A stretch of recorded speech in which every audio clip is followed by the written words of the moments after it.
kill another. What you think? Miss Jill's got tips on growing the dank. Cheese plate, Aldo, Indo funky.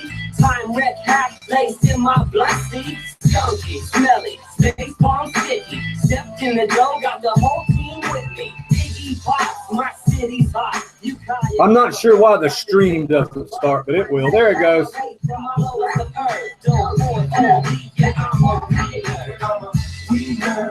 What's up, everyone? Welcome to the live stream tonight. Thanks, everybody, for stopping by, as always. Just like we talked about last night, anytime we get the chance, we're just going to go live because I think Dago said it best, TV sucks. So I think everybody's got their bowls ready. So it's time to get high with the weed nerds. The first episode. It's a growing game, rooted in the valley. A farmer like John on the corner with Cali. 13% as I enter the spot. Eyes red with the legends and I give them their props. Top notch connoisseur weed, TGA. Light up the Mickey Kush and have a day. Who paved the way? Well, let me lace those. Tax who ain't knowing about Sub and Danny Danko. Kenny Estes, Mark Emery. I'm a weed nerd. So remember these words that I serve, it's the herb I promote. I don't take any pills and I never touch coke. Take notes, Sub Cool 420. After the hook, you gon' get a little more. We nerd, it's only smoke a lot. Don't mean that we don't want to crack. That we no study that. We nerd, nothing but the hard way. So won't you come my way? So won't you come my way? We nerd, it's only smoke a lot. Don't mean that we don't want to crack. That we no study that. We nerd. Nothing but the highway.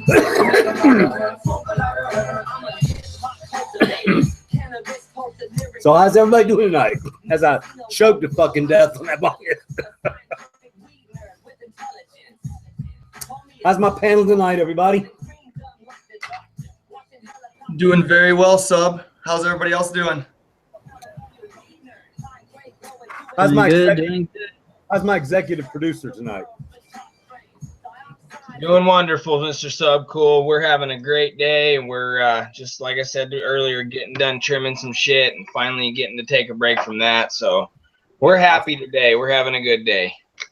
Of course, also in the channel tonight, as on the panel, we have Bottom Mike. I think him and Ruby's got to scoot out a little bit, get ready to go to Vegas. And of course, Sid Avery's Mike. Sid works really hard behind the scenes, doing graphics and stuff like that. And also, it's very possible he's going to provide us with the first location for the School of Dank in California. So, a lot of cool stuff going on tonight. Hey, nerds. How you doing tonight, Vada? How you doing, Ruby?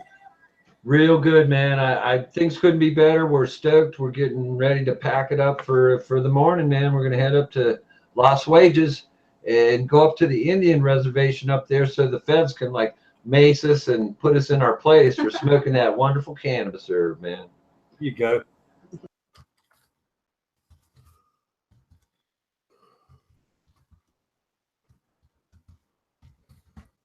Wow, chat is just rolling. I saw that already happen that time. I'm criminal right now, bro. I don't have chat up. I need to mess this around, but I needed to smoke a joint with y'all guys because I told you I'd hang. Sid, it's really good to have talked to you, man, and met you. I can't say enough about the whole nerd gang up here, your executive producer and his assistant now. And Sub, it's always good to talk to you, bro. Good health, and we'll get back in as soon as we can. We're not going to go away long. I got a little work in the garden to finish up. We're going to get this video done so we can get it up. So when we leave, our fans got something to look at while we're on our way up there. But yeah, we got packing to do. Yeah. I always like to pack at the last minute, and that sounds crazy because if I pack too early, I can't remember what the fuck I put in my suitcase. So. And I always need something that's in there. That's right. Yeah. That's right. Yeah, I leave my stuff out because we're doing the video stuff, and I've got miles of cable and boxes and bags and all kinds of shit to straighten out. And so, but we'll get there, man. It's just one step at a time, and it's always cool hanging with the weed nerds. Yeah, baby, that's it. Can't wait for the shirt, man. And we'll talk to you guys. It'll probably take us about a half an hour, and I know you guys Marathon Weed Nerds. This will be on half the night. So Fuck yeah, right. peace out, everybody. Love you. Take care, buddy. Yeah. Right back at you, Father Mike. It was nice meeting you, man. Thanks, Sid. Later, I Father. I got something for you guys. Okay. Great. Weed Nerd. Yeah, I seen that. Oh, that's perfect. Fuck did it go? The hell happened? You went black, sub. That's, Black, sub. that's just fucking weird, dude. There you are. That's just fucking weird. We saw your logo for a second. Yeah, I'll get it. Fuck am I doing? So I'm gonna put this on the damn. I think I'm gonna put this on the shirt. I think. You said you wanted that on the back? Okay, nice.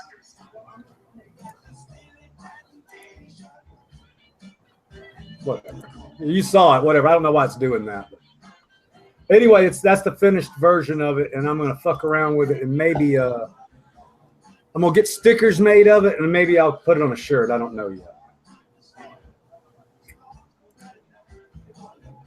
All right, let me tune into my chat and figure out what the hell's going on here. Yeah.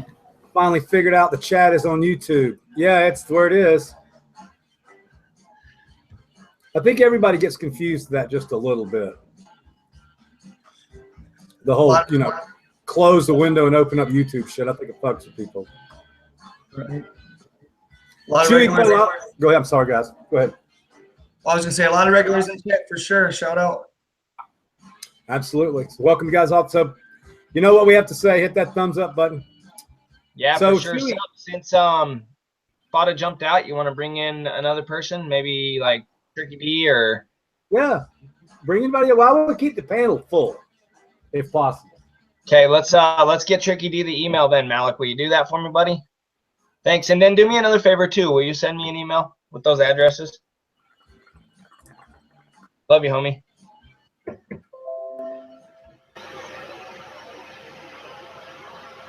Sounds good. Sounds good. We're getting more and more structured as we go along. All right, channels, do me a shout out. What everybody's smoking tonight? No problem, don't be all I got you. I'm smoking on some Gorilla Glue number 4 right now. Cheers, guys. That's what I'm talking about. Yeah, I got some Gorilla Glue Smoke on some Mob 4 and 3 Kings. Say again, Sid. We cut each other off. My bad. I got some Gorilla Glue 4 live rosin and some 3 Kings. Nice.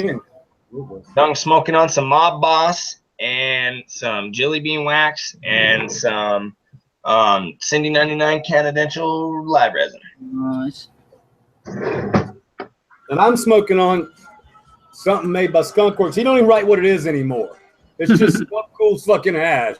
Dude, it's so fucking good. You don't need to know what it is, bro. He just here, smoke this, and you're like, oh, I'm high as fuck. That's all that matters.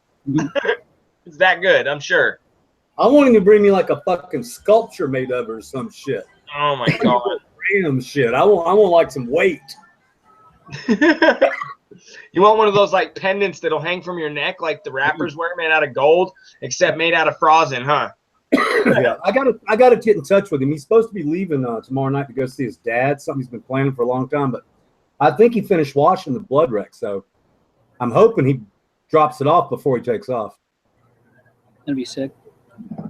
Have you seen the old school hash pendants? Is that what you're talking about, Don Beetle? Or the rappers? No, I've seen the hash pendants too. I know what you're talking about, but I'm talking about like them big ass gold chains, like like 2 Chainz and Fucking Flava Flav with the clock, yeah. dude. No, that's a clock, but yeah, you get what I'm saying. Exactly. Huge ass fucking ridiculous pendants. And I seen one made out of gold. I seen one was a statue literally hanging from homie's neck made out of solid gold. Damn. Another way to waste a shitload of money. Right. It melt it down for its weight.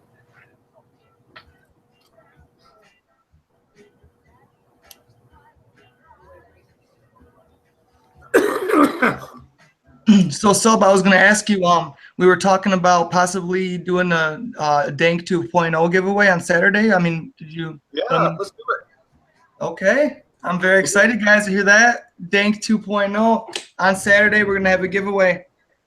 Read The a link, book. a bunch of ways to enter. You just hit the button, follow, subscribe, leave a comment. We'll have it'll be awesome. Yep, go ahead and go to the site that Malik will link you guys to and click through to give us whatever subscriptions or whatever it is that it'll ask you to give us. Hook us the fuck up, We Nerd World. We love you all. It's going to go to Subcool's channel, I believe, is what it'll link you to eventually, and we'll go ahead and get this giveaway cracking. Returning the growers' love right back to the freaking chat. That's cool. We Nerd World. Damn it.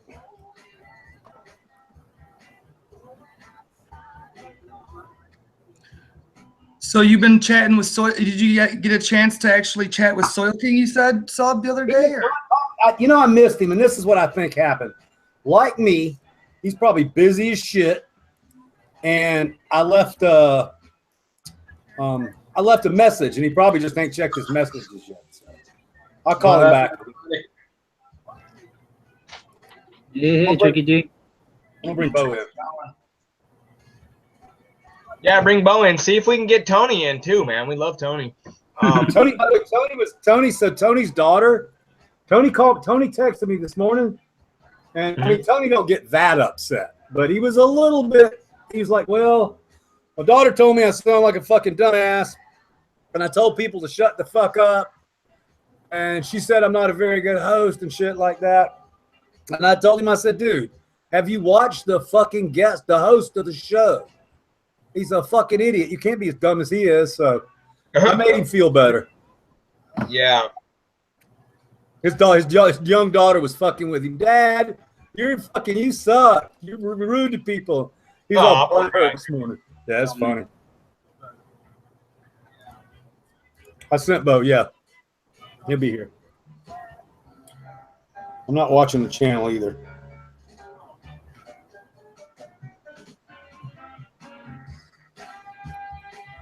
By the way, we nerds, these live streams from here on out will not be saved. They will not be posted on Sub's channel. So be here or be square. Be there or be square, baby. I kill them basically as soon as we finish, and there's multiple reasons. When I shoot these at the house, when I shoot these to be recorded, I can go back and watch the clips. I mean, about 9:30 when I'm doing the show with you guys live, I eat a 500 milligram peppermint patty, and then a little later I eat a little bit more. So about 10:30 or something, I'm fucked up as a nine-eyed nail, and I'm say some stupid fucking shit, pissing people off. So it's okay if somebody actually says, Sub said this or that, but I don't want somebody grabbing a 30-second screenshot of me saying something fucking stupid and putting it up on the net to run forever and ever and ever like Third Gen. I mean, we don't see some shit like that on Instagram, So that's why I like to kill it after we shoot the show, and that way just avoid some shit. Yeah, I dig that. That's the best reason ever. I love it. I could get really fucking pissed off, and even the fans. I mean, sometimes I don't know why, but like, who was Mr. the guy Bond. Yeah, what's up, Mr. Bond? I think it was either Cali Living or the Chase guy that he just got completely under my skin. I think it was Cali Living. He's asked those really long. He's not a dumbass and he's not a troll, but he just continues to ask these long, complicated questions that don't really have anything to do with growing. So I got a little snappy last night with him, but usually when I do that, I try to apologize to people. Like I say, you should have seen me. You should have seen when Badger let the fucking truck run out of gas. I am so glad somebody didn't have a fucking video camera, because that would have been some really scary shit. I lost my motherfucking mind. I just want to give a quick shout out to Landon Air Genetics. It's a really good friend of mine. What's going on, brother? How you doing tonight?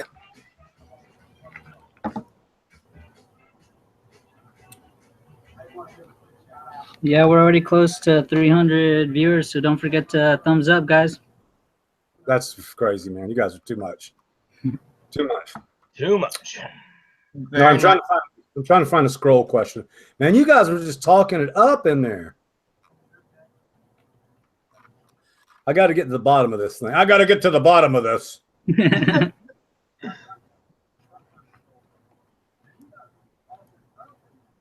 Flying Brian says, isn't Tony your Michigan rep? And if so, does he have a physical location I can visit? Tony is the state rep, and he does not have a store. He distributes to the many, many stores that are in Michigan. So, no, you can't see him. He had a shop for a good while, a hydro store. That's where the Galactic Gardens thing came in. But he closed it up, bought him 40 acres in the UP. Shep says it's okay. Some of us have or used to have serious anger issues. It's all good. So he heard me talking about being a maniac. So Subby, you can germinate seeds right after harvest. Nah, live long rock and roll. You need to let them dry about 2-3 weeks. There's there's some kind of elastic that's on the seeds when it first comes out, and they just don't want to open. There's nothing wrong with the seed. They just don't want to open. After a seed dries for about 2 weeks, the hinge opens.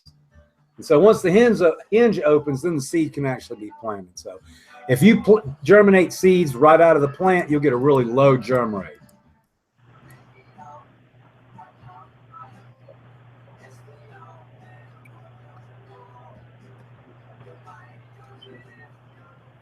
I can get TGA and T-Sun. I'm sorry. I'm just trying to find some cool stuff. Thanks. Yeah, I like the new designs. A guy, Jay Franco, did that. It's the guy that did Jinx Proofs. And I didn't know it was going to come out so well. And I'll tell you. Hey, Sid, show me the gnat. I want to see the gnat. You got it on your computer? Well, Wallace. What's up, Mr. Wallace? How are you, homie? How you doing tonight, buddy? I'm doing well. How are you guys doing tonight? Very good. Bud Rocher asked me about grafting. So I went off on some guy the other day about this. I'll try not to do that. So grafting is a waste of fucking time. Why would you want to graft? Clone the plant, grow the plant, harvest the plant, sell the plant. It's really basic. You can spend 3 months or something fucking with some weird shit like grafting, and while I harvest fucking 4 pounds of weed under 2 lights. So I think all that fringe shit is just, I don't know why people get into the fringe shit. You've watched my 400 shows or something. I'm not doing anything weird. I'm cleaning the grow room with a vacuum cleaner. I'm making sure everything is taken care of, but I'm not doing weird shit like Photos Interruptus or grafting or any of that weird shit. I just pour ice water on a root ball. I mean, all those things may work in certain circumstances, but for me, it's about production and quality. So all those weird things I just don't get into. Probably why I'm running fucking old HPS lights, because I'm such a fucking curmudgeon.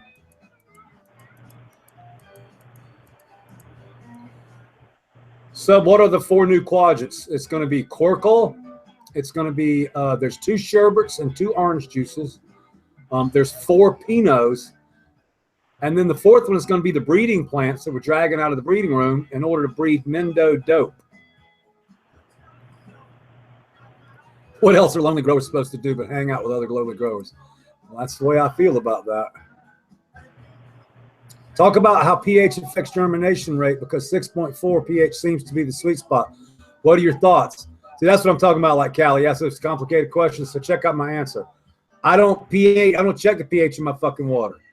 I haven't checked the pH of our water at this house in 3.5 months. Y'all see in the garden, it looks pretty good, right?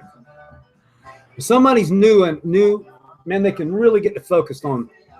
It's not that things aren't important. I mean, you need to know what your pH is at your house, and I happen to know that mine's 6.4. I've been here about 6 years now. When it rains, the pH can go up slightly because it drains across calcite rock, but I've never seen it go over 7. So that's kind of about learning your area. Now, Callie, the way I grow is, again, as long as everything's going good, that's fine. So that kind of question, I've never even considered it. That's basically what I'm telling you. Never considered it. I put 10 seeds in a paper towel and with whatever fucking water's laying around, and they crack and they germinate and I grow them. So sometimes I think people take these things, they want to just dissect every single thing we do. They're fucking seeds, man. If you throw them on the ground, they're going to grow. So, nature doesn't worry about all this pH and all that shit. We throw the seeds that aren't good out the back door of the office where we count seeds. And this rock is not dirt. It's not in the sunlight. And we have a fucking clover crop of weed growing in that fucking mud and rock right there. So, I mean, to me, I'm always blown away when someone can't germinate a seed because nature kind of already did everything else to start with. What are your thoughts on that, panel?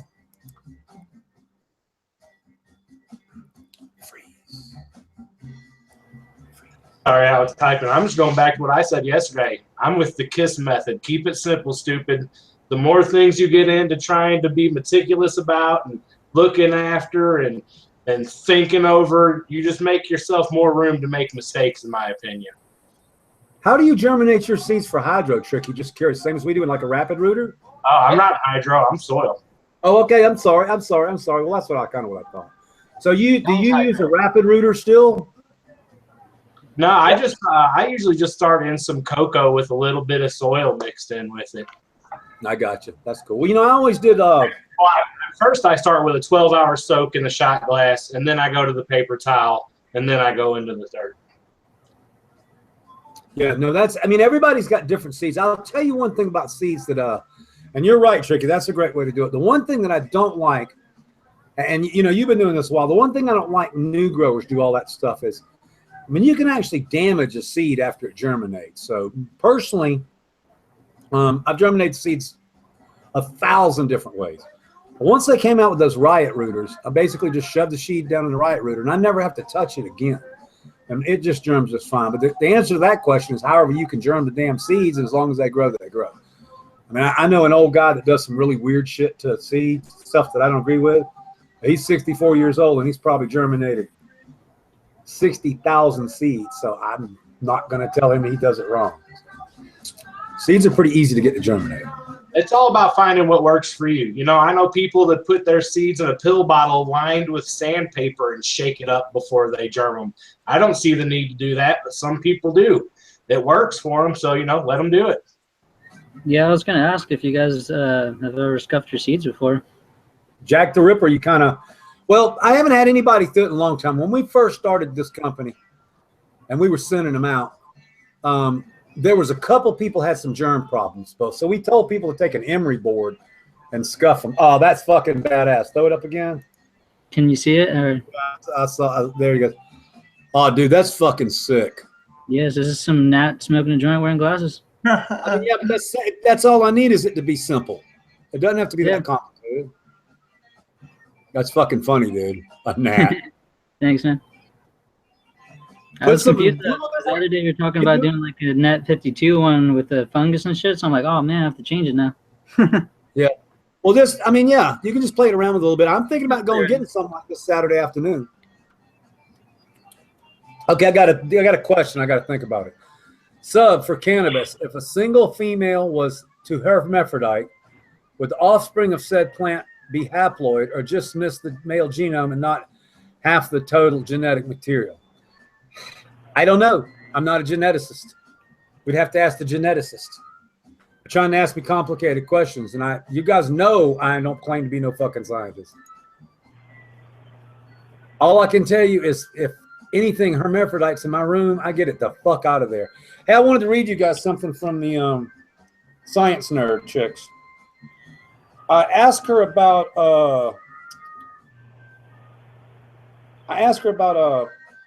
remember the male and female thing we were talking about last night with the seeds? So y'all ready for a technology vomit? Here we go. I said, may I ask, since I have now learned that the seed is either male or female, is there a way to predetermine the sex of a seed? She said, plants are complicated, and sex determination is very complex and different in different species. These plants are sexed, but you can make a female turn into a male, which tells us that the females in their genomes have the genes responsible for producing male gametes, pollen. They just usually don't. Basically, they are not like mammals. They have distinct sex chromosomes that determine sex by the presence or absence of the male Y chromosome. We can talk more about this. It's kind of complicated. So we're going to learn that later. So then she says, you can determine the sex of a seed, but you can't determine the sex of a seed without killing it. You would have to dissect the embryo out from the endosperm. The endosperm is the bulk of the seed's weight, and it is the maternal tissue, not baby plant tissue. So if you ground up the entire seed to extract DNA, you would get both the mom's and the baby's genomes. This material tissue feeds the seed while it grows, and before the little seedling produces its first true leaves, and can photosynthesize it itself. When you eat beans, we are mostly consuming endosperm tissue, lots of protein. It's all pretty amazing and awesome. So yeah, I might not know the questions, but I got science nerds now that can answer the question for me. So if you got all that, you do understand that that's why people can fuck around with seeds. So anyway, it's pretty badass. That's really badass. That's really good information. Yeah, and I mean, even though I don't understand all of the information, the nice thing about it is they don't treat me stupid. And if I just ask again in a different way, they answer me. So, well, essentially that tells me that pretty much sex isn't predetermined before germination. I mean, you germ them, and depending on circumstance or what you do is going to kind of give you an outcome based on, you know, or at least a favorable outcome, right? No, that is the opposite of what they're saying. The opposite? Plants are either male or female, 100%. Wow, okay. So are they finding a way to tell? No, that's what I'm telling you. You can kill the plant. You have to kill the plant. Oh. He's got his mask on. I love it. I'm going to get the weed nerds on the science nerds on the show. There's no doubt about it. They said, well, you got to understand that even though they're smart as shit and they're doctors and all that shit, they're not subcool, you know. They're not used to being on fucking cam. They're all embarrassed and shit, you know. And I told them, I said, well, just so you know, my fans think you're. I said, you will ever be known as the hot science nerds. Yeah. So she was really happy and everything, but you know, the first time you get on a show, it's a little much to have a camera pointing at you.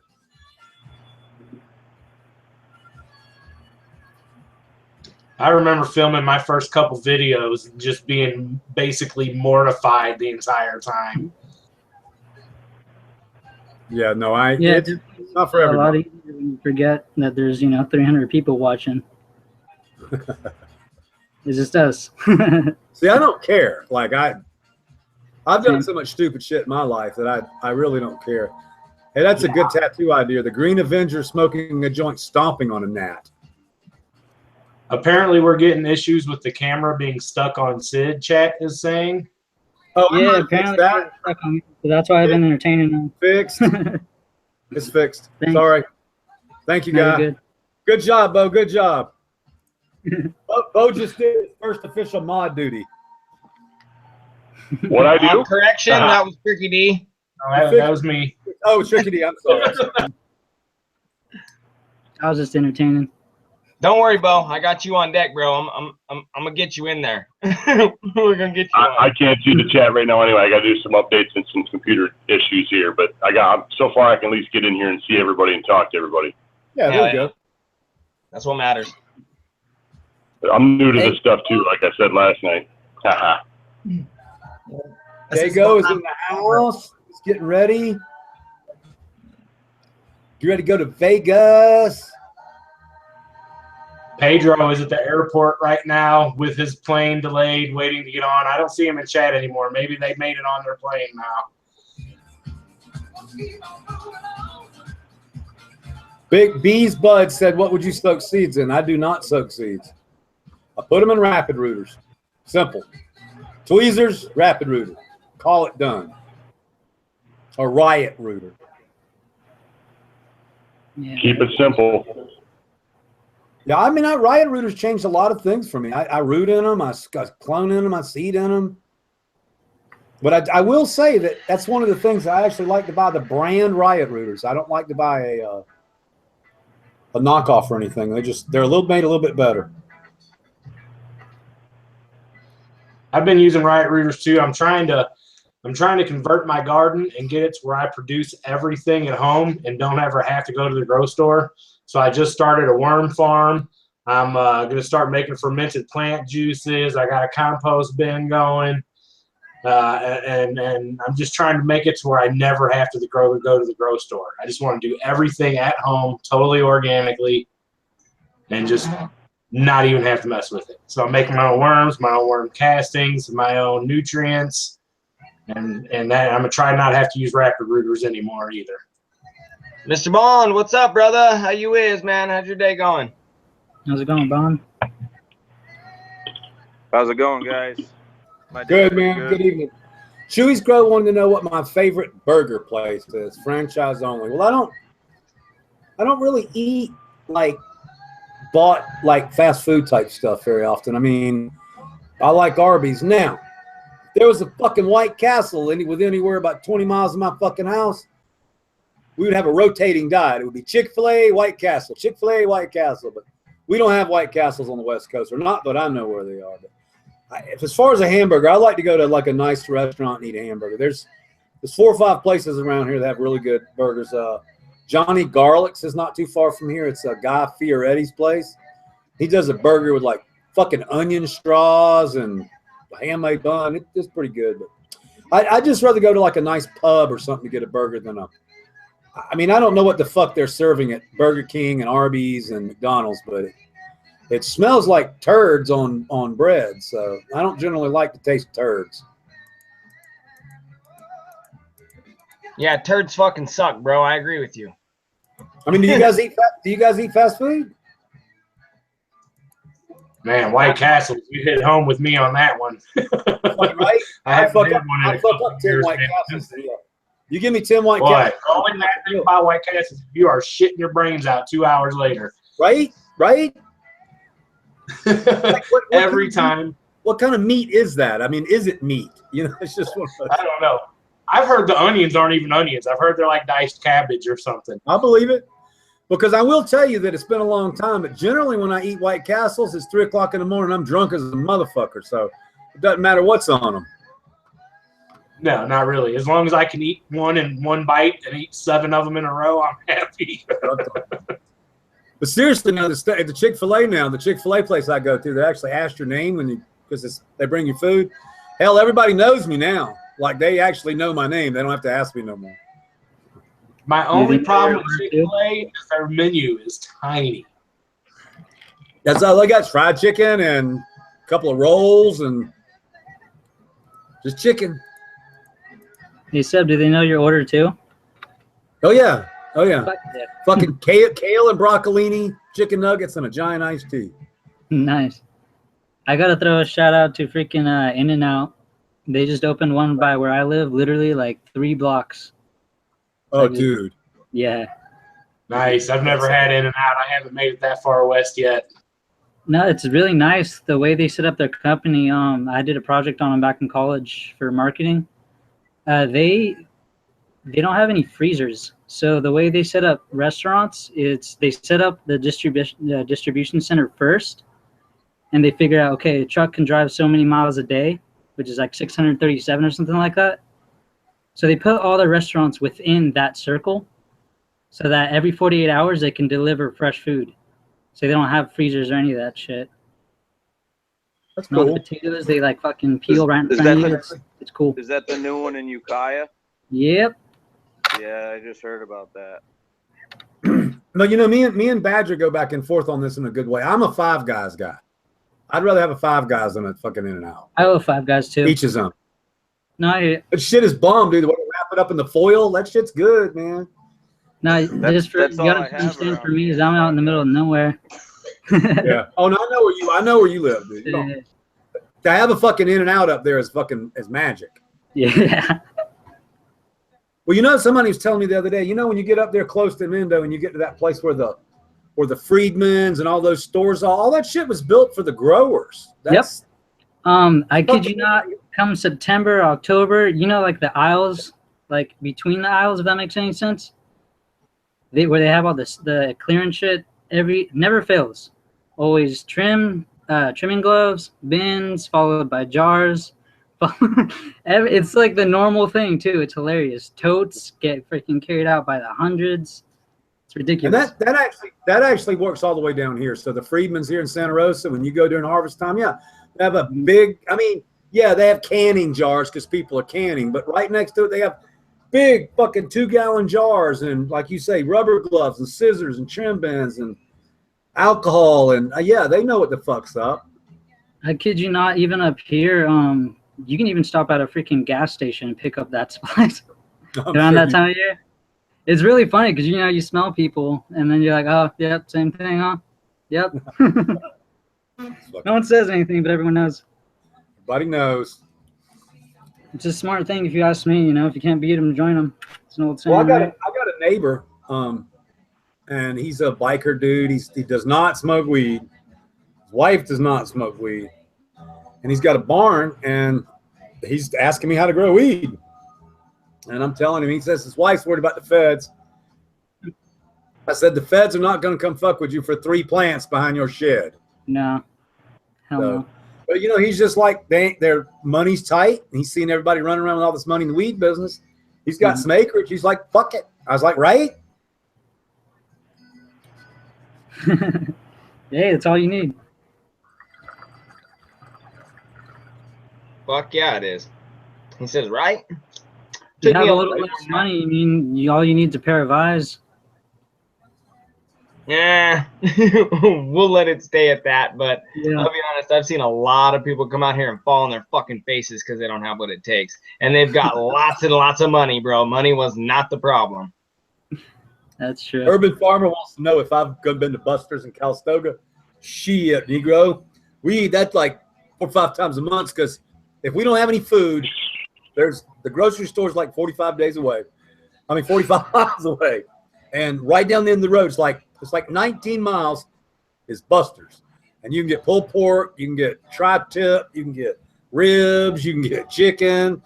And it's really expensive because Calistoga is fucking insane. Like, it's in the middle of Napa Valley, so it's the second most expensive city in California. I think the first would have to be St. Helena. I mean, you get out and walk around St. Helena, you look in the store, you see a fucking shirt, it's like $135 for a fucking t-shirt or some shit like that. So, and that St. Helena, basically, you just walk around and look at shit. You don't fucking buy anything. Also, Bo, when you go to St. Helena, you see fucking Lamborghinis, fucking Peugeot, cars that you don't even know what the fuck they are because they're some basketball player owns it and they take all the badges off. So the big thing here is like if you're a basketball player, like $10 million a year, you go out and buy your Lamborghini, but then you take it to the custom shop and spend $500,000 on it so that your Lamborghini doesn't look like anybody else's Lamborghini. So where we live, man, you'll see a fucking car go, no, and you will not even know what the fuck it is. It's just, you know, it costs a lot of goddamn money. Right on. It sounds about right. Fits the description. We have a lot of basketball players, a lot of baseball players, and football players that live here. I think there's a pretty I believe cool, it, man. It's beautiful. checkout over there too, isn't there? What, Sid? Isn't there a cool like geyser checkout around there? Yeah, there's a couple of them. I took the family there. There's this thing called Old Faithful Geyser, and it's kind of like everything in California. It's man, they can get you. So you get your kids some sodas, and you get you a bottle of wine, and they got like little gazebo looking things, and you go sit there and you wait, and the geyser shoots up. It's just, but they turn everything else around. They got a little petting zoo there. They got a little place you can walk around. They got what do they call them? The fucking fainting goats. You ever seen those fainting goats? Yeah, I actually went there. Like I stumbled upon it. I went to Calistoga one day to drop my friend off, and then wanted to go back to Rosa. So I'm like, oh, I'll just take this road, and I felt fucking lost, man. But I ended up to a geyser out of nowhere. I was like, oh, this is cool. And I stopped by. Yeah, the road I live on is fucking gnarly, dude. Like, you put both hands on the wheel and you fucking pay attention. And in the morning, you have to go slow because we have mud slides, we have rock slides. You'd be driving down the road, there'd be a fucking rock half the size of a Volkswagen just in the middle of the road. So it's a fucking crazy road for sure. And assholes ride bikes on my fucking road. I mean, it's like, I look at it like this. If there's only fucking 3 inches of space between my car and the side of the cliff, then you're taking your chances, dude. I'll try to miss you, but, you know, it's you or me. You might get knocked off the damn mountain. That road going to Montgomery Woods, I'll never forget it. You get dizzy on that motherfucker. Actually, Oh yeah, white knuckle. You look to your left, and it's just a drop. You can't even see the bottom. I know. I'll tell you what. Hey, that's maybe some we can crazy do a shit. school out there, sub. Hey, another kind of weird thing is you were just talking about, Mr. Bond. There's a kind of similar. So there's this one place that I rode. There's a cliff on one side, and then the white line almost disappears. Like there's not enough road to paint the fucking white line on. It's only like 60 feet, and it gets wider again, but it's a rock face just like you talking about. You can't even look over and see it. There's a house down there. How the fuck do you sleep in a house where there's cars going over your head and can fall? There's no way I could sleep in that fucking house. That was probably one of the craziest rides. That and the ride to Fort Bragg. Oh yeah, I love that drive though. I liked it on the way out. On the way back, I got a little sick. I ain't even gonna lie. It's intense. You know, it was definitely a life-changing experience, to say the least. Well, you know, there's a road, and I don't know the name of it. There's a road that cuts from I-5 over to the 101. Because if you come from Oregon, you come down on the 5. And then if you want to come over to this side, you got to cut over. I don't know the damn name of the road, but it cuts back over and over and over again. So about the first 10 minutes, you start getting queasy.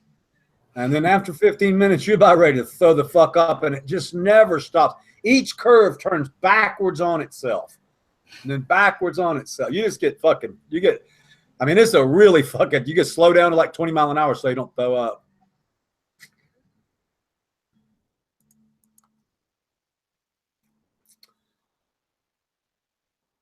I want some fucking pizza. I hadn't had pizza in like a month. Mambo's, man. I know. I'm going to have to go to Mambo's. When are you going to come visit, dude? I'm down to go whenever. I'm free, man. I can go down tomorrow if you want me to.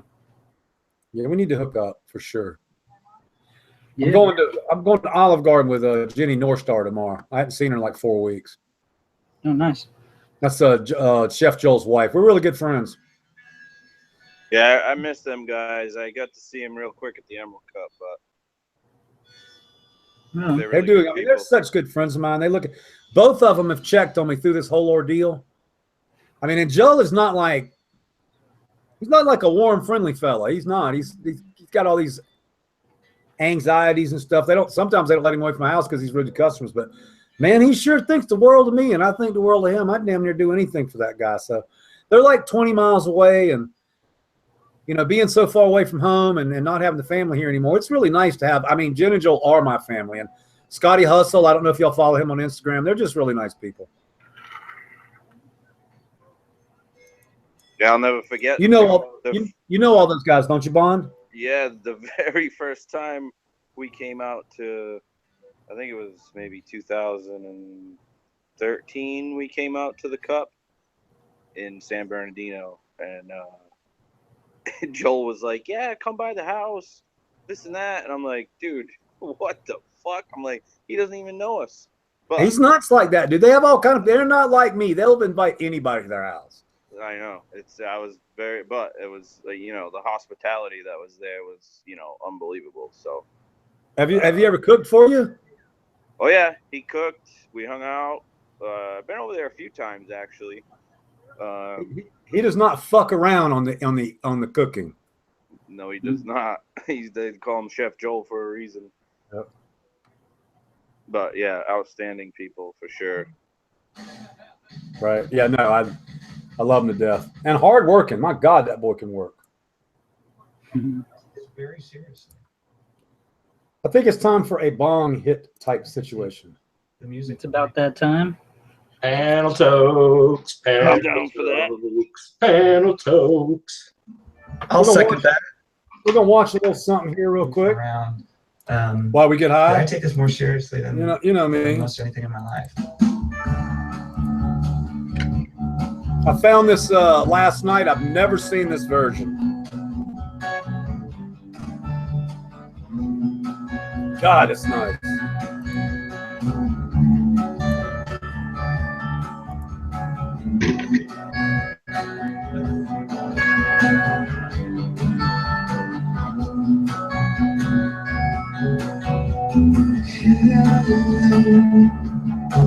I'm waiting here for you. Evermore. Tears I've thrown myself into the ground. No matter what she said.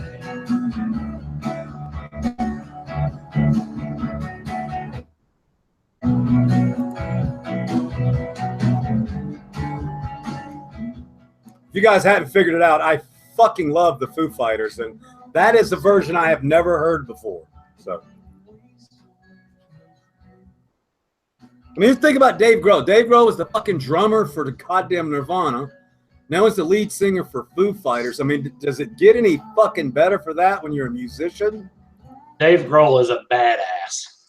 He just is a bad. He's a fucking good looking dude too. It's like, fuck, you look good, dude. Fucking hair and shit's all perfect. I like, what the fuck is wrong with you, dude? Super humble dude too. Yeah, no, he is. He is really fun in concert. So one time, I guess about a year ago, Jilly got me some tickets for my birthday to go see Foo Fighters. Me and TC went, and I guess it's about 4 shows before David fallen off the fucking stage and broke his leg. So they built this huge throne for him. It's like had guitars and shit in the background, had this thing to hold his foot and shit. And when it came on, I was like, well, this is kind of gonna suck. He's sitting in the throne, man. He fucking danced around that throne like, I don't know, I didn't break his leg again. But they were fucking good. The chair did not stop how good they were.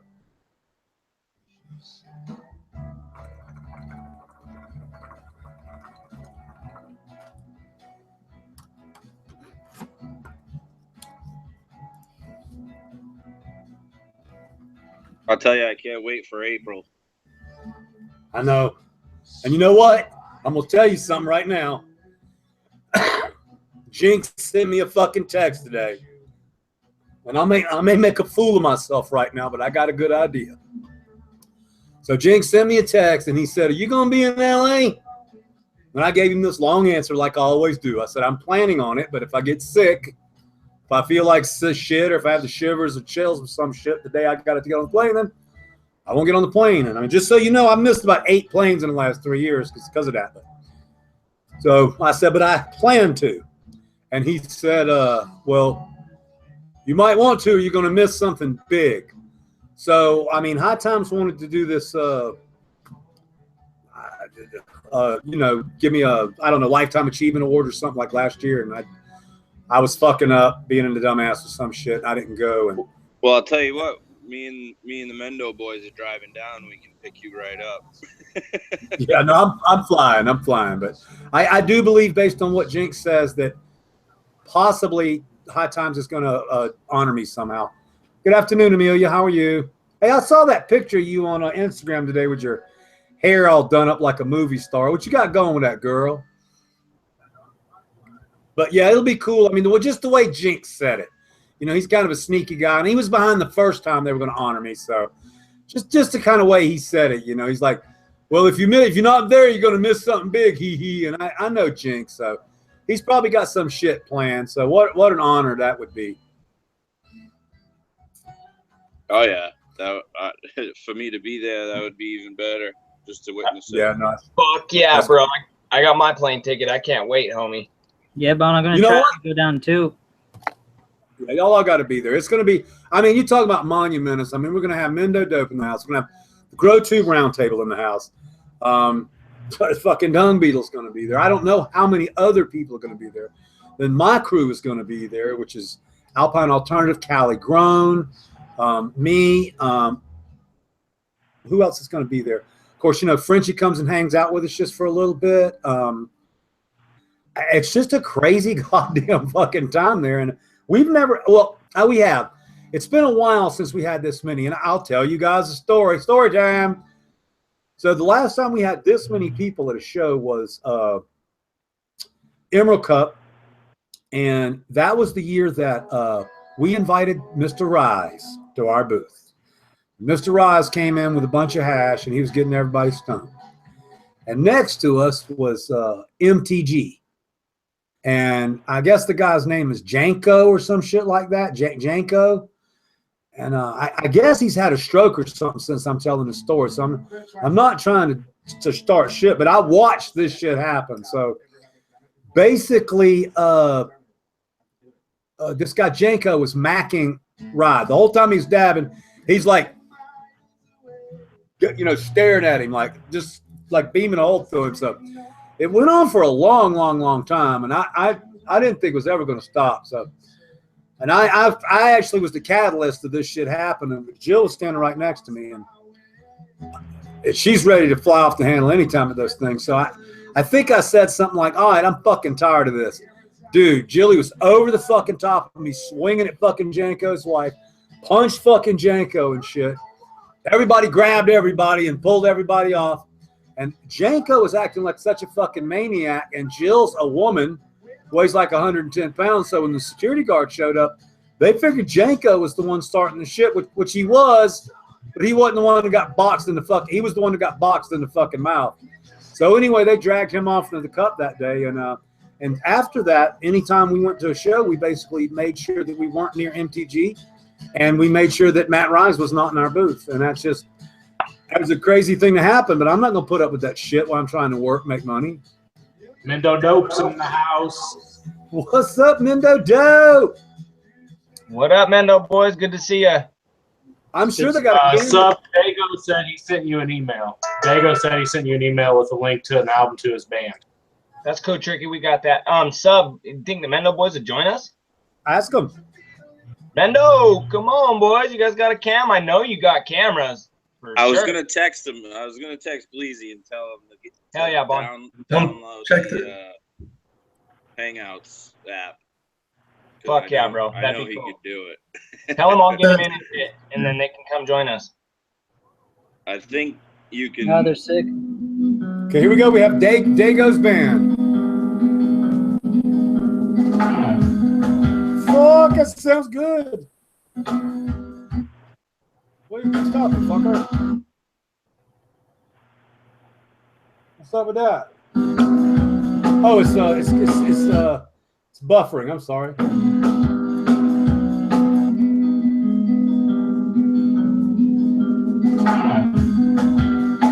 Sounds good as shit. That's Dago on the drums. It's fucking good, man.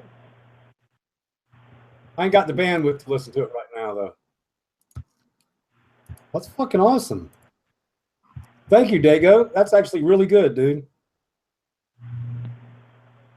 Sub, the cup you're talking about is the end of April, correct? Southern California Cup? Yeah, 21st, 22nd, and 23rd, and it's at the Knox Center in San Bernardino. So do me a favor. Will you turn the Mendo boys blue for me, please? You betcha. Dago says play Hypocrite off of that album, so. Hypocrite off of what album? Oh, okay. Yeah, off his album. Okay. Where the hell did Mendo Dope go? Oh, there they are.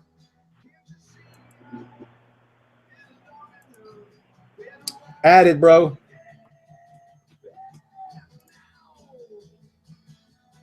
Awesome, Sub. Thank you. No problem. I'm looking for something. Where's this shit at? Speaking of Mendo Dope, how's their that strain coming along? It's the male was transplanted today, and we're probably looking at loading it on Tuesday. We're going to load the females, so we're fucking close. Oh snap! Man, I can't wait for that. I'm so ready. Yeah, no, I mean it's this is not just like, it's not, everybody thinks it's just about color. It's not. That strain is actually badass, and if we can add the resin to it, their locomotion has a fucking smell like nothing I've ever smelled before. That's what I'm about. Now mix that with the space dude. I know it's gonna be fucking sick, dude. I know. I can't even wait for that shit. I'm gonna be all. Mendo Dope. This is from the brand new album, Live in the Garden. Ding ding on your point. Life in the garden. Life in the garden. The marijuana in the garden. It is the color of your eyes. I got that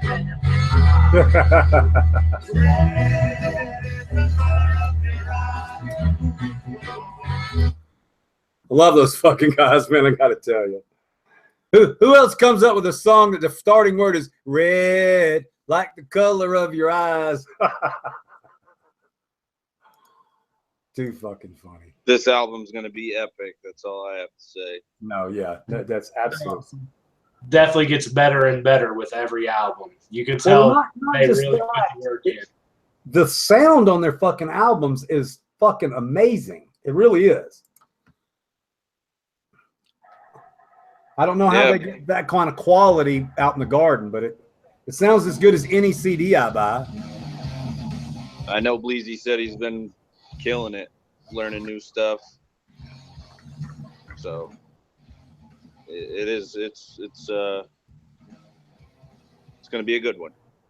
420. Here we go. I want you to know that I was fucking around this morning while I was working, and I was checking out Baby Metal. That's what it's called. And the one video that I've shown on the video is really the only one I like. I mean, I looked at like 5 or 6 different, bands like that, and a lot of it's a lot of dancing with masks, like choreographed dancing, while like a hard rock band's in the background. But the Bandmade, they actually play their music, so I guess the genre is not as big as I thought it was. And this band is the only one that I see actually playing the shit. The rest of them just have like little Japanese girl dancing on the stage and costumes and shit like that. So anyway.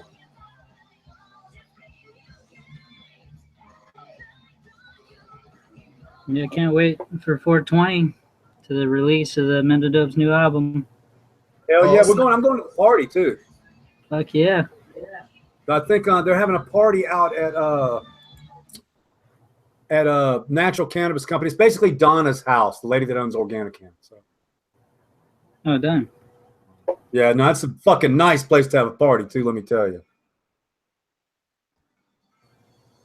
Yeah, I bet. I gotta bow out early tonight. Okay, Sid, no problem, man. We appreciate you hanging out as long as you could. Yeah, freaking thanks for having me. Always, my man. Have a good night, man. Here's panel. Vaughn, you sound like there we should hook up sometime. Thanks, man. All right, later, guys. I'm going to get out of here too, guys. I got to be up in about 5.5, 6 hours. It was a short night last night. Tony, thanks for stopping by. I mean, Bo, thanks for stopping by. I appreciate it. Go over and slap Tony. He's probably already eaten one of his fucking brownies. By the night, he didn't sleep good last night. I talked to him this morning. It was a short night for both of us. He was up later than me. It was funny when you called me, when I talked to you this morning, you said, I'm right next to him. He's fucking still stoned. That made me laugh. Yeah, it was yesterday. He was still messed up, but we rode to the other spot, check on the whole project, and yeah, he was still pretty tore up just from the edible. Cool. Well, thanks, guys, very much. All right, we'll talk to you guys. You guys have a good one. Absolutely. Later, brother. Yeah, we'll show you guys something, a little something.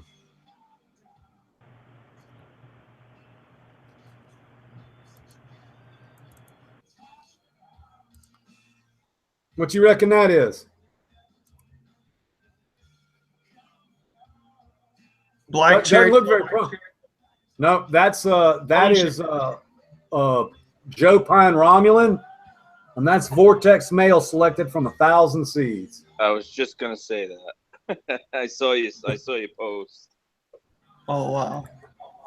Got that fucking Romulan back. That means we can make the Flame.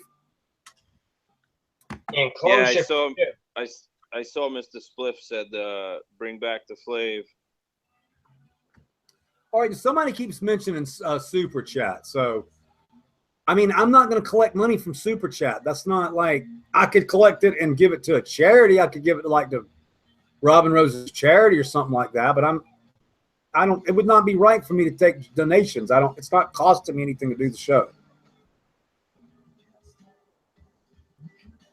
Bullshit. I'm expensive. That's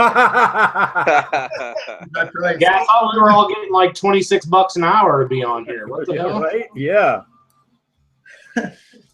Hey, Sub, I just wanted to give a shout out real quick to you mentioned Cali Grown earlier, and I haven't talked to him in a while. I gave him a call. He didn't answer my call, but he's been busy. So just a little shout out. If it wasn't for him, I wouldn't be really, I wouldn't know the Mendo boys. I wouldn't know you. I wouldn't know anybody really out there. So shout out Cali. Yeah, Peace, shout out to brother. Cal. He was the last time I was at Alpine Alternative, he was in the back area working.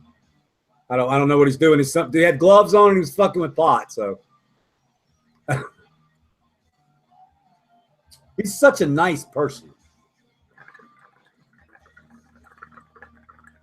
Yeah, he definitely is a really good friend. He's a really loyal person, as far as I'm He concerned. always treats me like I don't know. He treats me like royalty or some shit. It's very nice and everything. I don't know. That kind of stuff still makes me weird to this day. Well, he's got a little bit of that Southern hospitality in him. He's from Texas, I believe, so he's got that Southern, He's super just fucking nice. Yeah, he's definitely a nut. I like him a lot. Had some good times with it. And I love those drinks he made. I know they didn't stay around long, but they were actually good.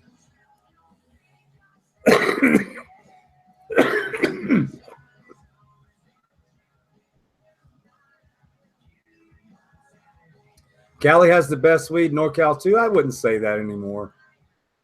Any state that has somebody weed nerd growing fucking weed indoors just fucking got good bud.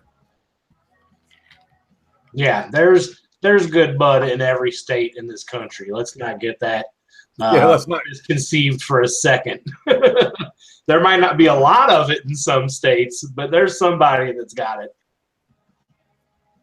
Hey, that's not a bad idea if you mods are seeing that. Snow Shanghai says that we could use the money from the super chat to help set up the school.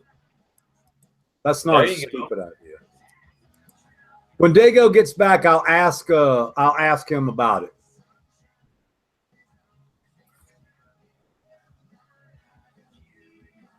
Because it wouldn't hurt. I mean, we could either do that or we can just give the money to kids. I like giving money to kids if you hadn't figured that out.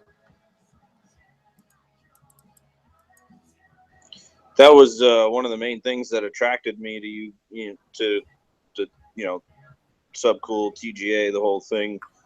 When I saw you guys doing all those drives and stuff for the kids during Christmas and stuff like that, it was pretty crazy. And not on the. I mean, all the nerds know this, but not on the same level. And not at Christmas. Just there's reasons with, but I still do an enormous amount of charity every day. Trust me, the people that watch this show know I'm a nice guy and know I got a soft heart. I think I sent out 3 or 4 packs today to people in the channel.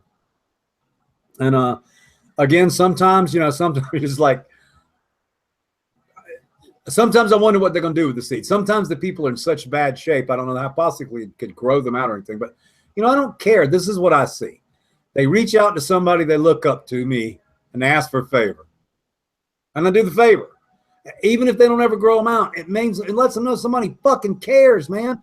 Sometimes when you fucking life's kicking you in the fucking ass, you just need to know that one motherfucker out there gives a shit. And I'm the guy that's always given a shit. Other than when I was really fucking drinking hard. I mean, I've always given away tons of seeds.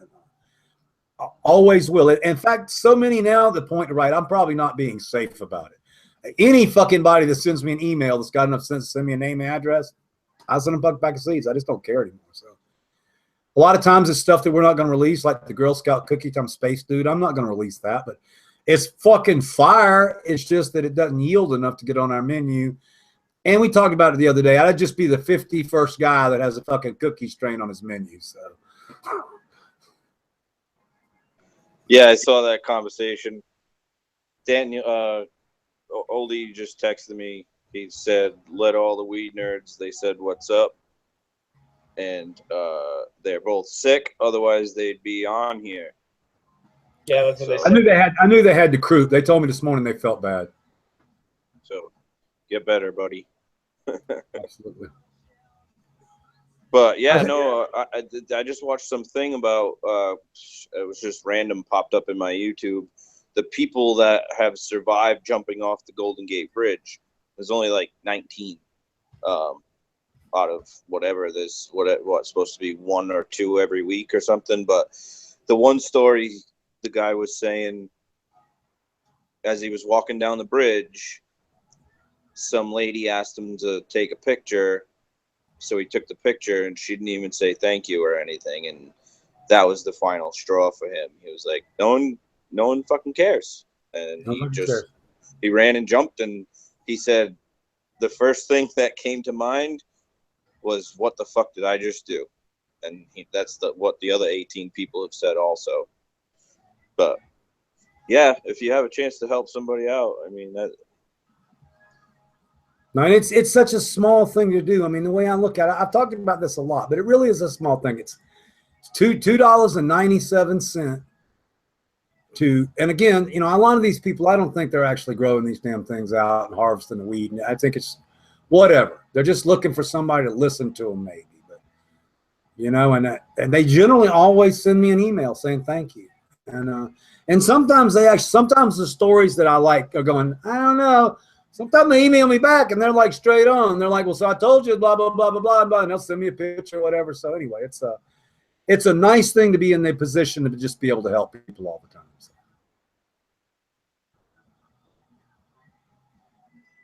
So yeah, Saturday afternoon at 4 o'clock, I'm getting ink. And I don't even know what the fuck I'm getting yet. Gotta love that feeling. Right? I just decided I want some more damn ink. So whatever, I'm getting it. I feel you. I love that feeling, just knowing you're getting some ink. Right? I know. Well, the dude that did my be positive. Yep. His name is Andrew, and he's a really good guy. And you know what I really liked? He's only done one tattoo for me. And I walk. It's a half flash, half custom shop. So in other words, if you want a piece of flash, they'll do it. But if you want to make an appointment and come in for 5 hours, they do that too.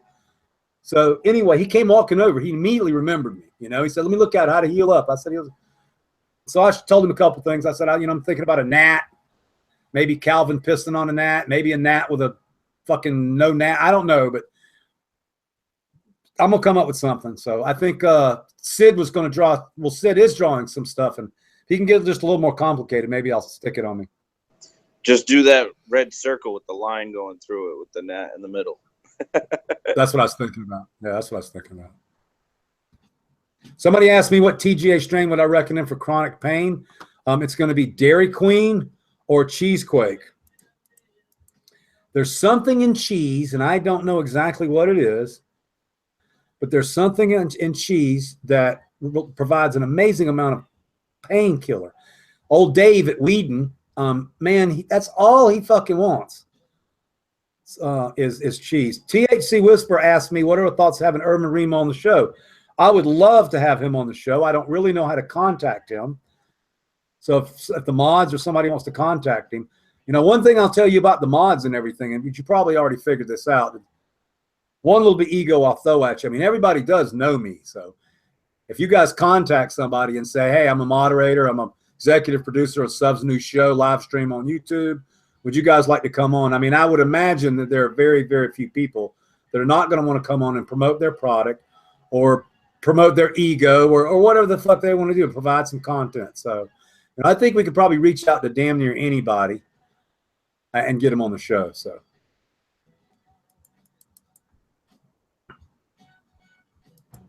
there's a conspiracy theory that the rain is radiated in the West Coast causing sickness. A radio show, Ground Zero, is talking about it. I don't believe in all that conspiracy. Having said that, Adrian, we do know that fucking Fukushima radiation was bombing the West Coast for, I mean, I'm not really into science. I'm not in conspiracy, all that shit, but I'm not retarded and I pay attention. And apparently scientists said that that shit's been coming off the Pacific Ocean for however long since it blew up or melted down. And supposedly we are getting more radiation than we used to get, but you know, it is what it is, to be honest with you. Somebody actually said that the explosion was so bad that it actually changed the amount of radiation on the Earth. And now everybody on planet Earth is now getting like enough radiation to maybe take a X-ray or some shit like that. And that's how bad it was. And by the way, y'all know it's still going on. I mean, it hasn't stopped. It's trying to burn a hole through the fucking. Do anybody know anything about that other than just like me running my mouth? I mean, that's a touchy subject, really. It's you know, they tell you one thing, what they tell you and what you read, you don't know if you can really believe it. But obviously, it melted down. It's in the water. It's over here. You know, it's whether the levels are high or not, who knows? It's just the same thing with what do you call them? The chemtrails. I saw something on that the other day. Kind of spooky if it's true. You know, but I hope it's not, because you know, it'd be very messed up. I guess they're supposedly spraying aluminum oxide to seed the clouds, right? Yep, and I guess somebody has a video out of he does an interview. The guy doesn't know he's taping him, but the guy goes on. He tells him he's a pilot, and he just starts blabbing his mouth about how they made it rain in the desert in Africa. And they've made hail size shrink, which, I mean, I guess is a good thing for the people on the ground where it's hailing. But at the same time, if you're going to compromise, you know, the planet, it's, you know, that's, I don't know. Like I said, it's spooky. It's spooky for sure. Spokane Cannabis Brew said there's a grow in Washington that had to rename the Dairy Queen that grow because of the name. They call it Legendary Dairy now. So cool, thought you might not know that. You know, I kind of figured that the Dairy Queen might get tagged, but I'm not so sure about that. No, the government's not cracking down on somebody in fucking Washington growing some strain called Dairy Queen. They just decided to change it, in my opinion. So Dairy Queen, I got the cheese from Kim about 11 years ago.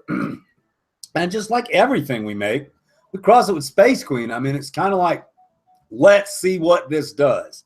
And by the way, not all crosses we've made with Space Dude turn out, but it's a starting point. So like if we cross an old male, I mean, an old female with Space Dude, and we produce a new hybrid, and the hybrid does well, we pretty much know that strain will breed true, like cheese.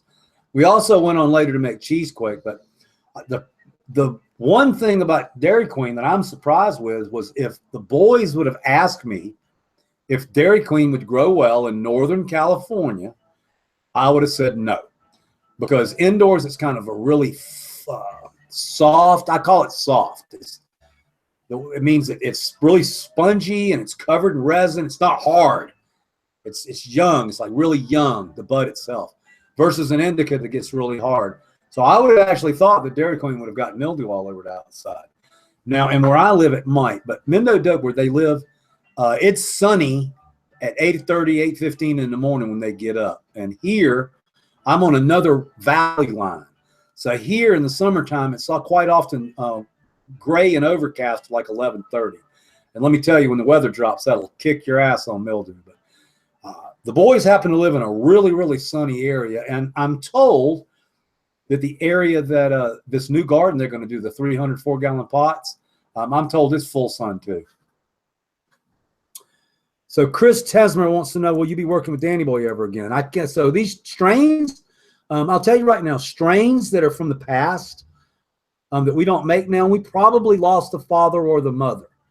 That's why lots of strains aren't getting made. Black Russian, Sputnik, breeders that I work with. So basically, Sonny Chiba lost the Black Russian. It is what it is. He lost the male. No stress over, it just happened. But yeah, so I can't go back in time 12 years and just find something to recreate it. So no.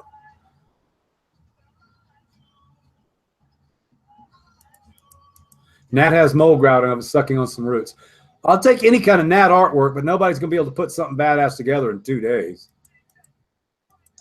I gotta say, Dairy Queen's like my favorite smoke. I had that skunky, funky cherry Danish pheno that I grew for like 6 years, and I loved it. Absolutely loved it. Did you grow indoors for sure, right, Chuck? You've never grown that outdoors.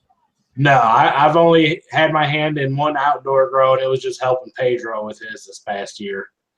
Did you make extracts from that Dairy Queen? Man, it makes some fucked up melts. God damn. Oh man, yeah, that was my favorite bubble. Was always came from the Dairy Queen.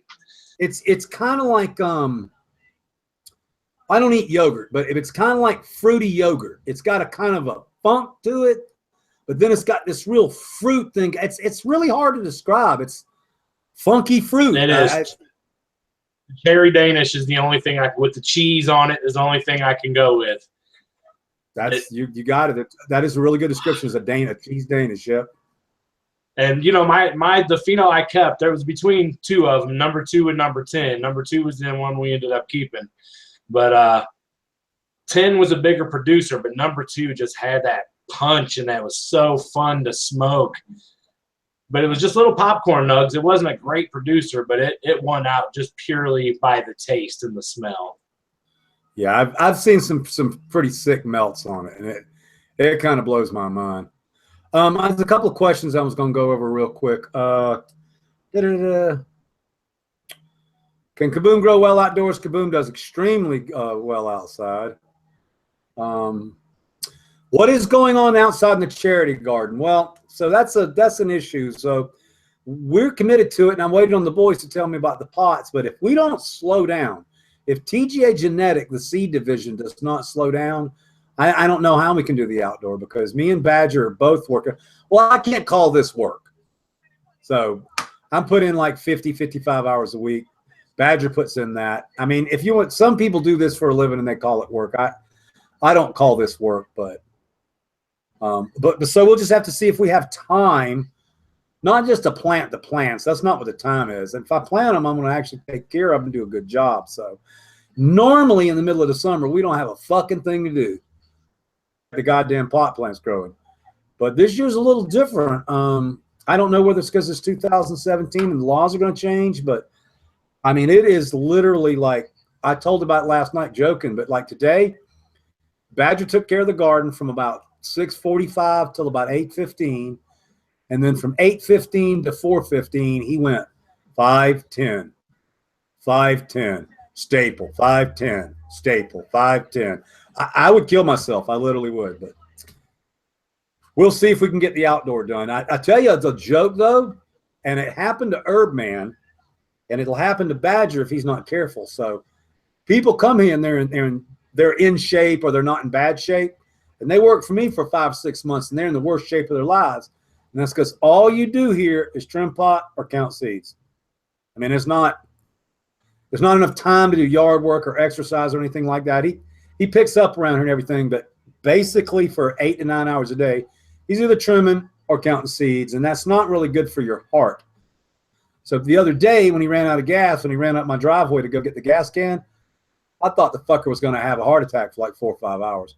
He got home and he couldn't slow his heart rate down, but he literally, I'm sure he was stressed out because I was fucking pissed off. I'm sure he was stressed out because he ran the fuck out of gas and he felt like a dumbass. So he probably ran up my hill a lot fucking faster than a human being should do it. So.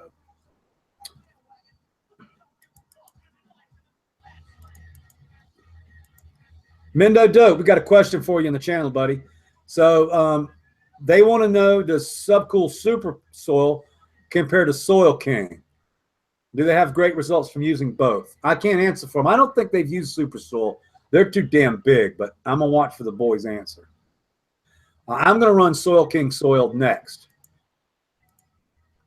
So I'm actually pretty excited about it. Tony Baloney, describe what you want on the t-shirt again. Well, what I need is a really badass picture of a gnat. And what I was thinking, with all the stuff you guys are talking about, I was thinking a gnat that's like in combat. Like he's got a gun and he's got on like shoulder pads or, you know, something like the Road Warriors or, you know what I'm talking about? Something really crazy like he's ready to go to battle. Because obviously the fucking gnats that we're fighting, we can't fucking kill. So That's what I want. As far as the actual shirt, I'm thinking about that brand new logo that guy did, Jay Franco, the weed nerd. I'm thinking that right over the breast pocket. On the back flap, I'm going to get flap shirts, and it's going to say "Fem seeds are for pussies." I think we need to put the molecule on the side of the shirt. And then I don't have any other ideas. I mean, I want to see some ideas, but that's the basic concept of the shirt. And to be honest with you, I don't really even need a design for that. I need a fucking wicked gnat. I need somebody to draw me an incredibly complex gnat with like a fucking gnarly face. Maybe he's got a little fucking joint in his mouth or some shit. He's like, you know, and he's ready to fuck your shit up. I think that's the perfect idea for the tat and to get on the shirt. So anyway. Get that gnat, and the gnat will start appearing on everything.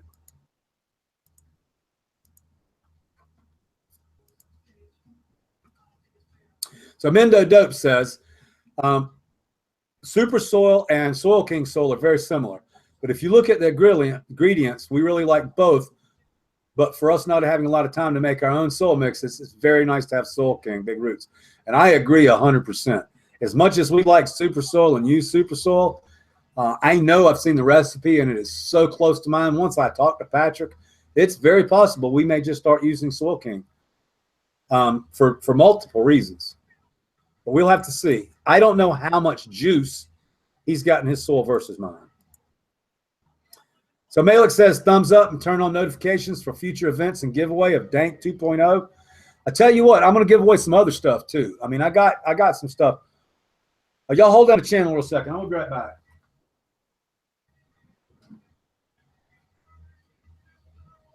Yeah, like Sub said, everybody get them thumbs up. So what's going on in the weed world today? Mr. Bond, how are you doing, bro? How was your day today? I can't complain. Yeah, what'd you do? Oh, dude, I was going to tell you, bro. So last night, remember we were talking about the Method 7 glasses and shit? So I got an Instagram follow, and I decided to write them a message, and they're sending me some glasses, yo. Nice. Yeah, I'm stoked, homie. Yeah, those things are badass when you're in the garden. Fuck you really yeah. you shouldn't go in the garden without those or something on your eyes. Well, like I've had the shitty Apollo ones, you know, the ones that are just like $20-25, but I've never had good ones, dude. I want good ones. I hate you, but something's better than nothing because that shit's bad for you.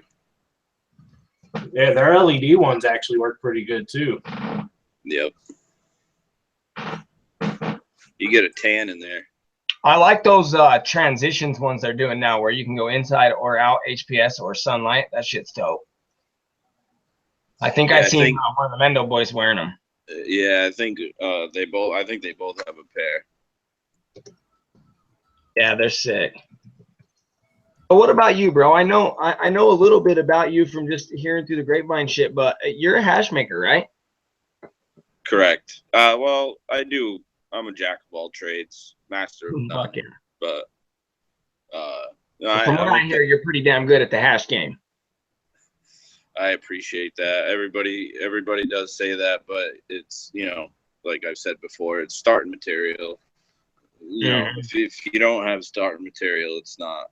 You don't even try because it's just gonna get mad. Yep. But I agree with you. No, yeah, I'm very blessed to be able to go out to the West Coast and do stuff. Work with Oldie and Bleezy and mess around with the resin that they grow, and then come back here and do my own thing. And it's a good gig. Sometimes it's a little stressful because the worst part of the whole job is actually having to tell somebody that what they have or what they grew, isn't up to par, but it's got to be done sometimes because I've learned already the hard way. Yeah, for real. And I've definitely smoked some shit that somebody was probably learning the hard way on, But you're right, it's starting material, bro, for sure, without a doubt. I'll tell you, when I found this space bomb, it changed the hash game for me because it's this plant it just wants to give resin. All like I can wash it and wash it and wash it, and it'll still give me good resin. And the flavor is one of something I've never tasted before. I've been calling it Sprite, and I don't want to call it Sprite anymore just because third gen kind of has their Sprite thing.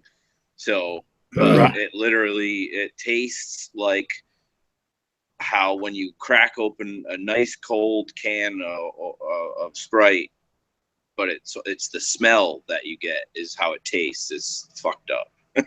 I got a question for you, Bond, from chat. It's from Flying Brian. He wants to know, what style of hash do you prefer? Like, what do you sit down and smoke, bro?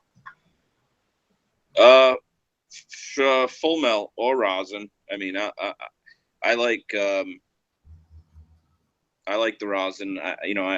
Everybody says they don't like flower rosin, but anything solventless for me is key. I don't see why you would want to take so long and take such good care of your plants, and then in the end game just hit them with something that destroys life on contact. It doesn't make sense to me.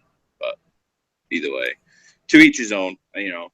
But yeah, I like non-microplaned hash, something that hasn't been frozen, something that the less unadulterated, the less you can touch it, the better, pretty much. Yeah. So I'm sitting here. I just found out some. Sorry, I gotta. So Jack Lee says, "Subcool, tell us about the Savannah sand gnats." Laughing my ass off. I typed in cartoon gnat into Google Images and they come up fucking great because you're from there. Well, so this is fucking hilarious because I'm battling gnats now, and so I'll tell you about where I'm from. So I'm from the South, and we have something that I don't think anybody's ever seen it, but possibly there's a lot of people around. So in the afternoons where I'm from in the summertime, the gnats come out. They come out right at dusk and they last till dark. And they are so fucking bad, like I can't even describe how bad they are. Like there's billions of the motherfuckers. And they're trying to get in your eye and your nose and your mouth. Well, if you go out to a baseball game, softball game, which is pretty much what you do in the afternoons in the South during the fucking summer, is you go play baseball. Well, they're 1,000 times fucking worse. I mean, they are literally, they make this stupid fucking thing you put on your head like a net, and it goes around your neck to keep the fucking gnats out of your eyes and shit so you can watch your kids play baseball. But you look like a fucking moron, so everybody just uses and by the way, Avon Skin So Soft, I don't know what the fuck you use Avon Skin So Soft for, but it repels gnats. So like they sell more of that shit in the South to repel gnats than they do anything else in the world. But I think it's really cool that we actually are dealing with a different kind of gnat now. But anyway, if you type in Savannah sand gnats, you'll see this really fucking cool picture of a gnat. I mean, he's swinging a baseball bat and everything, but it does give us a fucking idea of something to do. Let's see cartoon gnats. That's what the guy typed in to find it. I think the Savannah sand gnat was fucking about the best one he's seen then. Yeah, that's a cool ass graphic right there. His teeth could be a joint. Anyway, sorry to diverse. Size 15 clown shoes, motherfucker.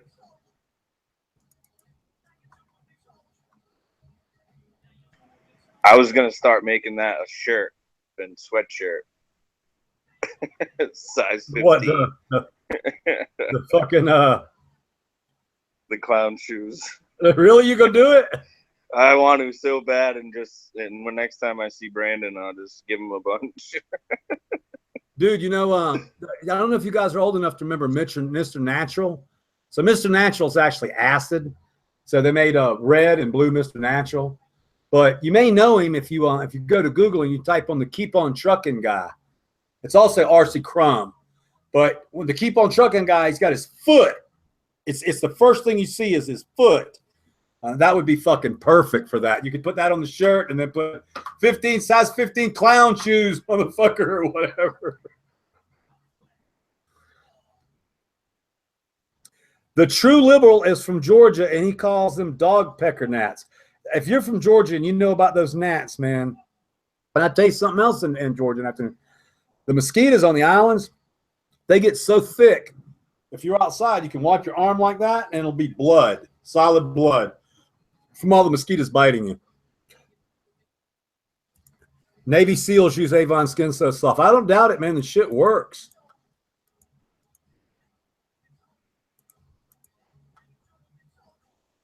Is there a strain good for UTIS? I don't know what that means, Jesse. Jesse, you got a present coming your way, big guy. I recognize your picture. UTIs is urinary tract infections. Oh, okay. Well, I don't know what pot would fix that.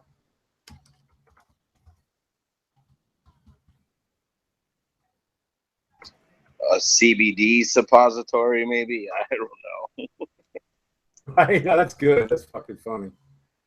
I'm trying to show you guys something. Who got some of those? Let's give them. I'm just trying to help. Here's the graphic you could use for the size 15 clown shoes, motherfucker. See, that would work. You could put 15 right there on the shoe. So, by the way, this used to be on a hit of acid when I was a kid, and it would knock your fucking dick in the dirt. You'd be tripping for 2 days. Damn. I remember seeing that when I was little. Fucking shit was unfucking real, man. You need a seatbelt when you took that shit.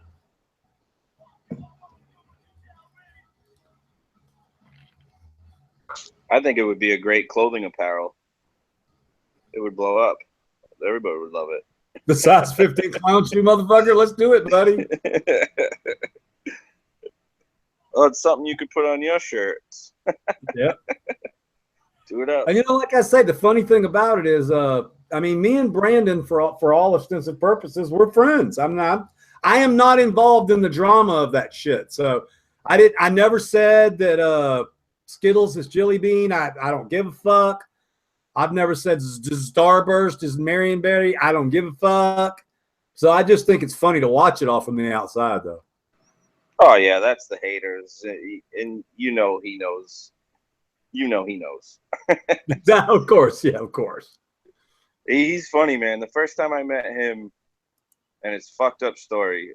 We were at Chalice. I wanted to try some of his melt. Obviously, hash maker to hash maker. So talking, I showed him some of the Space Bomb I had. Give him a dab. I caught him when he wasn't busy, and he looked at me and he's like, "Are you competing in Chalice?" And I was like, "Yeah, I got something in." He's like, "Man, I want to see you at the Emerald Cup one day." So this year,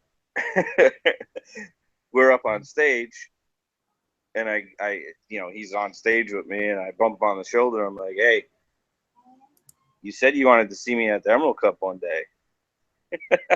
And he was like, "Holy shit." He's like, "Congratulations." It was such a fucking great moment. That's fucking badass. And yeah, I mean, by the way, if you guys don't know this, so Mr. Bond took fucking 3rd place with Mendo Dope at the Emerald Cup. And I want to tell you, I don't know how many people other than 3rd Gen won, but I mean, there wasn't really anybody else. I mean, you fucking pretty much took it to him there, Mr. Bond. That's what everybody was saying, and I feel the same way. Just to be up there, and whether you like the Brandon as a person or the company or not, they have fire stuff. You can't deny it. So to be up there with them and to be doing it with the boys is unbelievable. So it still really hasn't hit me. I got the Weed World article, the magazine, the other day. The boys sent me some, and it bugged me out, man. Just reading that article is crazy. No, well deserved, man. Well deserved. And yeah, I did want to say one thing. So, kidding around with 3rd Gen and the fucking stupid video and all that stuff. I mean, you said it. I mean, it's not like they're winning tons of cups with shitty weed.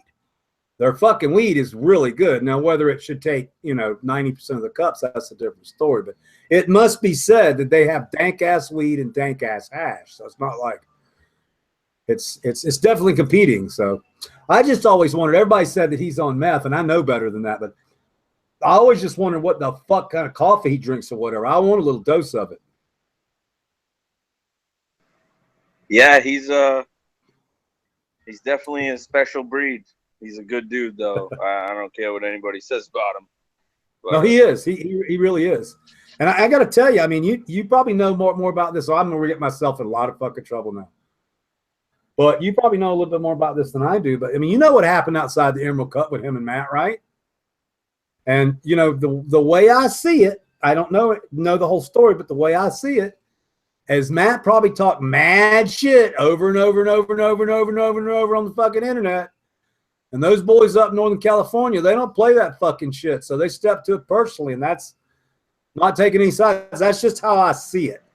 I fight to fight. I didn't see it. I mean, we were there, and as soon as it happened, everybody went running. But as far as I'm concerned, what happened between them two is between them two. Right. If Brandon felt the need, he needed to defend himself in some way, then so be it. Right. Rat or I no agree. rat, I or actually agree. it's sad that it comes to that, but you don't mess. Some people you just don't mess with, and he's not a keyboard warrior. So No, that's pretty much what I was saying. I mean, everybody knows I'm friends with Matt, but if you push it too far, which is a little funny. There's another funny story behind there. I don't know why, but for a long time, Matt tried to get me in a fight with his ass. It's constantly. And my big thing with the way I run the internet and the way I run it, haters and everything, is I just don't respond. So every time he would try to bait me, it wouldn't work. And over time, we actually became pretty good friends and everything. So apparently he looks up to me. Anyway, I didn't mean to go off on a tangent.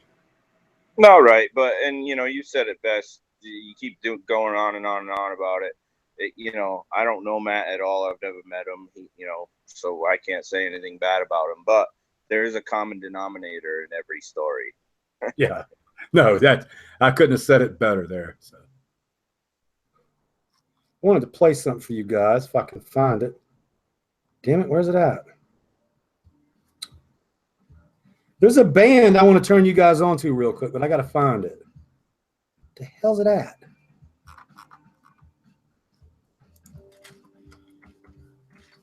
Take this brief opportunity for a panel toke, everybody. Hell yeah. I'm down with that. While we're looking out, I'm going to put something on for you. Y'all guys ready? This is fucking just different. Hell yeah. I'm going to find it real quick. It's not it. Motherfucker, where you at?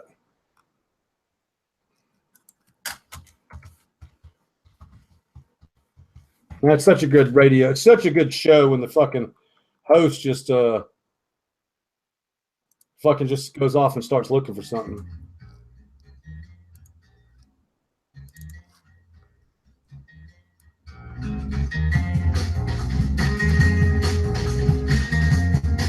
This is Silver Sun Pickup Panic Switch. This is fucking sick as fuck, dude.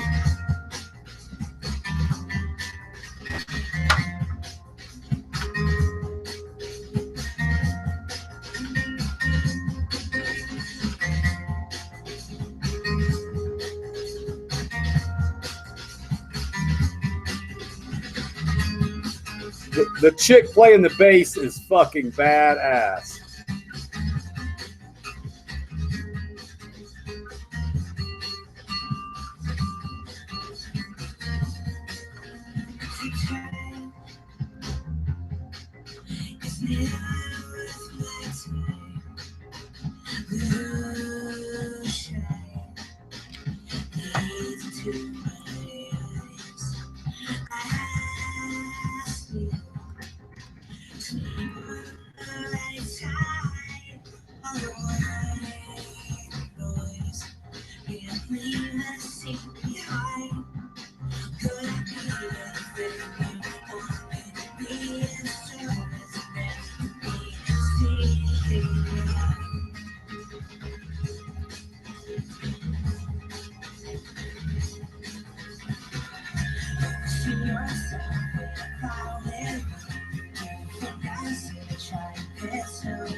Thanks, guys, for the break. I see Indra's in the house, huh?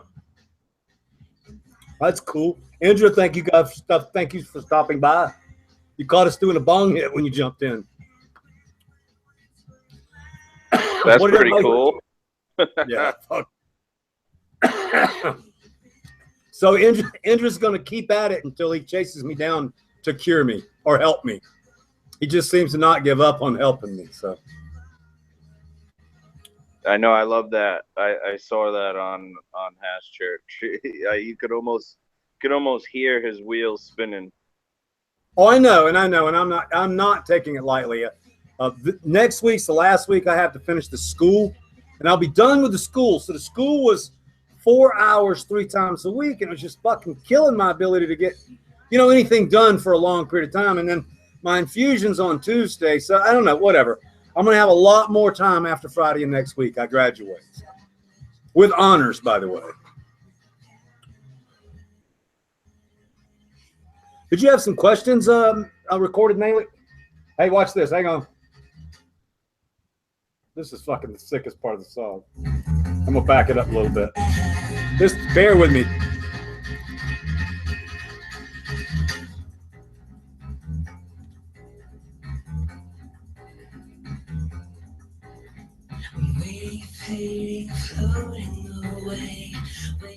Sorry, I've just never seen that many girls play a sitting Rickenbacker bass. If you've ever picked up a Rickenbacker bass, it's fucking huge. I mean, it's like this when you try to play it. I don't know any musicians we have in the channel.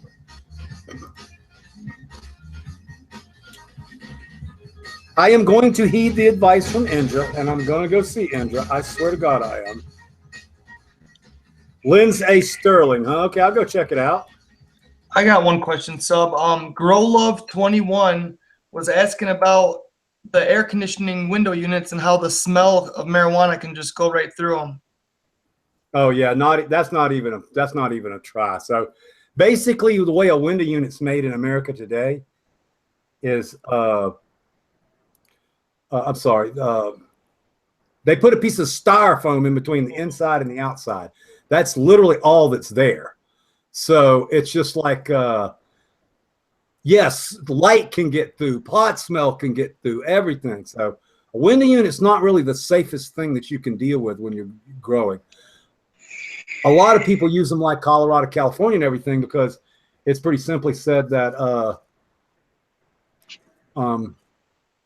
they just don't have a problem there. So anyway, I wanted to get this up, see what this guy says. Go ahead again, Mel. Sorry. Good to know. Good to know. That's GrowLove21 asked that question. Very cool. All right, let me look here if I can find some more questions. I thought you had a couple recorded.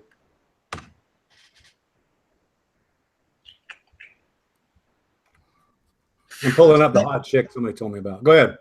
Southern Fried 420 asked in a comment before, how long did it take for you to get your growing feet underneath you? Wow, that's a really good question. Still doing it. Yeah, that's what I was fixing to say. I was about to say we have just a little teeny bit of a deficiency out there right now on the orange juices, and I don't know what the fuck it is. I'm trying to figure out what it is. But anyway, so to answer your question, I first started growing pot indoors. I mean, I made a lot of mistakes. The first time I grew really big was in Georgia under a couple of big bay lights. And I used soil, so that was good. I used chicken shit, so that was not good. Basically, it took about 7 years. So all my plants looked like shit. And then I tried hydro, And I fucked up hydro bad because every time I checked it, I put more something in there, more or less or something like that. And then I started talking to Vic High online. Somebody asked me a little earlier to get Vic High on the show. I haven't seen Vic High in 17 years. But so he had this soil called super soil. And I'm going to see if I can find this real quick. BCGA.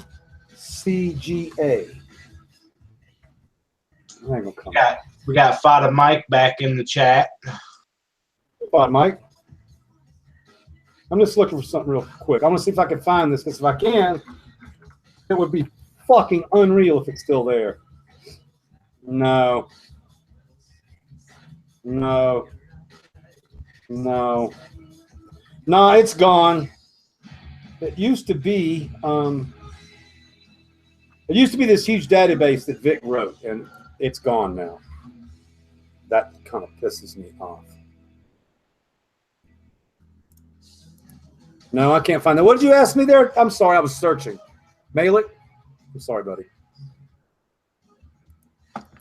Nothing. I'm back. So Vic told me how to make super soil. So I basically went to the store and I bought the stuff to make super soil, and I mixed it up and I grew a crop in it. And it was the very first crop I grew that I didn't burn the shit out of it with fertilizer or run out of food before. I mean, it was actually a really good crop. I liked the way it tasted. And so I grew in that super soil mix for a long time, which was basically Scott's, perlite, worm castings, and chicken shits. That was my very first super soil. But I think the answer that Fodders gave was the best. Hell, I'm still learning how to grow. I didn't invent the quadrant system until 2 years ago, so I don't think you ever quit learning how to grow. Now, having said that, by the time I created Jack the Ripper, I think I knew a good bit about cultivating cannabis. Because once you start dealing with pollen and shit like that, it gets a lot harder. You think you guys probably got problems with timing clones and shit. Every single female strain gets pollinated on a different time, and every male produces pollen at a different time. So you can kind of imagine.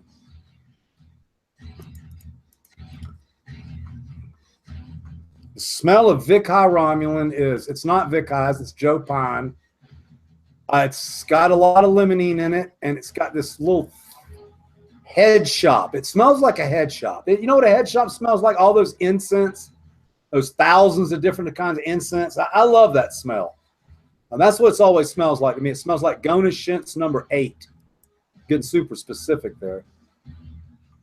I can't find that American one. If you can find the BCGA site, throw it to me, buddy. I mean, it was out there forever. It had Vic's soil recipe. It had the making of Killer Queen and all that shit. It had the B75 project. Who is the second best cannabis breeder in your opinion? Well, I don't know who the first best cannabis breeder is. As far as I'm concerned,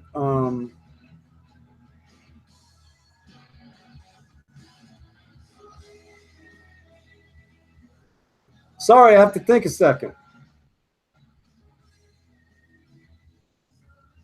Oh, I got it. That was easy. It's Vader. How easy was that?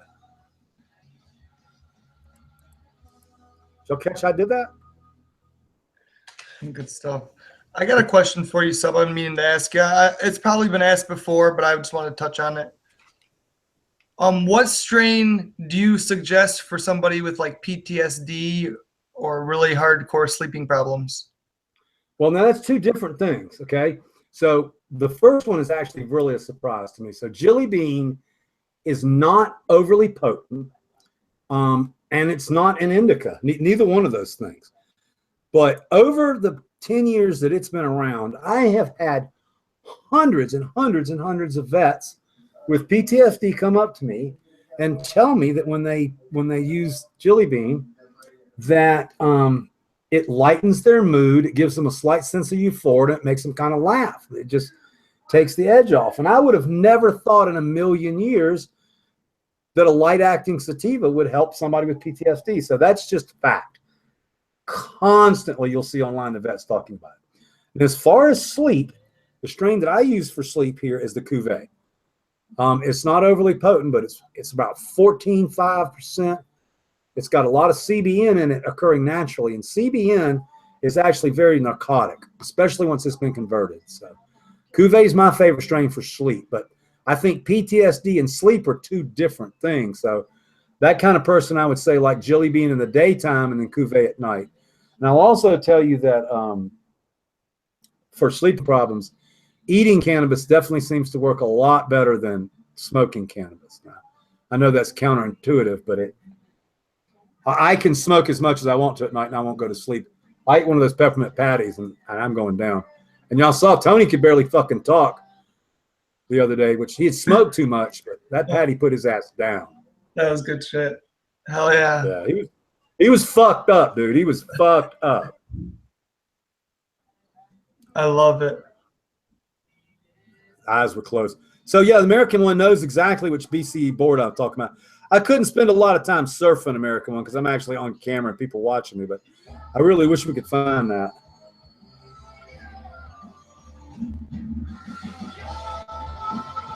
Jesus. Yeah, the new cup's going to be a lot of fun. I got to buy my tickets. See, Mr. Sandwich says Jilly Bean for PTSD for me. He has PTSD and he makes RSO to put in the cap. See, it's amazing. I would have never thought it, but we know that now. People are all on femnuts till they hear Subcool speak. Hey, man, there's plenty of good feminine seeds out there, and I'm not knocking anybody else's what they do. I just don't do it. And the whole fem seeds are for pussies things, it's a joke. I mean, yes, I do not believe that you should grow fem seeds. And yes, it's a trick question because get it, fem seeds, pussies get it, but there's plenty of people out there that make fem seeds and people like them. I'm not so stupid that I don't know that.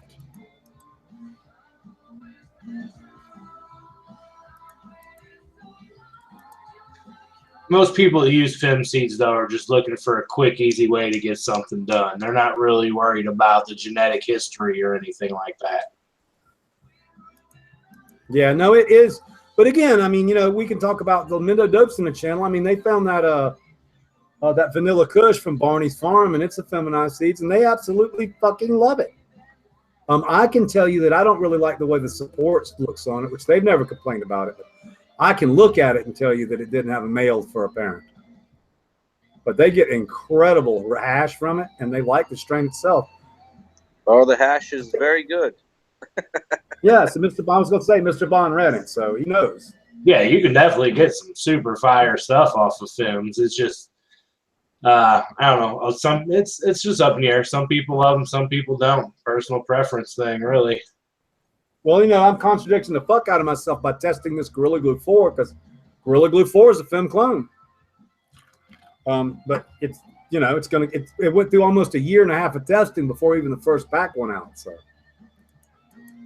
you know my stake on that. While I care about these things very much, as far as the fems, the autoflowers, and all that, if a strain does what the weed nerds want it to do, then I would look at it.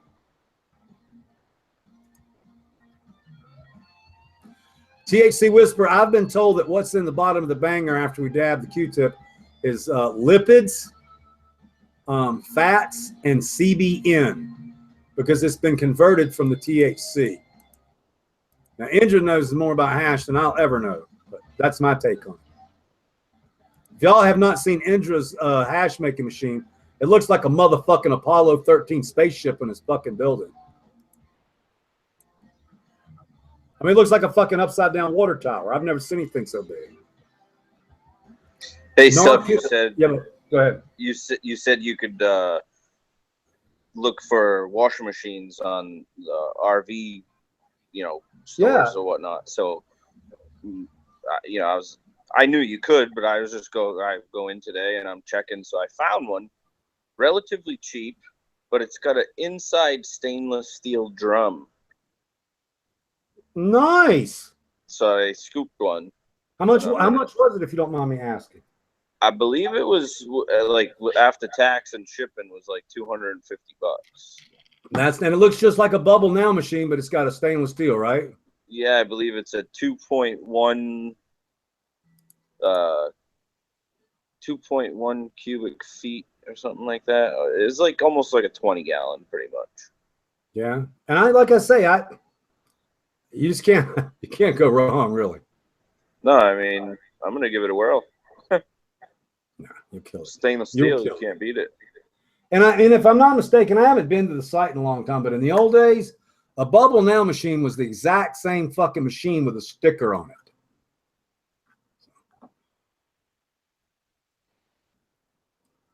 No, MasterCard will not let you buy cannabis-related shit. I bet you about the banking on this show quite a bit. I have 5 Brian Berry coffee beans. What should I expect off of 5 seeds, farting female or clone? Is it hard to grow? Any advice on that particular strain? Okay, I'm going to be rude to Shane Pug. If you don't know the answers to those questions, then you should not have bought the seeds, bro. I mean, this is basic knowledge for kind of buying a strain. Did you just throw a dart up against the wall and pick one? Brian Berry Cough says what it is on the website. Those questions like that just kind of trip me out. What should I expect off 5 seeds? You should expect to grow them and find the best female.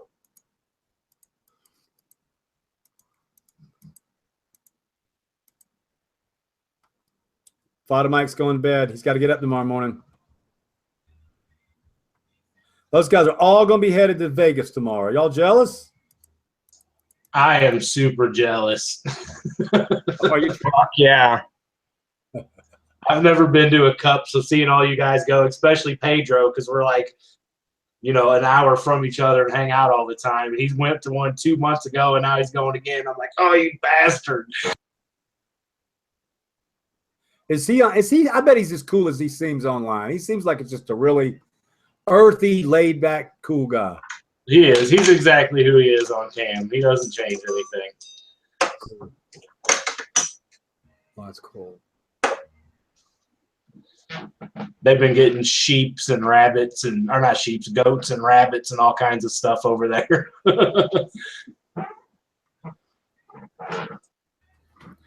T2 says, so cool. I know you love Chick-fil-A, but I went today and what I got was really bad. Maybe I got the wrong thing. You get fucking chicken nuggets at Chick-fil-A. I mean, and you can't fuck up chicken nuggets cooked in coconut oil. So I don't know what you ate. Maybe you got one of them damn grill sandwiches they try to sell you in California.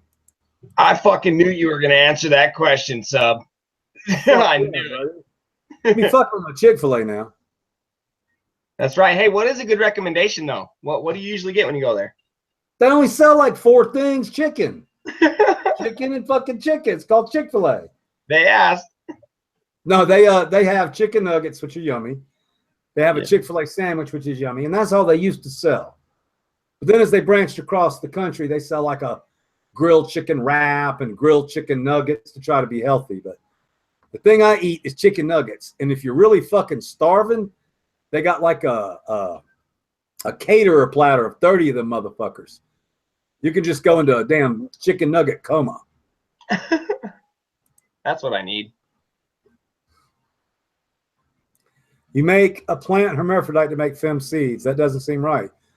It's not right. It ain't right. Stress or STS. STS is silver colloidal. Yes. And if you had a herm plant and you let that plant pollinate itself, those seeds are 80%, 90% hermaphrodite anyways. If you took a herm plant.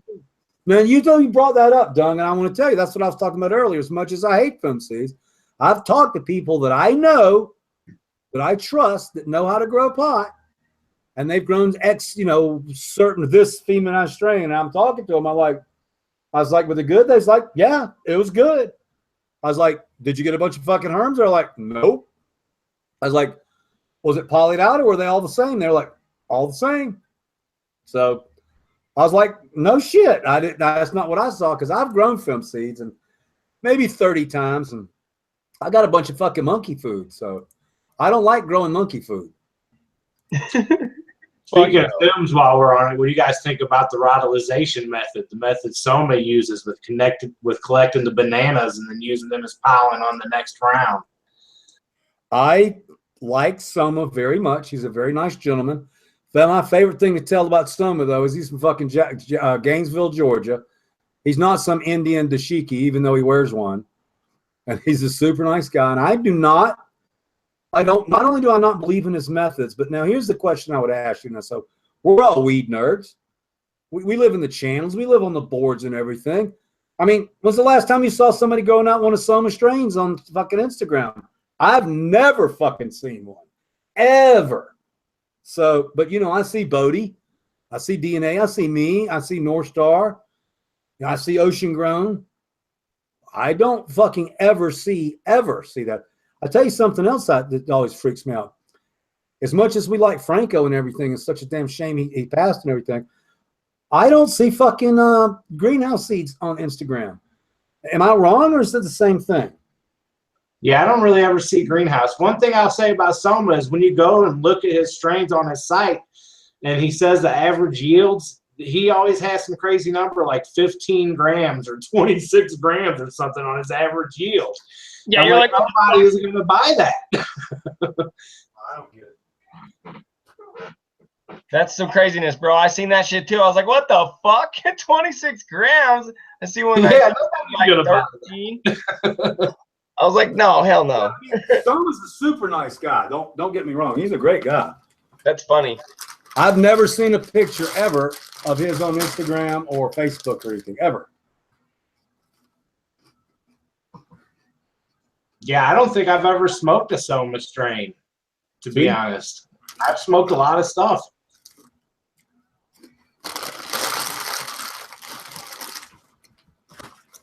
So Soma holding joints. Yeah, the Soma actually showed me the trick of rubbing a joint on a pot plant. I actually saw him do that. Dude, I bought a knife today. The guys have seen it. I'll show it to you guys.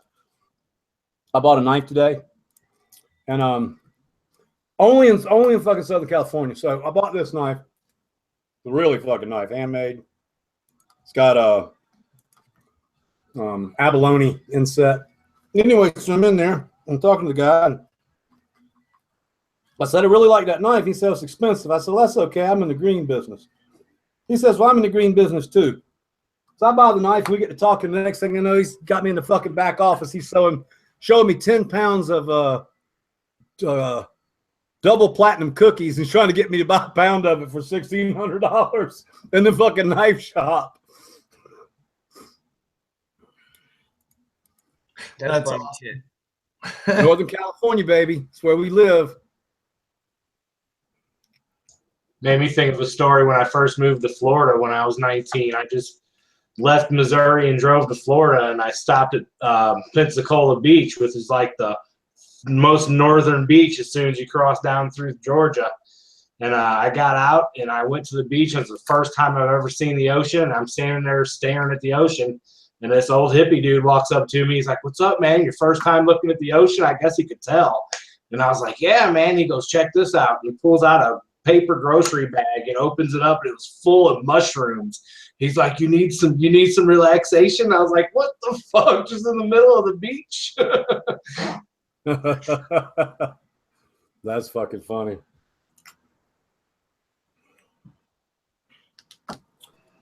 So, Sub, Talk to me. some buddies of mine over here in Rhode Island have started.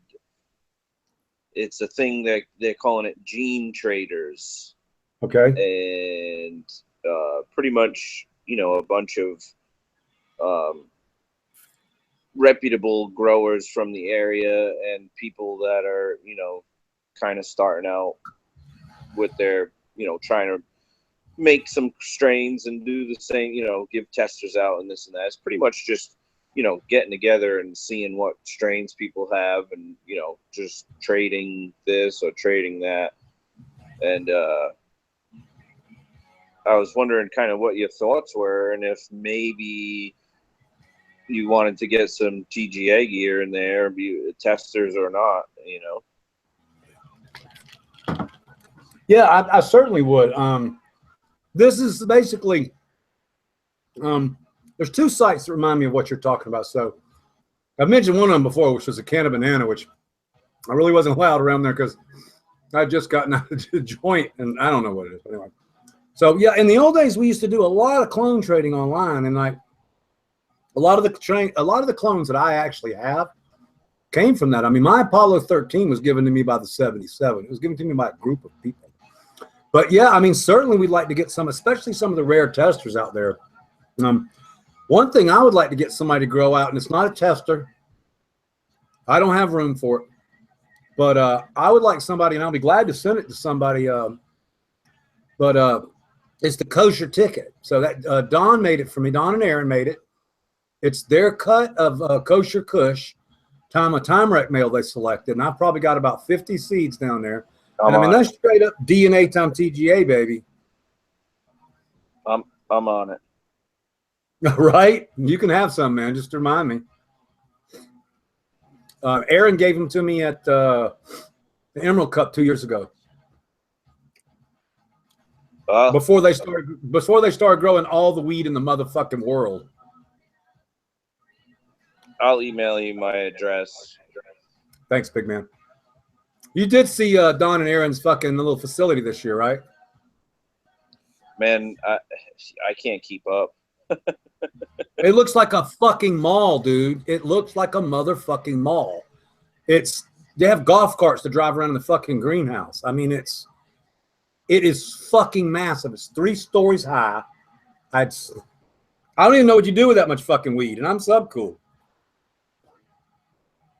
Yeah, they're definitely they know what they're doing. I think I want the what is it? The ninja fruit. Dago. The ninja fruit sounds right up my alley. Yes, lots of people have grown Brianberry cough. Shane Pung. Oh, you mean in here? Yeah, that ninja fruit Dago grew out looks incredible. Oh yeah. It's color, right? It gets color. Oh yeah. Oh, it's like solid purple. It's amazing. Yeah. I want to grow that out. For sure, I want to grow that out. And mainly I want to grow it out because, I mean, when I first met Dago, he mentioned Vader. And he sent me his number. I'm busy, like Vader is. And then, so it was a little while, and a couple times I saw him, I was like, this guy seems pretty cool. I really need to make time to get to see him. And then one night, I think it was one night when we turned the damn shut off for the show, and it was just the mods. And me and Vader sat there and hashed it up for about 45 minutes. And I mean, I just really connected with the dude on a level I haven't connected with somebody in a long, long time. So it was very nice.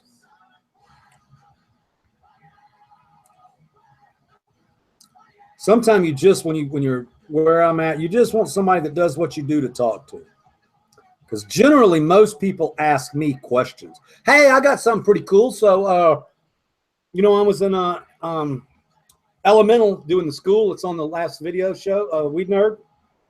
And I guess somebody took a picture of me standing at the top of the class teaching, and they're going to use it on some fancy magazine to promote their school. So just like you guys talking about the sub-cool's got a worth, I guess he does have a worth or something like that. But I don't know, it's pretty cool. I watched some of the school that Badger filmed, and I can't believe you guys fucking watch me and learn. Maybe we're our own harshest critic, but I look and sound like a fucking dumbass redneck that's full of himself. I don't know. I got a standing ovation, but when I rewatched it, I was like, man, I don't quite get it. But I don't know. Maybe when you look at yourself, it's something different. I always look goofy when I look at myself on camera. I think you said it. We're all our hardest critics. Yeah, I think so. Yeah, it's definitely hard to look at yourself sometimes, but it's nothing. It's easy to get used to. Agreed. Well, I'm used to looking at myself with all these goddamn YouTube videos I shoot. I mean, I look at myself a lot, but it's still a little bit different. THC Whisper, you must have watched that. Hey, what did you guys think about the last Weed Nerd show? Dude, I put that fucker together in like 20 minutes editing. And nobody said I made a mistake or doubled it up or showed my tallywhacker or nothing like that. So I guess it's okay. Malik's fucking passing out because I said tallywhacker. I'm passing out because Malik lost his mind so damn hard. Yeah, you're cracking me up over here, man. It's good shit. I love it. That's what my mommy called it when I was a kid. She said, tallywhacker. I was like, whatever. Oh, shit. Hey, I gotta keep people laughing. I do not have a sexy ass. I have a white boy ass that looks like fucking 2 butter beans smashed together. Oh my God, sub. It is. What's what it looks like. It's what some redneck told me one day. He goes, boy, You got an ass look like two butter beans stuck together. I would have been like, old man, why are you looking at my ass? What is the problem here? Vicky, that happened to me at a bar, and I almost got in a fight. And I'm not a fighter. I'm not like that. But I was in the bar one day, and I was drinking. And somebody was standing beside me, and I turned around. He kind of had like a shitty look on his face. He goes, "Hey, man, I've been looking at your ass for like 20 minutes because my ass crack's always hanging out." So I turned around, and I was like, "You've been looking at my ass for 20 minutes, bro?" And like I said, dude, I'll pull my fucking pants, because he got kind of aggro for a second. I was like, chill out, dude. I'll pull my pants up. But really, I mean, just the way he said it, I've been looking at your ass for 20 minutes. Well, fucking quit, dude. I'm gonna tell you.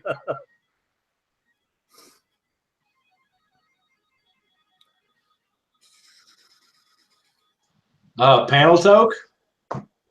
Yeah, I think it's time. I was fixing to load up. I've already started on my goddamn cookie, though. Oh, I'm no. in trouble now. Uh-oh. I'm on the cookie. I'm on the patty. This is why Tony couldn't talk the other day. All right, Chan, toke with us. I can handle it.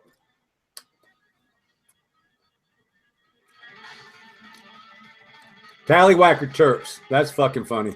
I'm gonna have to take my RSO pill before too long. That thing usually puts me down too, boy. Dude, I had a hangover this morning because I ate a patty, and then we started bullshit, and I ate another patty, and I was sleeping the sleep of the fucking dead this morning, really. Oh, shit. Fucking hey, man. Coma. Man, for like the first 2 weeks I was taking my RSO, I was sleeping for 12 hours a day. That shit was just knocking me down. And it's crazy to be knocked down like that when you're, you got a pretty high tolerance from smoking all the time. Then you got a half a gram of RSO, and it just annihilates you. The first time I ate up, when I came out west, Jill always made cookies for me, and she made them pretty good, but then she quit making cookies for me, whatever. So I started buying them, and the first time I ate one of those fucking Corova bars, now they taste like shit. I mean, they taste like a brownie with about an ounce of weed in them. But if you can eat one of the motherfuckers, it's about 6 by 6 and 3/4 of an inch, and it's a little chewy, but if you can get one of those damn things down, that son of a bitch will knock you down. I mean, it's a bunch of fucking weed.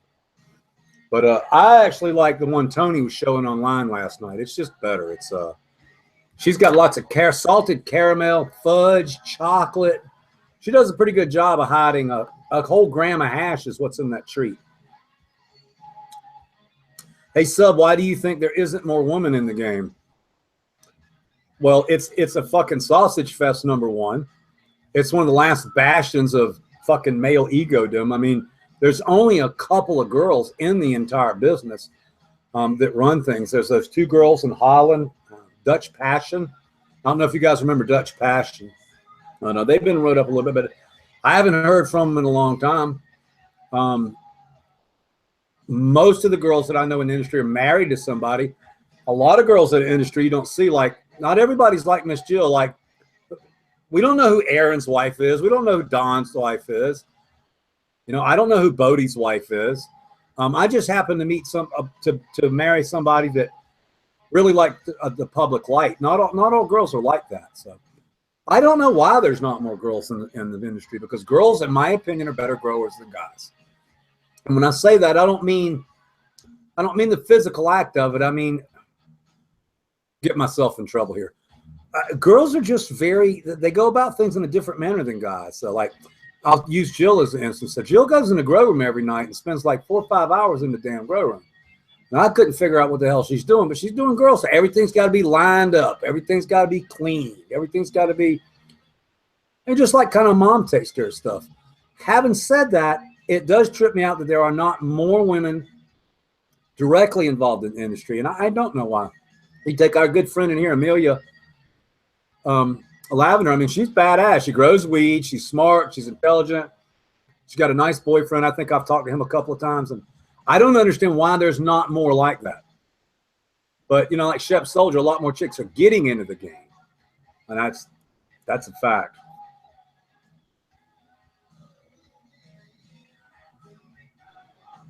Hey guys, thanks for having me. I got a blast again. Night night.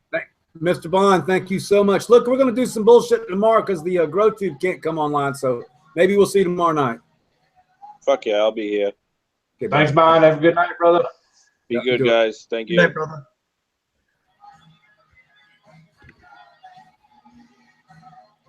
Flying Brian says, I want to order some beans, but I was wondering which strain expresses the cheese side more, the Dairy Queen or the Cheesequake.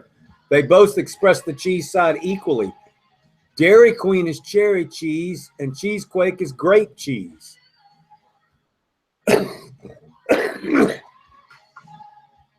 Cheesequake is definitely a bigger producer of the two, though, if you're looking into that at all. Cheesequake is a monster. Yeah, she is. You know, when I take Cheesequake, a lot of strains, I got to tell y'all a short story. So a lot of strains with me, like, the reason you don't hear me say about get excited about some strains, like, so I grew Cheesequake 6 or 7 years ago. I grew out a 10-pack. I got 6 amazing fucking females. That's the pictures you see me post when I put up pictures of Cheesequake. And I really enjoyed it. But then I moved on to other things, and I've never gone really back and grown it. And it's not because I didn't like it. I fucking loved it. But I can only start so many seeds in my lifetime. And I mean, now I did a search the other day. So I have created 190 strains. 190 fucking strains. 44 of them are on the menu now. So a lot of times we grow Kaboom. I grew Kaboom one fucking time in my life. Amazing, giant, towering colas covered in lemon and pine saw smell, dripping in resin. Huge. The buds were fucking huge. I ran it one time to get the data that I needed for the web, and then everybody else runs it. So it's not like I have a warehouse where I grow all 44 strains. That's why I created the Weed Nerd Army, and I couldn't do it without you guys. Guys like Tricky takes that fucking passion, takes what I created, and you know, just like he said, I didn't even get the words out of my mouth, and he's like, "Yep, Cheesequake's a fucking yielder because it is," and he's grown it. I bet there's a question the panel would like to know. I think I probably know the answer, but what have you grown the most of? I've grown Jilly Bean 4 times from seed. I've grown Quirkle 9. It's got to be Quirkle because I'm always looking for a Quirkle male. And it's kind of funny you don't think about this. So a lot of seed companies actually they get a Quirkle male, and they call it good. That's the male they use forever and ever and ever. But we actually about to have 2 Quirkle males. So we have a Quirkle dominant male and we have a Space Queen dominant male. I'm using the Space Queen dominant male on the Mendo Dope project because the Space Queen dominant males have more resin. My main goal on the Mendo Boys Cross is 2 things. Maintain the smell that plant has and to add resin to it that will actually hold up underwater. I don't know if you saw it or not, Tricky, but you know, when they washed that locomotion plant, there was plenty of resin on it. But then as they started washing it, the damn water turned purple and the resin had fucking disappeared. I think they were made up of whatever lack of wax or whatever, and they just dissolved. I think Space Queen can actually fix that. Now, this is like just, I breed by opinion. It's like, this is something I think. I could be wrong. I have not been wrong that many times in my life about this. So I don't know whether it's a gift or whether it's learned, but I do seem to have a knack for taking A plus B and creating C, and it does seem to work. So, yeah, I think you're right, Sub. I think that maybe, just maybe, they hit a water-soluble form of a trichome because they're obviously very rare in nature, but apparently they happen, and you've bred some with that locomotion, bro, that Blue City Diesel time wreck. That shit's on fire. And if you can maintain that blueberry smell and that pink fucking color and shit, add some resin to it and make it non-water soluble so it's a killer hash plant, dude. Man, you guys, that's already a winter strain, bro. You're just going to make it a fucking super winter. and not only that, just from a business aspect, I mean, you do understand what's going on here. I mean, everybody associates me and Mendo Dope together. They are like my damn kids, for real. I champion them, they champion me. They grew this giant fucking plant in their backyard that turned fucking pink. Then they take it indoors and it's purple. And so we're creating a strain for them called Mendo Dope, and I'm doing my due diligence. But to be honest with you, this whole thing came about because it's fucking fun. Standing there in the bud room, I'm like, I'm going to make goddamn Mendo Dope across. I'm going to run across the fucking United States singing about Mendo motherfucking Dope made by fucking TGA and Subcool. I can't think of anything funner in my life. So this project's about having a good time, to be honest with you.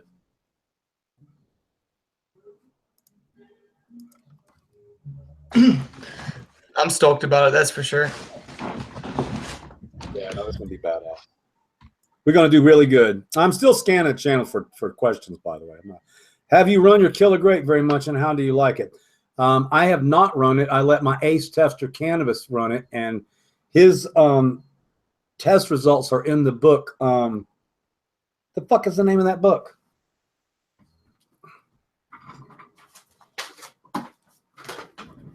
This Bud's for You. So Killer Grape is in this book. And man, did he do a good job. Oh, Cannabis, I think, is one of the best growers in America. I took a little back step this year because, his brother committed suicide for alcoholism. And me and Cannabis talked a lot during that time. And we became even better friends than we are.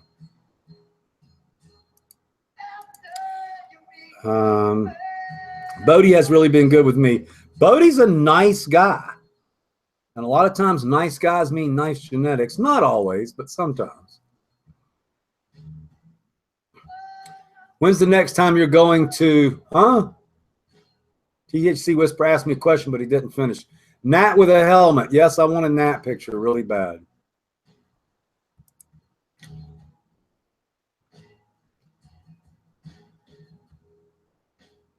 All right, I think I'm going to just get stoned again.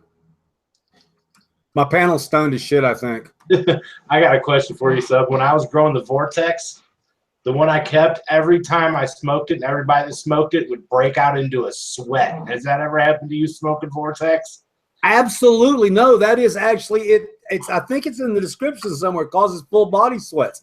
No, Yep. and we don't know what it is. I mean, I used to think it was just potency, but I've got other strains that are just as potent. I think it has something to do with your stomach. I don't know whether it's dropping your blood sugar. And by the way, that is what I think. I think you get so fucking high, your blood sugar falls out. That's just a thought. But yes, a friend of Jill's came over to our house about 6 years ago, and she did a bong hit, and I got up. She got up and she walked away, and I didn't think about it. After a few minutes, I was like, well, where's that girl at? And I went on the front porch. We're sitting. She's sitting on the front porch just fucking blowing chunks from one bong hit.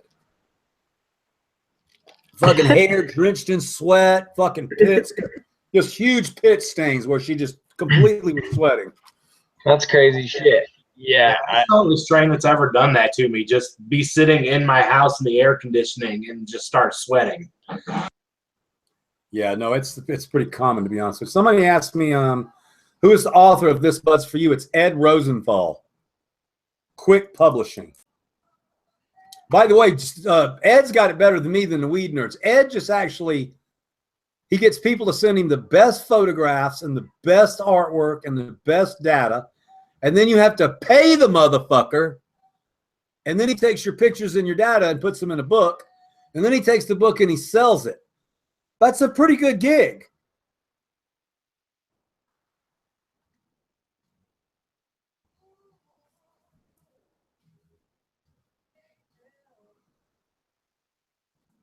It goes dead when I read it. Sorry, go ahead. So I heard your comment about us being stoned and shit. I am stoned, of course, but I'm actually writing your spread right now. So I got a quick question for you. Yeah. Do you have a name or anything in mind for that XJ Pennywise cross? No. You thought about it? No. 13 pennies? Sorry taken, I think. Yeah, okay. Yeah, and that's the thing. I got to run it by you because you got to see it taken, yeah. Well, know what So, you got to do. You don't need me, man. You just fucking go into Google and type whatever name it is, and then type the word cannabis. Oh, for real? That's it? Okay, hell yeah. It'll Cool. fucking come up on Leafly. If it's named at Leafly, it'll come up. I mean, I think there's even a strain called Blue Balls. There's so many fucking strains. But yeah, that's how you find out. All right, cool. Have you ever done a fan sponsored name?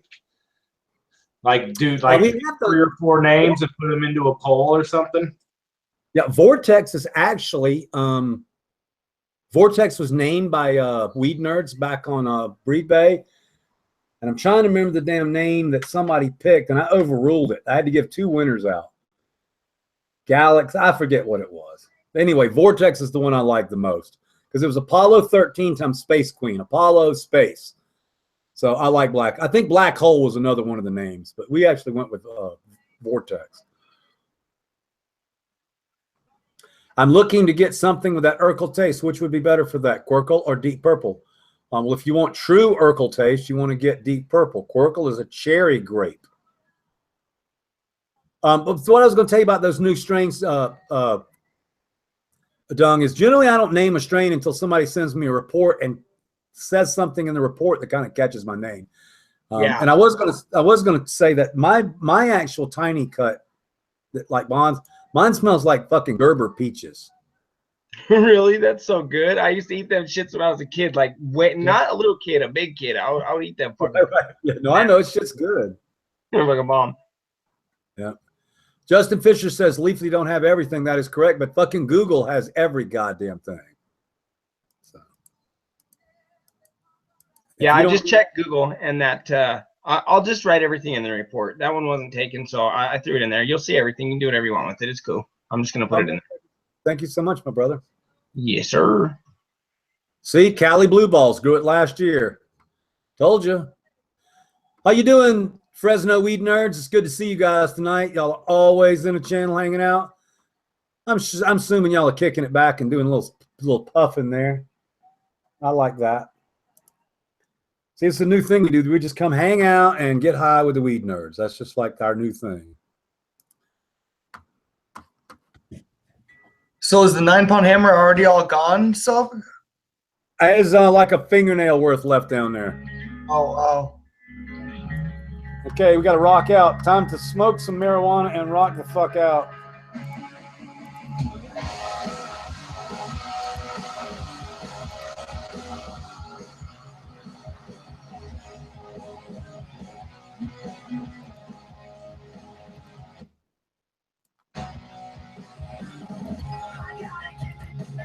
Take a rip of my 90U right here. Hash. Yeah, hash.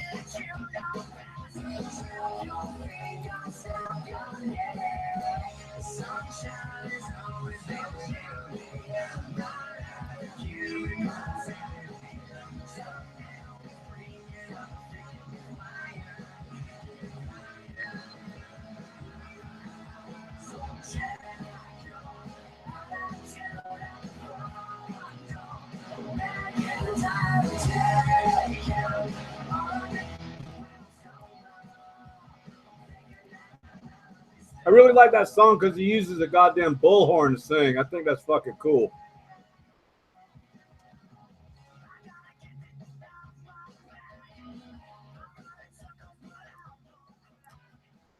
Man, that terabyte, that drive I bought, that motherfucker's badass, dude. I got 2 fucking computers worth of shit on it, and there's still room.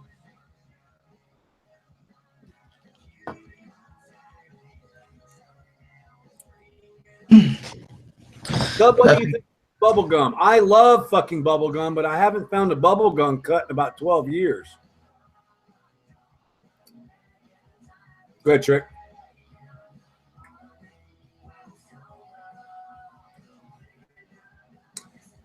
Fuka the Bitch says, is Jink Foof's making more 9-pound hammer batches? Nah, you know, he spent like 5 years creating one of the most interesting strains on the planet that everybody wants to buy a pack of seeds of. So he's just not ever going to make anymore. That makes sense, right? Sometime you guys can answer your own questions. I swear to God. Is Hershey going to make more fucking chocolate bars? Yeah. You know what? This might be a little off topic. The one thing that confuses me is, who is it that made Charlotte's Web? Was it Brothers? No, I don't know who made Charlotte's Web. 2 dudes in Colorado found it. Stanley Brothers. The Stanley Brothers. They charge like $600 for a pack of their seeds. If you're trying to help people, why are you charging $600 for a pack of seeds? I do not understand that. I don't like that either. And let me go ahead and say, and I've said it enough times to where I don't think it's going to come back and get me. I love Leo, Aficionado Seeds, Mean Gene. Those guys are fucking awesome. And they have really good genetics. There's no doubt about it. But you're buying a fucking wooden box and a really cool glass vial and some candle wax that's been pressed on there and some red ribbon. That's really nice. I mean, the presentation is fucking amazing on it, but you know, $500 for 12 seeds it's a little crazy. And the only reason I have a pack of Black Rhine Reserve in my safe is it was given to me. I mean, it's just the way it is. I sell retail a pack of my seeds for around fucking $50. And for somebody to turn around and sell seeds to the public for $500, I just think it's fucking ridiculous. If somebody wants to call me on that, that's great. But they make just as many fucking seeds as we do. So it's not like, oh my God, we don't make many seeds. One plant makes between 2,000 and 6,000 fucking seeds. So why do you need to charge somebody $500 fucking dollars for 12 of them? You'll never see me do that. We haven't gone up on our seed prices in 3 years. Yeah, I have like $150 cap, and I have to really want it to pay $150 for it. Right. Yeah, and you know, the same thing, Trick. When we used to go to Amsterdam, the same thing applied. I mean, you know, we were lucky back then because we were using US dollar, and US dollar would be like 300 guilder. But I wouldn't buy anything over fucking $100 US. I bought one year I bought a pack of Super Silver Haze from Orion, and it was 280 guilder. So that's like $100. And that's the most I've ever paid for a pack of seeds. Cali Mist, I paid 300 guilder. So that was like $105. They're proud of their fucking seeds over there, let me tell you.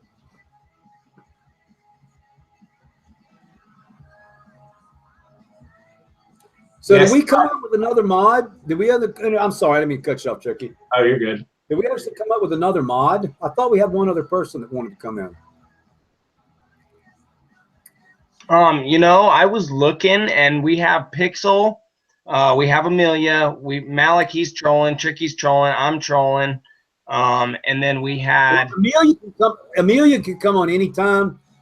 She can hit me with something if she wants to. I would imagine that when we invited her on yesterday, she probably wasn't done. She probably wasn't whatever, because every time she comes on the show, she's dressed to kill. She's got her lipstick on and her hair done. I mean, she's a fucking barracuda. So I bet when we asked her last night to be on the show, she might have been in her sweats kicking with some weed, but probably. I don't know the girl. I just know girls.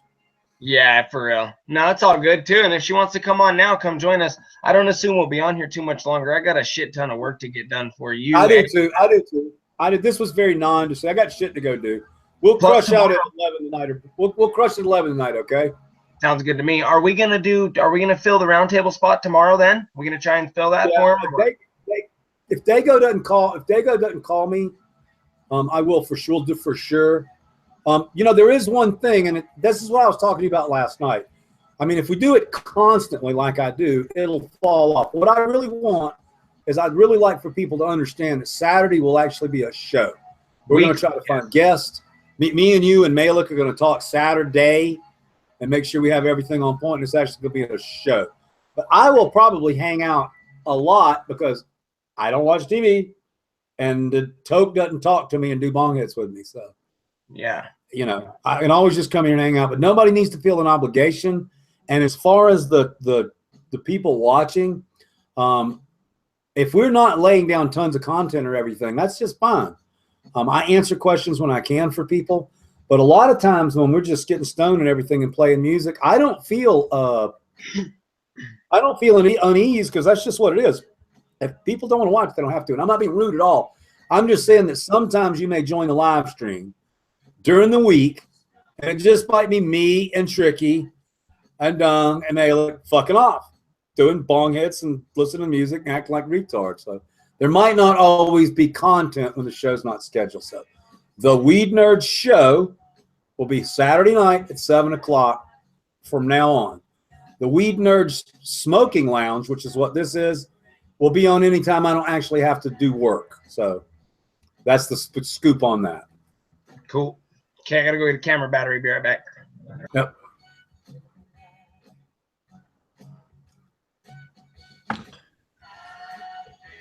Yeah, hey, Sub, I wanted to say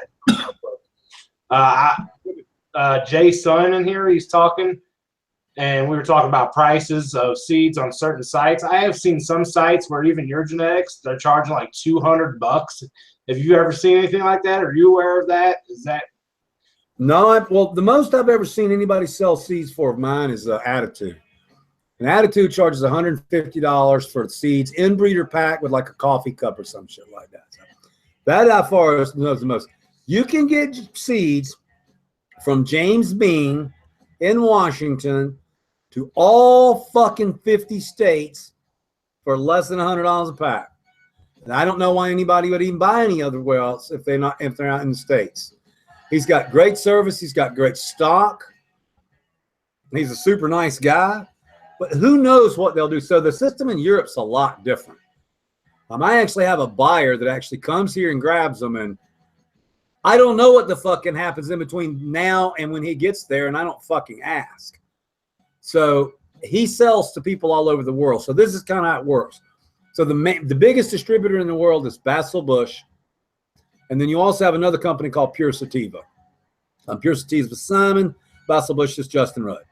So these guys are the two largest seed distributors in the world. They distribute seeds all throughout the European market. So my guy that comes and visits me, once he gets them to there, then they move again. So you got to understand how business works. I mean, they leave here and they go with somebody, and he puts a vig on top of it. Then when he takes it to somebody else, like like Basil Bush, then he puts a vig on it, and then gets distributed to all these shops in England and Scotland and Ireland and all this shit. And so they put a vig on top of it. And so every once in a while, you get a guy that's just a fucking asshole. And that's when you get the $200 pack of seeds. So just so you know, my profit on a pack of seeds is $15. It's the same thing a breeder makes, $15. And it's the same thing that the first line distributor makes is $15. Once they get outside of our network, we cannot control the prices. So just give you like as a heads up. When you see a pack of seeds for $200, bet your fucking ass that's not what Subcool made. so that is legal for them companies to be doing that though, just throwing crazy numbers on your packs? Yeah, and I tell people all the time, one thing that actually gets under my nerves more than anything is people will email me and they'll say, hey, I see some seeds on we're going to rip you the fuck off.com, and I was wondering if they're legitimate or not. And I say, well, they're on my motherfucking website. My website that costs $20,000 a year to keep running. It has all of the distributors on the front page. You just go click on them. So why in the hell somebody would just surf the internet and try to find the distributor that I don't have on my site? That is beyond me, but it is something that goes on every day. Hey, Sub, I'm over at Joe's Seeds, and I was wondering if Joe's Seeds got your seeds. And there's a little trick I can go look. So I can go look at their menu, and if they got Danny Boy on their menu, they're fucking posers, right? We know this right off the bat. So I will tell you, because of the Basil Bush thing, it is hard for me to determine who everybody's got my seeds. But if you're going to order them online and they're not on the front page of my website, that doesn't seem very intelligent to me. So having said that, you got Attitude, you got GTA, you got James Bean. I'll let you guys also know that on Instagram, you can at Miss Rose I Am in Washington. She distributes seeds to all 50 states as well. She just doesn't have a website. So with just a little bit of looking around and a little bit of intelligence, you don't have to pay $200 for a pack of seeds.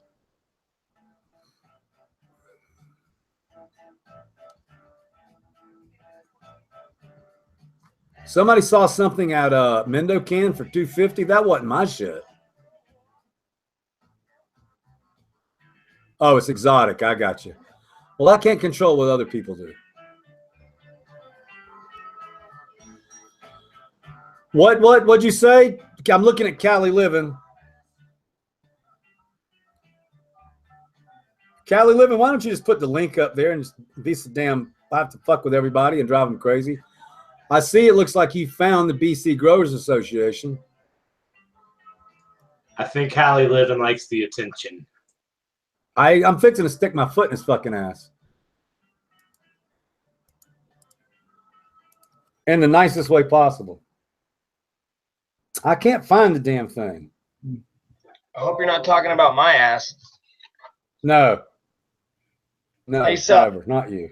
No, but I So if you had to look at this leaf right here, I've got two of them for you. If you had to look at these leaves right here and tell me if they were hybrid indica or sativa, and which way they leaned for that matter, what would you say this one is? Hybrid indica dom, right? Indica, yeah. Indica for sure, huh? What would you say Yeah. this one is? A little more Hybrid? leaning towards, yeah, a little more sativa hybrid. Sativa hybrid? Okay, so maybe like a 60-40 sativa, huh? Yeah, it's really hard to tell that with leaves, but you're on the right track. Okay. Absolutely, Right. you're on the right track. Because that's the only way I can get close without testing, you know what I mean? No, I understand completely, brother. And I'm going to smoke it here in the next couple weeks, but for right now, I can't even do that yet. You sent me the link on IG? Okay. Where's my goddamn phone?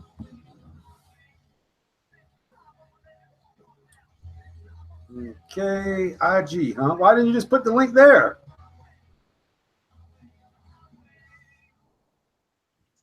What is that, Malik? Looks good. Some Jawa pie from Ocean Grown Seeds. Oh, the Jawa pie. Nice. Yeah.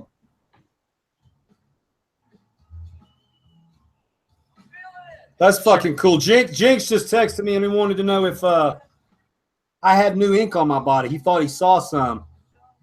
And he didn't see any. But how fucking cool is that I'm getting ink and Jinx already knew it? That's fucking hilarious. Saturday, boom. I don't see shit in my goddamn... All right, I'm over here now. This side has... I think I found it. Let me see. No, I think somebody found it for me. Let's see here. www. Is this still up, dude? This shit is badass. /CL/BCGA/BCG.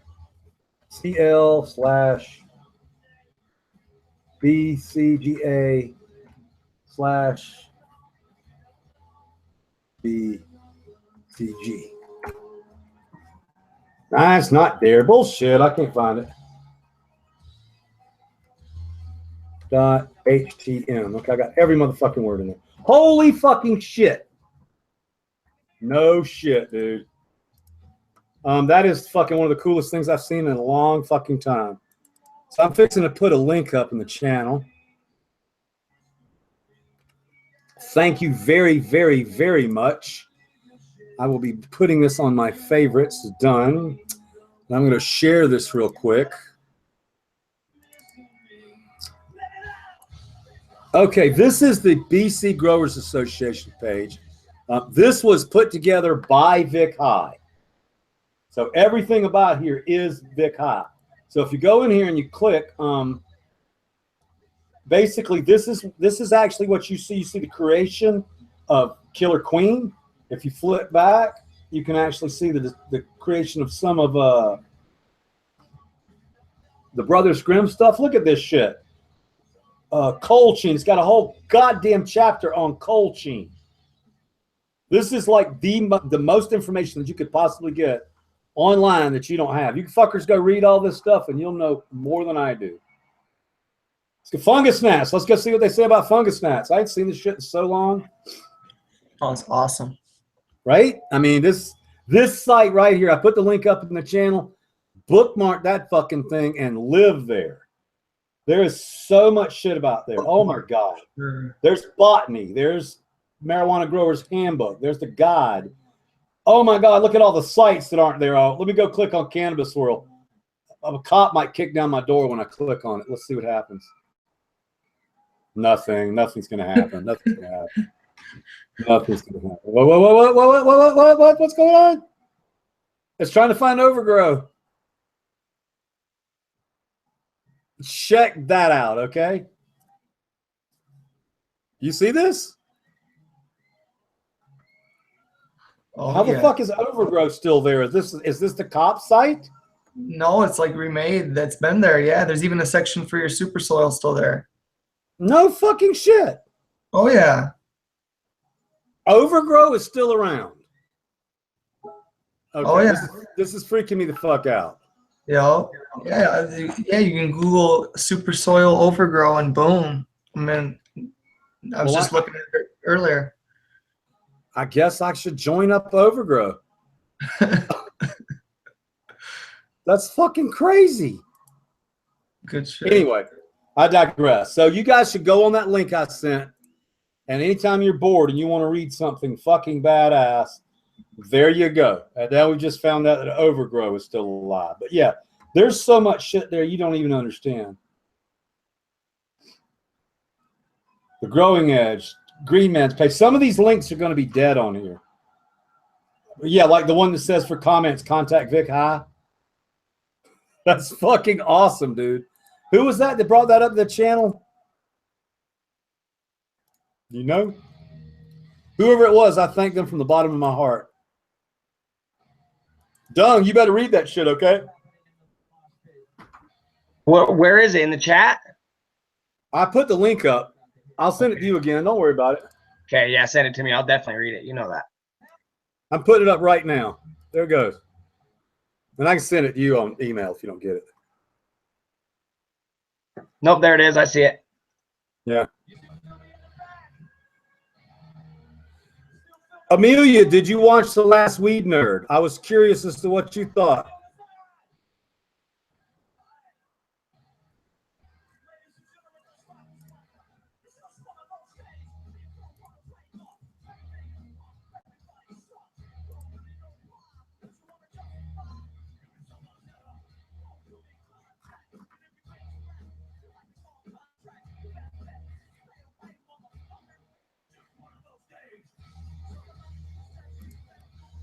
Awkward silence. Time for panel tokes.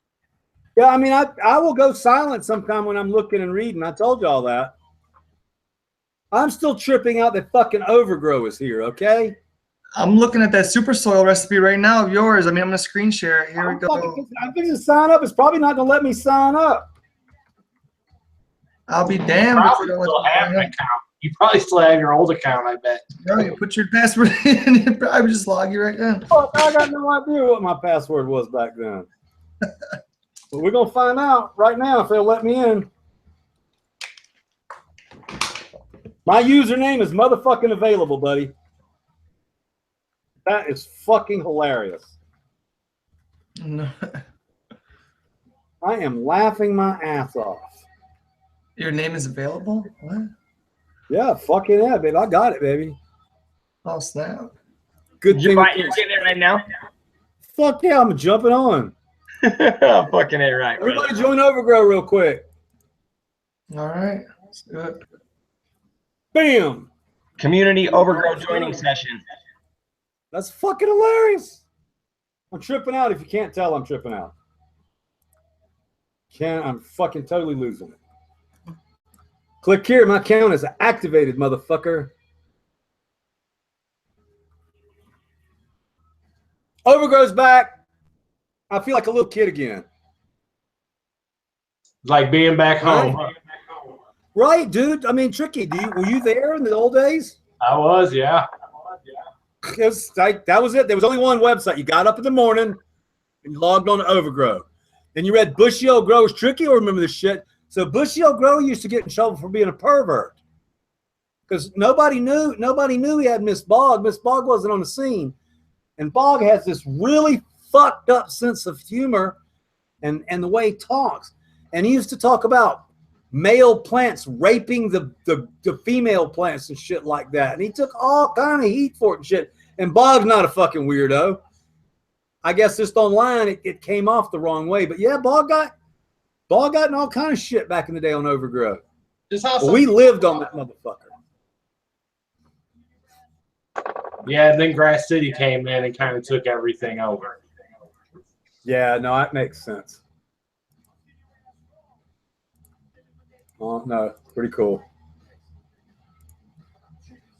Yes, it's in here. And I'm gonna type, let me go see here.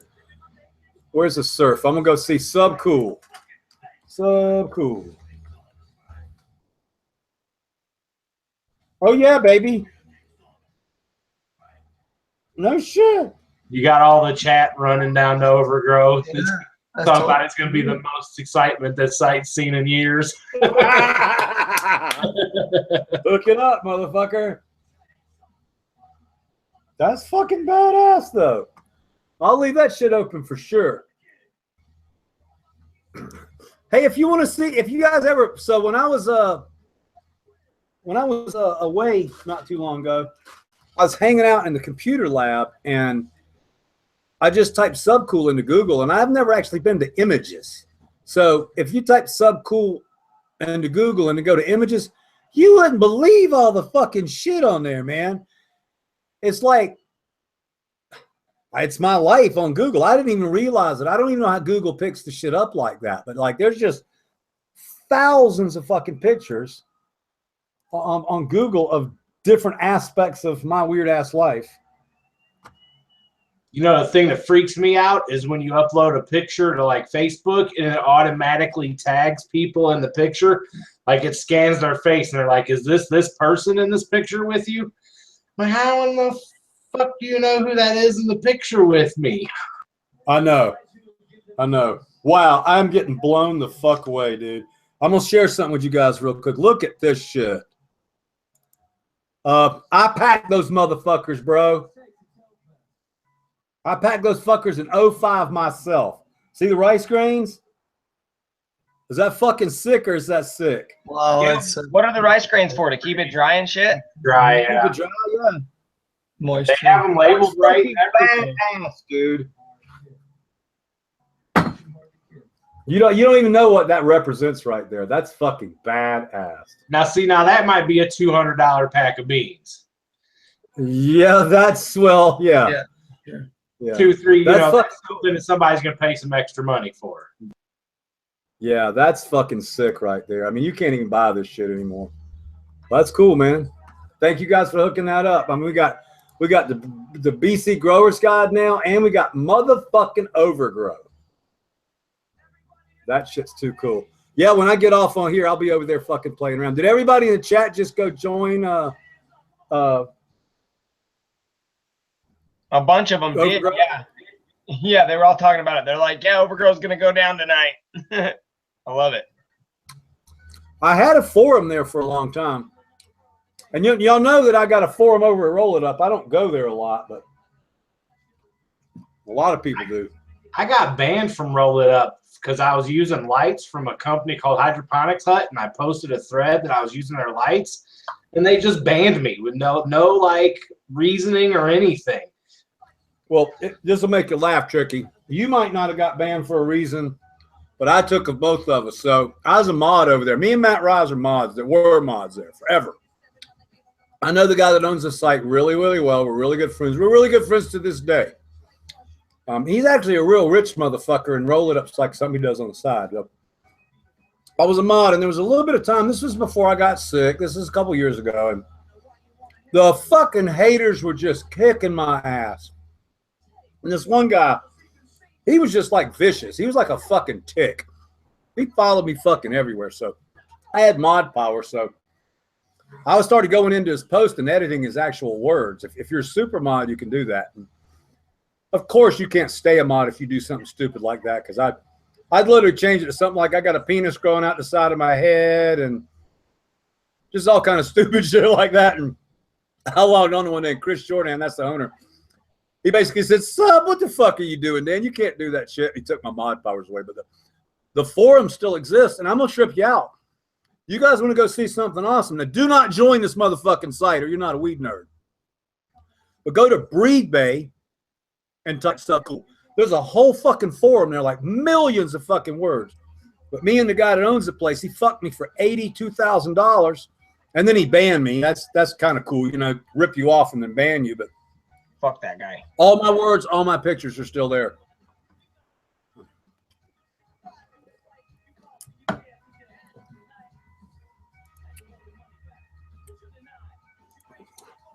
right, guys, I think we've run the gamut on this thing. Plus, I want to go play on Overgrow.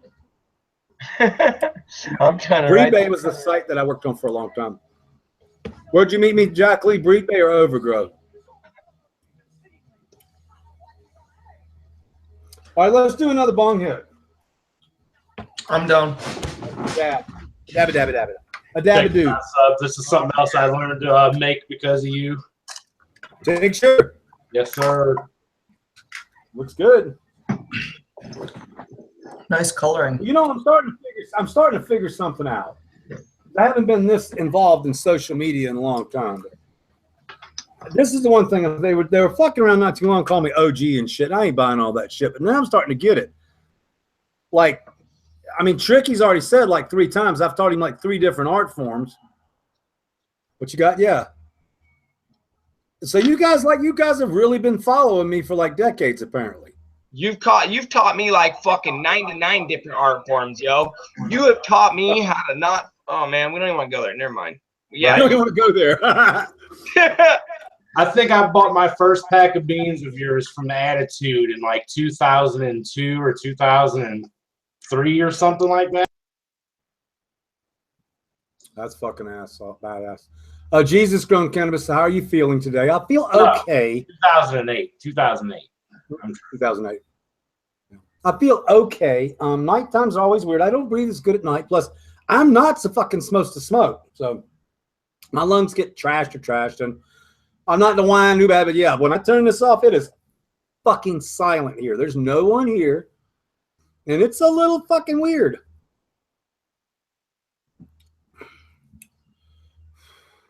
Peter S. remembers me from 2000, 2001.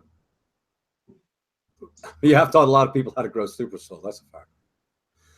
Doc Chronic. I remember Doc Chronic. Oh, Pixel. That is where we met. I remember that.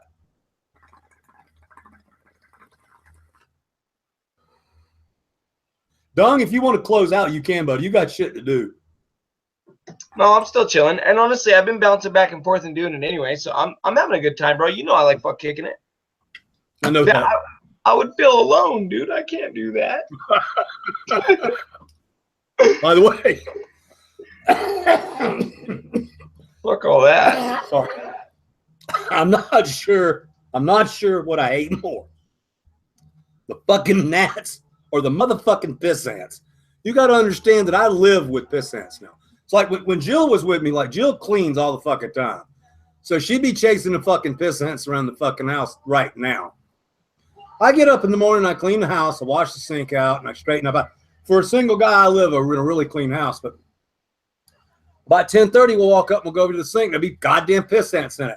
I was just sitting here at my desk, and there's 3 piss ants walking around my remote. So they say it's the rains in California, but I'll be glad when those motherfuckers go back underground. They don't do anything, they don't hurt anything, but I'm a slight bit of a germ freak, and they're just every fucking where. What's a piss ant? A little teeny fucking ant that's walking around. Yeah, that's it. A little teeny piss ant, little ant.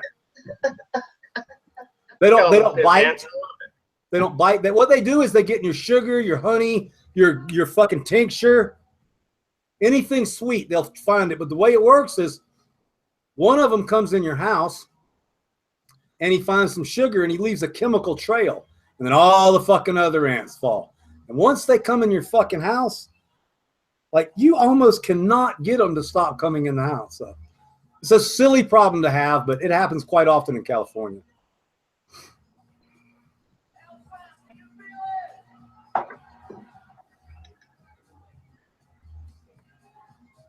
Check it out. Jack Lee said, Jack Lee was in Breed Bay at 05, and he commented on my first grow, and I told him, I said, you're doing fine. Don't ever think it.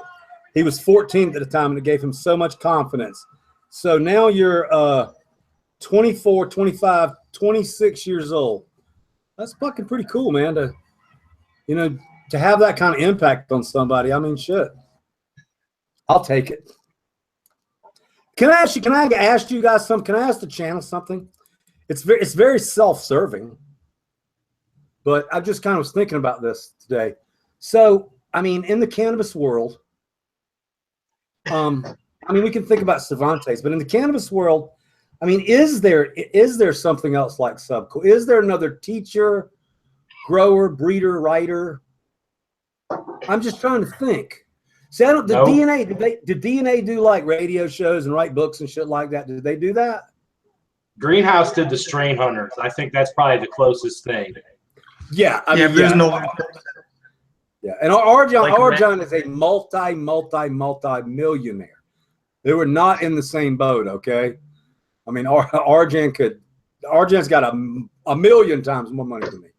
But I actually am very proud of what I have accomplished in my life as a breeder. I mean, I've made a body of work that will stand, and I know I talk about this a lot. I still, to this day, as much as I know about greenhouse and Arion and all that, every once in a while you'll see Super Hill Silver Haze. Every once in a while. And every once in a while you'll see the Super Lemon Haze. But I just do not see a ton of his strains online. On what I see on Instagram is the American breeders that are down to earth talking to people like Bodie, Exotic Genetics. Mike is a really nice guy. And I don't see a lot of those foreign companies. I don't even see Serious Seeds a lot. I mean, what does Serious Seeds make? They make Cali Mist, Bubble Gum, what's the some of the H. They only sell 4 strains. No, Cincy Star. But you don't ever see that shit growing online. When's the last time you saw a picture of Cali Mist? Panel? Fuck, it's been a long while, bro. I can't say I've seen any probably in the last 3 years. Yeah. You know, you're right. Adam Dunn did have a podcast. And I'll tell you the story about Adam Dunn, and I've got to be as polite as I can because I've always seemed like I'm trashing people, but I'm not. When I first met Adam in Amsterdam, he was so fucking nice to me and Blunt. Like, oh my God, he treated us like royalty. We're just a fucking couple of stoners that came walking into Hempworks. So at the time, Hempworks was upstairs. You buy lots of cool hemp clothing and shit. And downstairs, he had this little area where the seeds are. You had to grow. Man, we went downstairs on these red leather couches and we kicked it. And we got stoned and we hung out for like a couple hours. I mean, it was actually a lot of fun. And then, like, I didn't see the guy again for like 16 years. And then we were at the Amsterdam Cannabis Cup a couple of years ago. And I saw him and he was like over in the corner. And I went over to talk to him. And when I met him, he had red hair and he had one of those rings in his nose. And he had the things in the ear, whatever you call them. They stretch their ears out. I forget what you fucking call them. And I mean, he's pretty wild and crazy. He just come from New York. And then when I saw him that time, he had short hair, had on a fedora like I wear. And I came up to him and talked to him. And I mean, he was pretty fucking rude to me. So I wanted to make sure he knew who I was.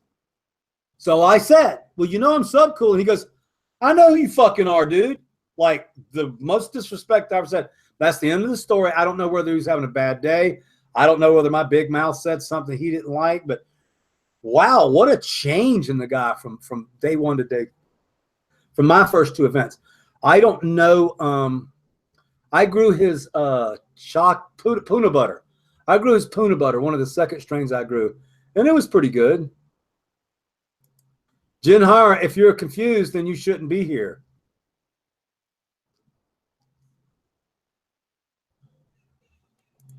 The hell did I just do that for? All right, I think we lost. I think we're losing the stream here, guys. Y'all all tired? There's 300 fucking people watching me do nothing. What the hell is wrong with these people? That's Yeah, great. before we leave, just want to remind everybody that on Saturday, 7, the show, and there's going to be a giveaway of Dank 2.0 at the least. So put the notifications on, guys. Yeah, I'll come up tomorrow. I'll call you guys and make sure if we have anything else around here. I went looking a while ago for some things, but I couldn't find them. So I'm gonna look some other places. I've got some shit that we can do. I've even got some really cool shit. We'll have to think about it. I got to check shipping on something, so check it out. I've got some of those old, you know, my pop-ups. They're 70 inches tall by 30 inches wide. The strain pop-ups. I've got some that we don't sell anymore. And, you know, I may be willing to ship them out because we don't use them anymore.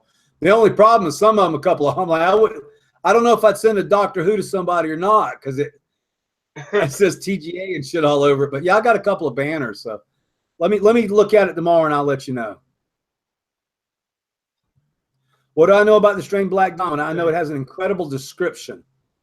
And it's made in Amsterdam. And we made something with it that I can't remember. It was so long ago. Somebody said we're sick. Try to get Indra to come drop some knowledge. Indra's probably in the damn bed like somebody's got some fucking sense. Bad Wolf is packing up jars waiting for nuggets of knowledge. Sub, when are you going to do a seed giveaway? I'm not going to do a fucking seed giveaway on goddamn Google Hangouts. What's wrong with you people? The business has enough layers and is complicated enough. Hey, panel, do you know what a bounce costs? I'm getting really crazy here. Do you know what a bounce costs? No, what's the balance? That's how you get your fucking seeds to another country, dude. Oh, okay. I know about like Australia. I know it's like $70 at a minimum just to send like an envelope there. No, a broker in my business gets 50%. So it's something nobody knows about. But if you can't buy seeds from me, I don't sell seeds. You buy seeds from a broker. Broker gets 50% of every dollar I earn. Bet you didn't fucking know that. No, I 50 didn't. cents? So if you sell the seeds for $10, then he only gives you $5. If he sells the seeds for $10, Sorry, he only gives me $5. Yep. Wow. It's the game. It's the game. And what is the problem with you selling the seeds directly? Why do you have to use a broker? It's federally against the law, and I've got 4 felonies, and I don't really want them coming to put me in jail forever and ever and ever. Right. My brokers are European, and European people, it's legal to carry. Once you get seeds to England, seeds are fucking seeds. So they just come visit us. It's not even that fucking complicated, and we're not even doing anything wrong. It's just this weird fucking thing that goes on. Okay, it's fucking stupid. But no, and somebody asked me the other day, they said, well, when are you going to have a shopping cart on your website? And I said, when the fucking feds change the goddamn law. It's that simple. In order to use it, you got to use banking. Now, in Europe, the banking system doesn't give a shit. You with me?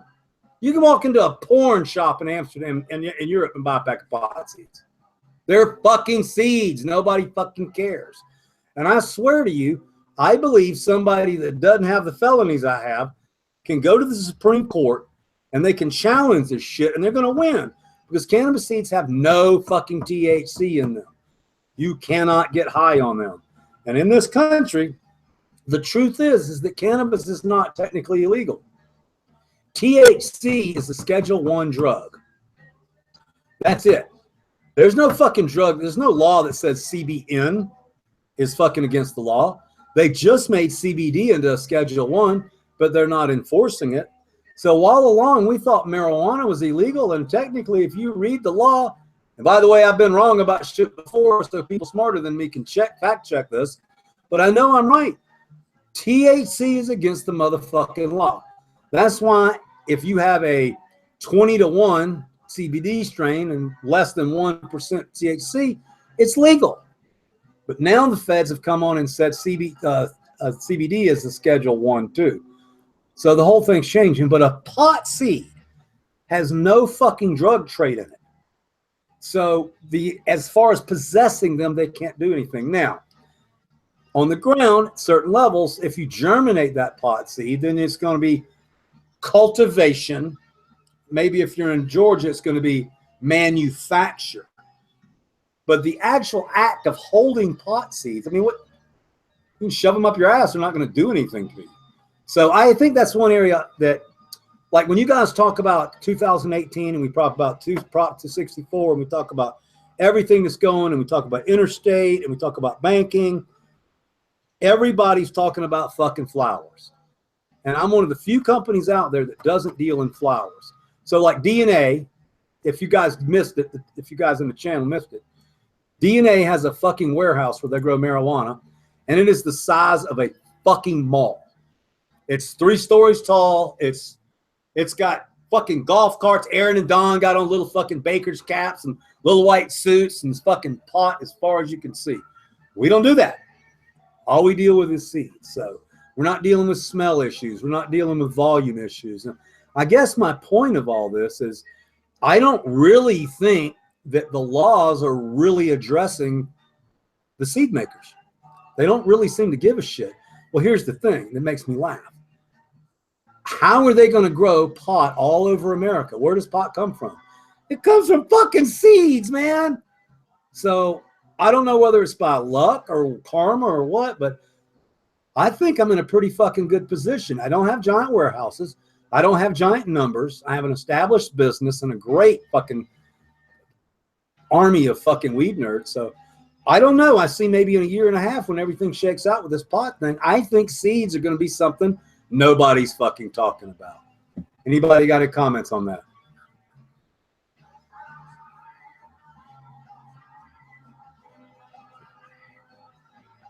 Tricky, you frozen, bro? I don't know. Am I? Oh no, I thought you were, dude. You were so fucking still. I might be Yeah, frozen. Takes me a second to unmute my Either mic. y'all are sleeping or y'all are listening intently. One of I the just two. did those 2 droppers of tincture about 10 minutes ago. They might be making me frozen. Nah, sub, it was fun. I had Malik on the hook. Malik was fucking into my rant. I could see. I was too. I was listening to you, and I went to Andrew, and I looked at Tricky, and he was fucking dead stuck like a statue, bro. And I went, "What the hell?" Yes. So I stared at him. You know, seeds, people almost do the seed thing like in small batches for themselves now. Everybody's starting to like make little bit seeds, so they collect seeds as souvenirs. Seeds are super exciting, and the variations of strains you can get, I mean, it's a big thing. And as soon as the laws get up from it, yeah, it's gonna be the floodgates. Oh goodness, I can't wait. And by the way, that is the way around it. So in England, the seeds are sold as souvenirs. If you look on our packs, they all say these seeds are sold as souvenirs. It's just kind of the way you get it. I got a couple of questions. You guys came up with actually pretty good questions. So Lion Bud say, hey sub, I was told that if I had felonies, I could not work in the cannabis industry. Is this true? Well, it's according to what you're gonna do for a living, bro. I got 4 of them. I work in the cannabis industry. If you're gonna work yourself, if you're gonna grow weed, well, that's okay. Now, getting a card, it's covered different states. And I think Oregon, your felony's got to be, I think it's prior 2010. And Cali, they didn't ask me if I had a felony or not. I just walked in there and gave them $69 and they gave me a card. My felonies are 18 years old. So I'm pretty sure it's not going to be a problem for me. But I think what you're talking about, Lion Bud, is actually the dispensaries themselves. And so each dispensary is going to have a different rule. And yeah, if I was a business owner and I had 20 or 30 employees, it definitely may be a situation that I might not want to hire people with felonies. It might be just cause some problems. So,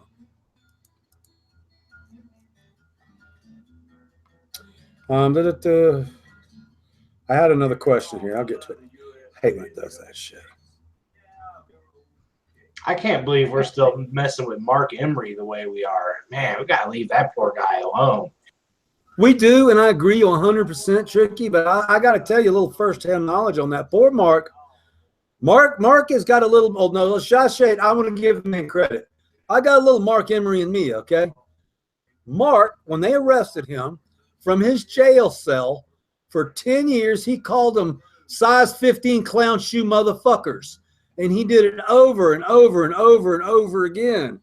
He did it. They moved his fucking ass to Texas, and he kept doing it. They moved him to fucking Georgia. It's fuck, man. It's fucking hilarious. Right? But he did. He didn't just go and, hey, and I'm not saying he should have. God bless that man. But yeah, from the day one, he was doing a web blog from prison. And on his web blog, he was talking about how the fucking government sucks and the drug laws suck. And that's how he ended up in fucking, what was it, Georgia or Alabama? Florida. Poor fucking Jody had to go all the fucking way down there to visit him. It was such a pain in the ass. But, I mean, yeah, if you get locked up and you start screaming at him, you're going to be fucking pissed off. Hey, it's MV Closet Med Grower, man, in the house. Good to see you, brother. You getting ready? He's getting ready to go to Vegas too, right?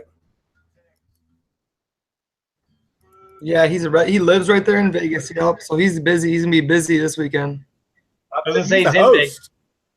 Yeah, he's the host. Everyone's I going to his didn't know how close he was. I didn't know how close he was to the event. Robert Thomas, I hope you're right, brother. I talked to my lawyer about it today too. We're a small company, but we do have a little bit of capital. Well, maybe until I go into a courtroom.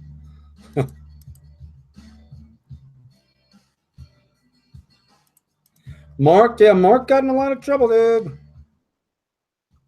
I saw just a few weeks ago they wouldn't hit his shop again. I know. I heard they did. Somebody, that's right. Somebody told me that. I was like, dude, fucking what? But, you know, I'll tell you a little secret. So, you know, I talk about radar. So radar is like, that's old school talk, but basically it's what I'm talking about. So like, I know lots of people have been doing shit all over the time, do all kinds of stuff, and they don't ever get in trouble. But all you got to do is get on their fucking radar. All you got to do is have like a domestic or have one of your fucking neighbors. All it takes is for them to find out that you make money without going to a real job, as they call it, not knowing that most of us get up at 5 o'clock in the morning and go to bed at 1 o'clock working on our gardens and doing social. And I don't know, it's just, they hate us. When Jill called the cops, when they got up here and they saw our nice house and we have nice cars, they were fucking ready to kill us. I mean, you could feel the anger in them. And they definitely didn't come to break up the situation. They came to fuck some shit up. So that's just something you have to deal with. And so I don't know. Drives me a little fucking crazy. Dang Dog wanted to know what's your biggest yielder indoor. I said Agent Orange would be my guess. You know, I used to say that. I swear to God, a lot of that's skill because, and I'm not saying it's Jelly Bean. Everybody make sure I didn't say that. Those fucking jelly beans that we grew, my answer is Cheesequake. But those jelly beans we grew in, that got so big, that leggy fucker, the marmalade cut, we got 5 pounds and 9 ounces on 2 1,000s. Single-ended HPSs. Now, that's not fucking around, is it, Tricky? Yeah, that's pretty insane. But, you know, really what it comes down to indoors, and I'm not dodging the question, really what it comes down to indoors is what strain works best in your system for yield. So now, right now, we're running the Time Wreck, and we get about 2 pounds on the Time Wreck. It's got about a 2-week longer time than the Jelly Bean. So that's why the questions about what strains are always, there's so much depth to these questions. So why do I run Time Wreck? Well, one of the reasons I run Time Wreck is because the way we do things is we take clones from our plants and then we bud our plants. So the plants are basically in veg for around 53 days. So a couple of strains I have that grow at 53 days, they get so goddamn big that they grow past the light, and that's a problem. In the old days, we used to do this thing called stasis. Stasis is when you take clones and put them in the vegetable crisper. Now, I bet you didn't think you could do that, but you can, and it's like a time warp. You take them and you put them in the refrigerator, and they'll last about 7 to 10 days. 10 is really pushing it. 7's okay. 5's perfect. And those plants did not grow during that time. So then when you take them out the refrigerator and you clone them, what happens is, so if you do 2 rooms, how many people, I'm watching the panel. Tricky, do you do 2 rooms? Mailer, do you do 2 rooms? You guys do 2 rooms? Yeah. Okay, so yeah. Perpetual. So basically, you got this one room here where you got all your plants and all your clones and everything. So you get everything ready. You got, let's just use 2 lights. So we get 8 plants, we get them ready. We're going to take clones from those plants. So we're going to take 8 clones for next time. Put them in the clone box. Some people wait till they have roots, some don't. I'm pretty goddamn confident. We root at 99%. So it's not like we're going to take a bunch of clones and all of a sudden they're not going to fucking root. If you haven't been growing for a long time, I would suggest that you wait till you have fucking roots and wait till the plant has been transplanted as it doesn't die. Because when I say I have plants that are 26, 27 years old, that's what I'm talking about. We take a cutting of the plant, we make an exact duplicate, we make sure that cutting is alive, and then we either bud or we kill this mother plant. And that becomes the next plant. So follow along with me. So now we have those 8 clones, and we're in the veg room, and we have the 8 plants in the bud room. Along, and everybody's happy, and we're getting ready to make some money. We have the plants over in the veg room, so we top them, and we get them to fishbone out. We've got double heads coming up like this. That's great. Well, we get to about day 50 in the bud room, everything's smelling good, we're getting close to harvest, and the plants in the veg room are so fucking big that you're going to outgrow your bud room. It happens to Jill all the time and has some inexperienced growers. So the two tricks we can use are that refrigerator stasis, which I don't do anymore because this is a fucking pain in the ass. So I like the Timeric because the Timeric has a longer veg. If you pull a trigger too short on Timeric, like say a 45-day veg, she'll only give you like 1.5 pounds. But you can leave the bitch in veg. And you know those green cages I use, you've seen in the video? So I use that as a marker. So the Jelly Bean, I would bud 2 inches above that top ring. They would finish 6 feet.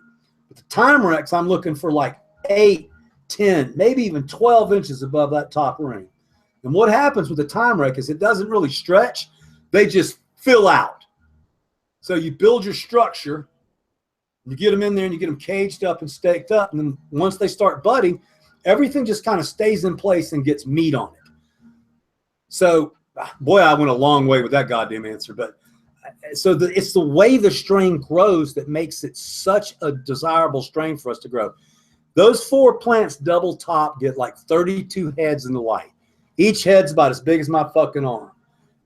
And then on that same quadrant, we get almost 3/4 pound of sugar trim to take to the hash makers. So that's a good strain. Now, let's talk about how that Jelly Bean grows for comparison. Now, we did get 5 and change on 2 lights. So that's 2.5 pounds, almost 3 pounds on each light. But we put those plants in there, and they went from 3.5 feet to 6 fucking feet tall in 21 days. One thing you got to remember is I use my CO2 stays on all the time. CO2 on in the first 21 days of budding is not good necessarily because it makes your plants leg out like a motherfucker. So, I mean, that's basically how it works. If you load them in and the CO2 is on 1,500 parts per million, as they start that stretch, that first 21-day stretch, when they're in 1,500 parts per million, let me tell you, baby, they do not fuck around. They get tall. So basically, so after the 21 days, you go into the Jelly Beans and you put the cage on. All in the cage and the buds are doing that shit. Leaning all over the goddamn place. So you get about 30 fucking bamboo stakes and you build a goddamn punji stick trap around your fucking plant. You top every bud. And then Jelly just continues to fucking grow. It grows up past the lights and shit. And aesthetically is fucking nasty. Plants fall off the bottom and everything. When you go into the grow room, you see this big stack of skeletons with fucking dead leaves and shit all over it. Pot was killer. Buds were killer. But she just was really a pain in the ass to grow. She made it hard to work on the other plants. She made it hard to clean the grow room. She made it hard to get around in the grow room. So I don't know if I'm making any sense or not, but the plant yielded really great, and that's cool. But she's a fucking beast in the grow room, so we stopped running the marmalade cut. The one strain that I think everybody's overlooking is Alchemy. Probably because it has a strange name. Alchemy is Chem Dog, the original, and that is spelled Chemdog. The way you can tell a fake dog is the way it's spelled. And so ours is actually, when I do Snow Dog, I spell it Dawg on purpose. Because only the Brothers Grimm and the Kim boys can release the DOG. So Alchemy is his Kim cut times the Urkel dominant male. And what you get is this nice Kim cut with this like great Merlot taste. I don't want to say grape as much as Merlot because the Kim has that really strong chemical smell. You guys know what I'm talking about. And then when you mix it with a little great Kool-Aid, it gets this. It's a very unusual strain, and I've had 2 people, expert growers. One of them is Urban Legends. He told me he thought it was my most potent strain. So Alchemy, it's fucking just an amazing strain. Hey, Porsche.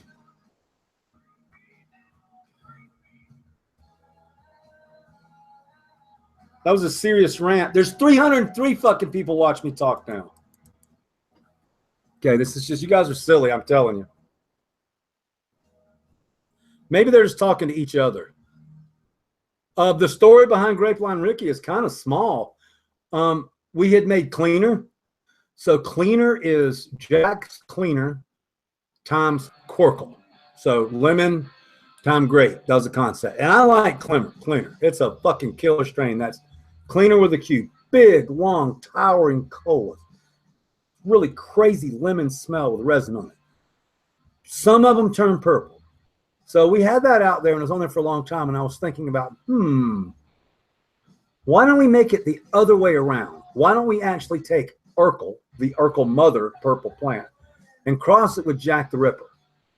Not quite Jack's cleaner, but it's basically what I'm doing is one time you got a mom and a female, and the next time we're going the other way. Well, the Grape Lime Ricky, unlike the cleaner, stays very short like the Urkel. But what the Jack the Ripper did to it was put an amazing lemon frost on it. So it's a purple plant with just a ton of resin on it. It basically tastes like sour grape Kool-Aid. And you notice when I talk about my strains, I always describe them in terms of food. And that's because as a breeder, that's kind of how I think about things. The only the only flavor that I have not been able to harvest is banana. So we've got watermelon, we've got grape, we've got cherry, we've got licorice, we've got orange, lime. I mean, so many, but that's the one we can't duplicate is banana. So if you bought a 5-pack of cherry gasm, you most likely are going to get a keeper out of it. But you know, it's a bummer, panel. Remember in the days when I used to tell everybody to drop their temperature and get more females and raise their temperature and get more males? And I honestly believe that with all my heart based on what I learned over the 35, 40 years I've been breeding. And the two hot science doctor girls say that I'm so fucking wrong, it's not even believable. So, yeah, I guess when I did low temperatures and I got lots of females, I guess that was just the chance. And I guess when I had high temperatures and I got lots of males, I guess it was just that chance, you know, because they didn't just say no. They fucking explained it in botanical terms. So, but that doesn't mean you just keep working. But this is what they said, okay? What they basically said in that long drivel of stuff is that a seed is either male or female. But because of the way cannabis is made, certain things can happen to that plant to force it to reverse. So the seed itself produces a female plant, and the other seed produces a male plant. But certain stressors, certain hormones, certain effects can be applied to that afterwards to switch it. And we know that because of feminized seeds. And that was basically the answer that I asked her. I was like, well, then that doesn't make sense. If seeds are not a predetermined sex, then how the fuck can we make feminized seeds? So you understand what kind I'm going here. It can be manipulated. The standard pile of seeds, those seeds are already marked by the, what was it? Is the gamete? So that makes it either male or female. So kind of sketchy skeletal botany here, but that's what they taught me. And I'm surprised I was wrong, but one of the things you know is I'll tell my guys in a heartbeat. I'm not like, I'm wrong a lot. All right, you guys got, I tell you what, you guys got like, some more people just came in. You guys need to ask some questions. I'm going to close out the show in about like 10 minutes. So I actually got a couple, dude. I took a few down earlier. So let me go with this, bro. I got a couple good ones. All right. So someone said, I didn't get the name on this. I apologize, weed nerds. I would give credit to who it was. I just didn't get it copied fast enough. I apologize. But the question was, I have a mother from seed. Should I keep it as long as possible or clone it now and switch? Yeah, always clone. So here's the deal. One of the things you don't want, we talked about genetic drift. So one of the easiest ways you can get genetic drift is to let a plant get old and funky and then try to take cuts on it. So if you're going to take a cut from a plant, especially for time duplication, you want to make sure that you're taking it from a young, vigorous part of the plant. I didn't necessarily say young, vigorous plant. I do not like mother plants. I don't have mother plants. The reason a lot of people take mother plants, and there's a good reason, is because these guys that need 100 fucking clones in one room, these big California growers, Oregon growers, Washington growers, Colorado growers, I don't need 100 clones of one strain. So that's why I don't have to worry about it. So for us, we can just take a couple of clones off of each of the plants. So mother plants get root bound, they get fucking bugs, and they just get tired. So I would say that while the plant is young, take up a duplicate of the clone. And don't be afraid to clone a clone. And what I mean by that is I don't like my plants to get big and veg if I'm not going to run them bud, because they take up too much damn room. So we keep them in 6-inch pots. And it took a while for me to teach Badger this. He was leaving them in the 6-inch pots so long they would get like, they would run out of gas. They'd start fading yellow. And then the clones would look like shit. And I finally taught him, I said, dude, you got to take like, when you're duplicating a plant, you put the clone in the 6-inch pot, you put it in the bedroom, and it starts growing. You top it. It gets a couple of clones. It starts growing up like that. And as soon as you fucking can, you take a clone of it if you're duplicating it. And then that baby fresh cone that duplicates becomes your next plant. And then you throw that damn 6-inch one away. And it may seem redundant to keep doing that over and over and over again. But if you growers have a bedroom and you're trying to produce some veg plants to get big enough, and you've got, say, 17 mother plants, well, do you want them in little 6-inch pots about that tall? Or do you want them in 5 gallons and 7 gallons and 10 gallons? I'll tell you what, one thing. Jill, she is so fucking organized. Her mothers, she has all 12 of her mothers in 6-inch pots that tall. I don't know how she fucking does it. That's just anal as hell. As long as this is the way we do it. So like black cherry soda right now. So black cherry soda does that single leafing shit and wants to stay in bud. So we've been letting it grow out under 20 hours of light, get really healthy, get like 7 blades. And then we'll take a clone on it. But that's the only plant in our room that has any size at all to it that doesn't get budded. So about as big as a plant gets in there in a 6-gallon pot is about 6 to 8 inches tall top. Now, here's some tricks. I'm going to let y'all behind the scenes a little bit. Let's say that we got busy and we have 2 plants that are mother plants, and we don't have clones of them, and we don't have moms of them. We just have these 2 plants, and they're in 6-gallon pots, and they're a little tall. Well, that tells me that they are probably running low on nutrition. We talked about method 7s the other day, but in this case, a plant is running out of nutrition before you can fucking see it happen. So if I've got a plant that's in a 6-gallon pot and it's pretty good size, I'm basically, I know, Mail, okay, people just keep joining. I'm going to transplant that into a 3-gallon pot. Now, the reason I'm going to transfer it to a 3-gallon pot is because I don't want to waste the soil in a 7 or 5 because I'm not going to use the plant. I'm just trying to make sure that the plant is healthy enough for me to take clones off of. So you can use a 2-gallon pot or 3. And the reason I don't like the 2s is because to stick to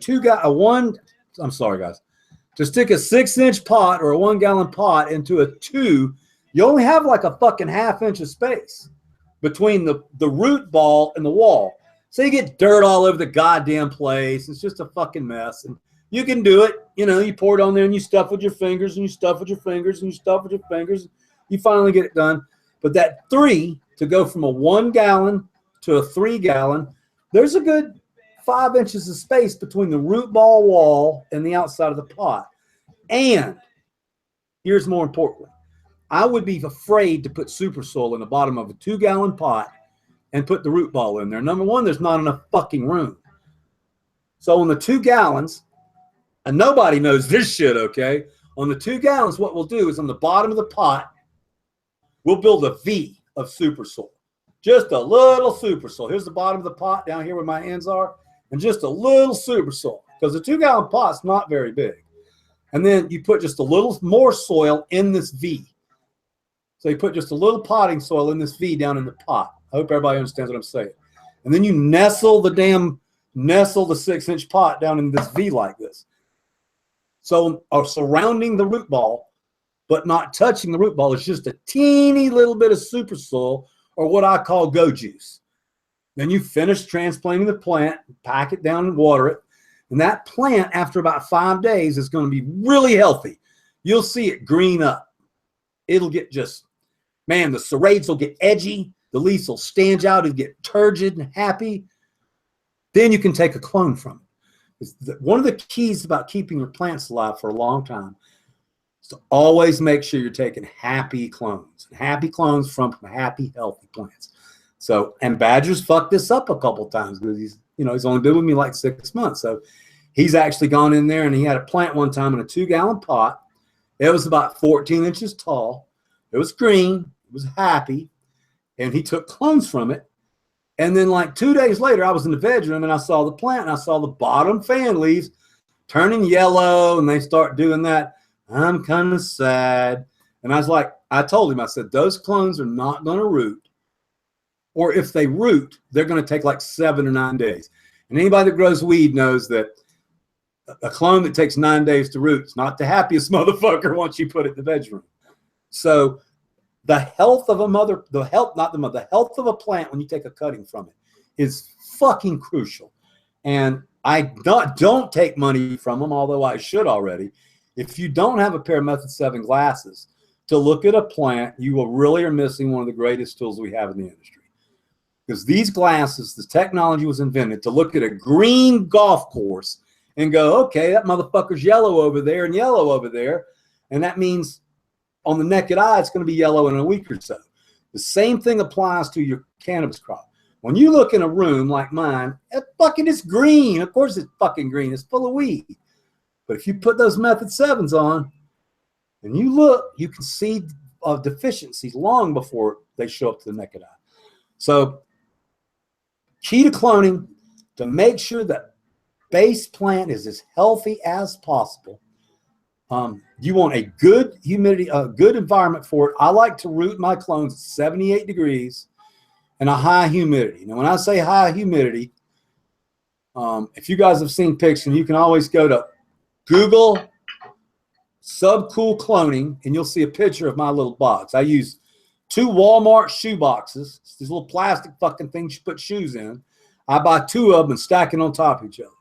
The reason I use that is a silly reason. That's because back in the day when I used to grow, they didn't have clone boxes. And so I had to come up with something. Any motherfucking where I go in America, there's a fucking Walmart. I can walk in there and buy me a clone box. I don't have to have a grow store. By the way, everything that I use is at a Walmart. And I'm not promoting Walmart because you'll see the people at Walmart, there's a fucking shit show. My point is, you don't have to go to a hydro store. 2 clear shoe boxes, a fluorescent light, a small desk light that goes on the shelf underneath. I don't believe in heat pads because they burn up your clones, and a thermostat controller. And so, again, you can see all this on, if you type subcool cloning into Google. Basically, the clones go in riot rooters and go in those little boxes, turn each side of the other. You have 1 fluorescent light that goes on top, one of those little small 2-bulb bath thing that costs like fucking $10, $15. Mount that up top. That's for your light. That stays on 24 hours a day. And then underneath, I like to build my clones where there's a shelf and then a shelf underneath.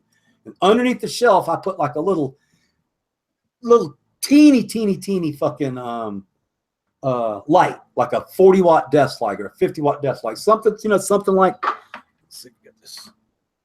Something like this, but not as fancy. And what that does is it shines on the shelf underneath. And it kind of warms the shelf gently. Like those fucking heat mats, man, they're in direct contact with the clones. And they come on and off. On and off. When they come on, they get just a little hot. They heat the roots up to 70, 80 degrees real quick. Now, one thing you can do with a heat mat, if you're determined to use them, is make sure you put a towel in between the heat mat and the bottom of the clone thing to maybe buffer that heat just a little bit. But I like to put the light underneath the shelf. Now, here's something to laugh your ass off. The temperature changes all over the place, and I've lived all over the world. So this is high-tech shit now. You get you a 40-watt bulb, you get you a 75-watt bulb, and you get you a 100-watt bulb. If it's cold as a motherfucker, you use a 100-watt bulb.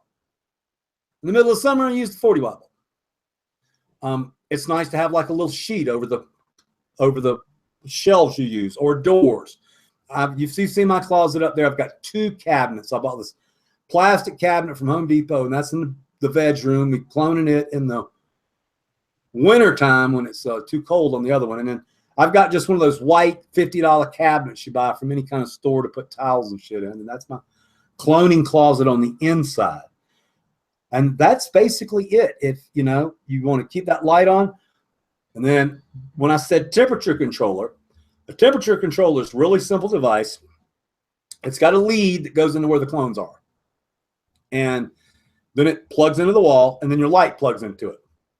So let's say you set it at, I'm not going to say, just say 80 for a round number, okay? So you set this thing at 80 degrees. If it is 80 degrees, then the light is off because the thermostat knows that the fucking light, it knows the temperature.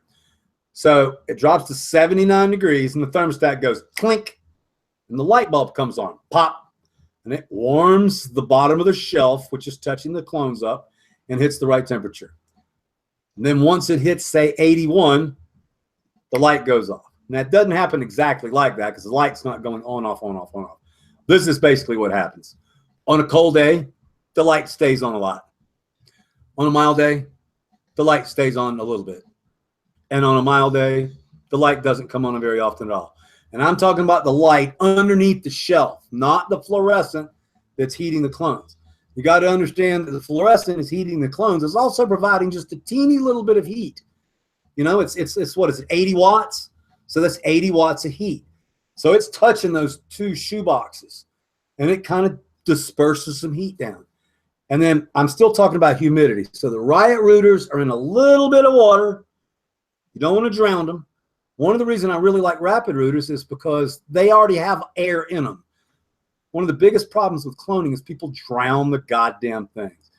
They need air. But rapid rooters don't really soak up too much air or anything. So with the dome on, what'll happen with the proper temperature, you'll see the inside of those shoe boxes will start sweating. They'll get a nice sweat all the way around the bottom, all the way around.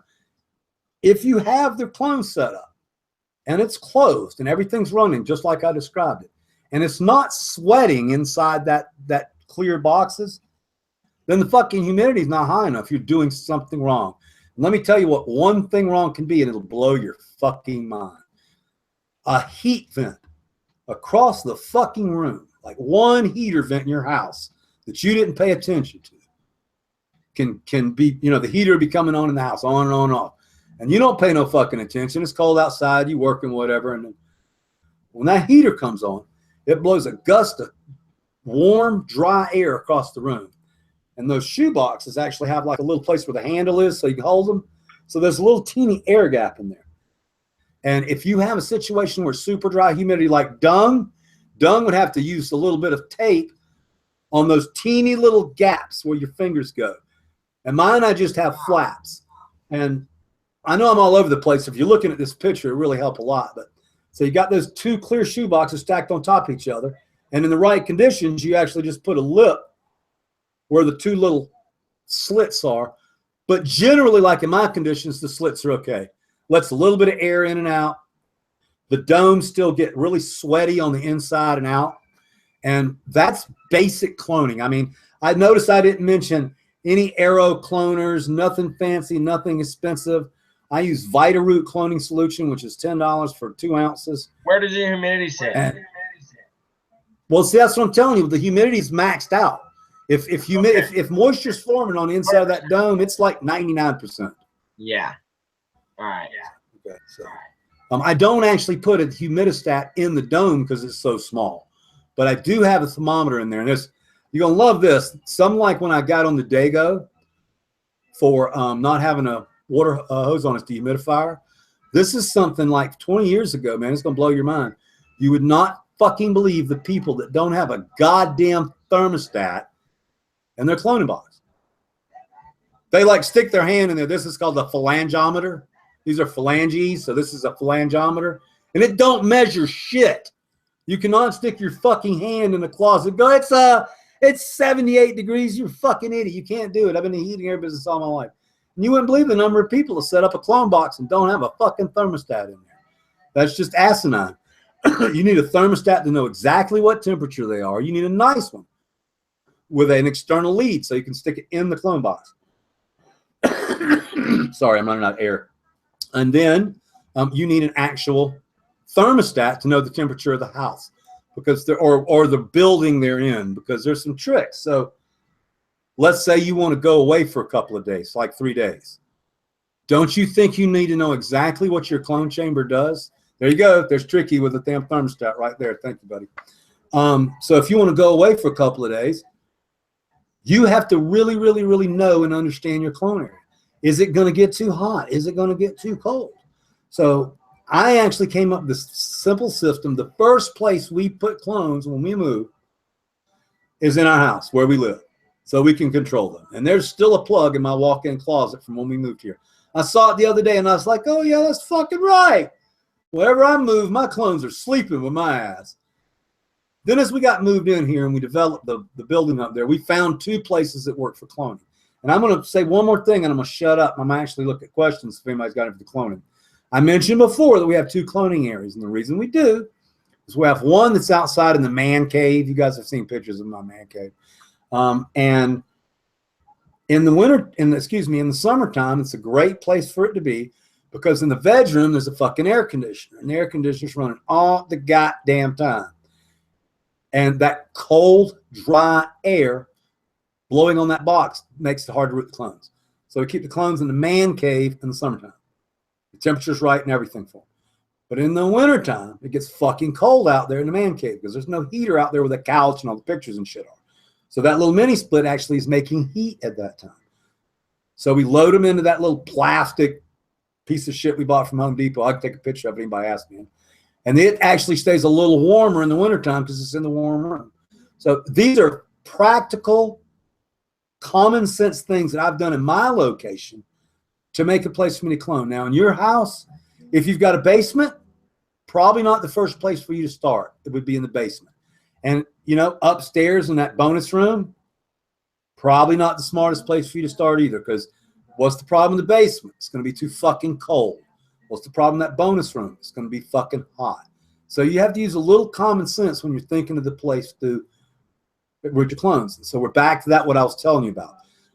Clones want to be about 78 degrees temperature of the house. So wherever the fuck you are is a pretty good idea for them until you build an established place. So I spent a lot of time talking about cloning and how to keep a clone. But once you establish that, you can take a clone over and over and over again. And you can ship clones to people who know what the fuck they're doing and they can root them. Cloning is so fucking important. And the last thing I'm going to say is going to blow your mind. I have a friend that I tried to teach to clone. And he looked at the fucking clones like 20 times a day. And I told him, I said, well, you're not going to learn how to, they're not going to clone if you keep looking at them.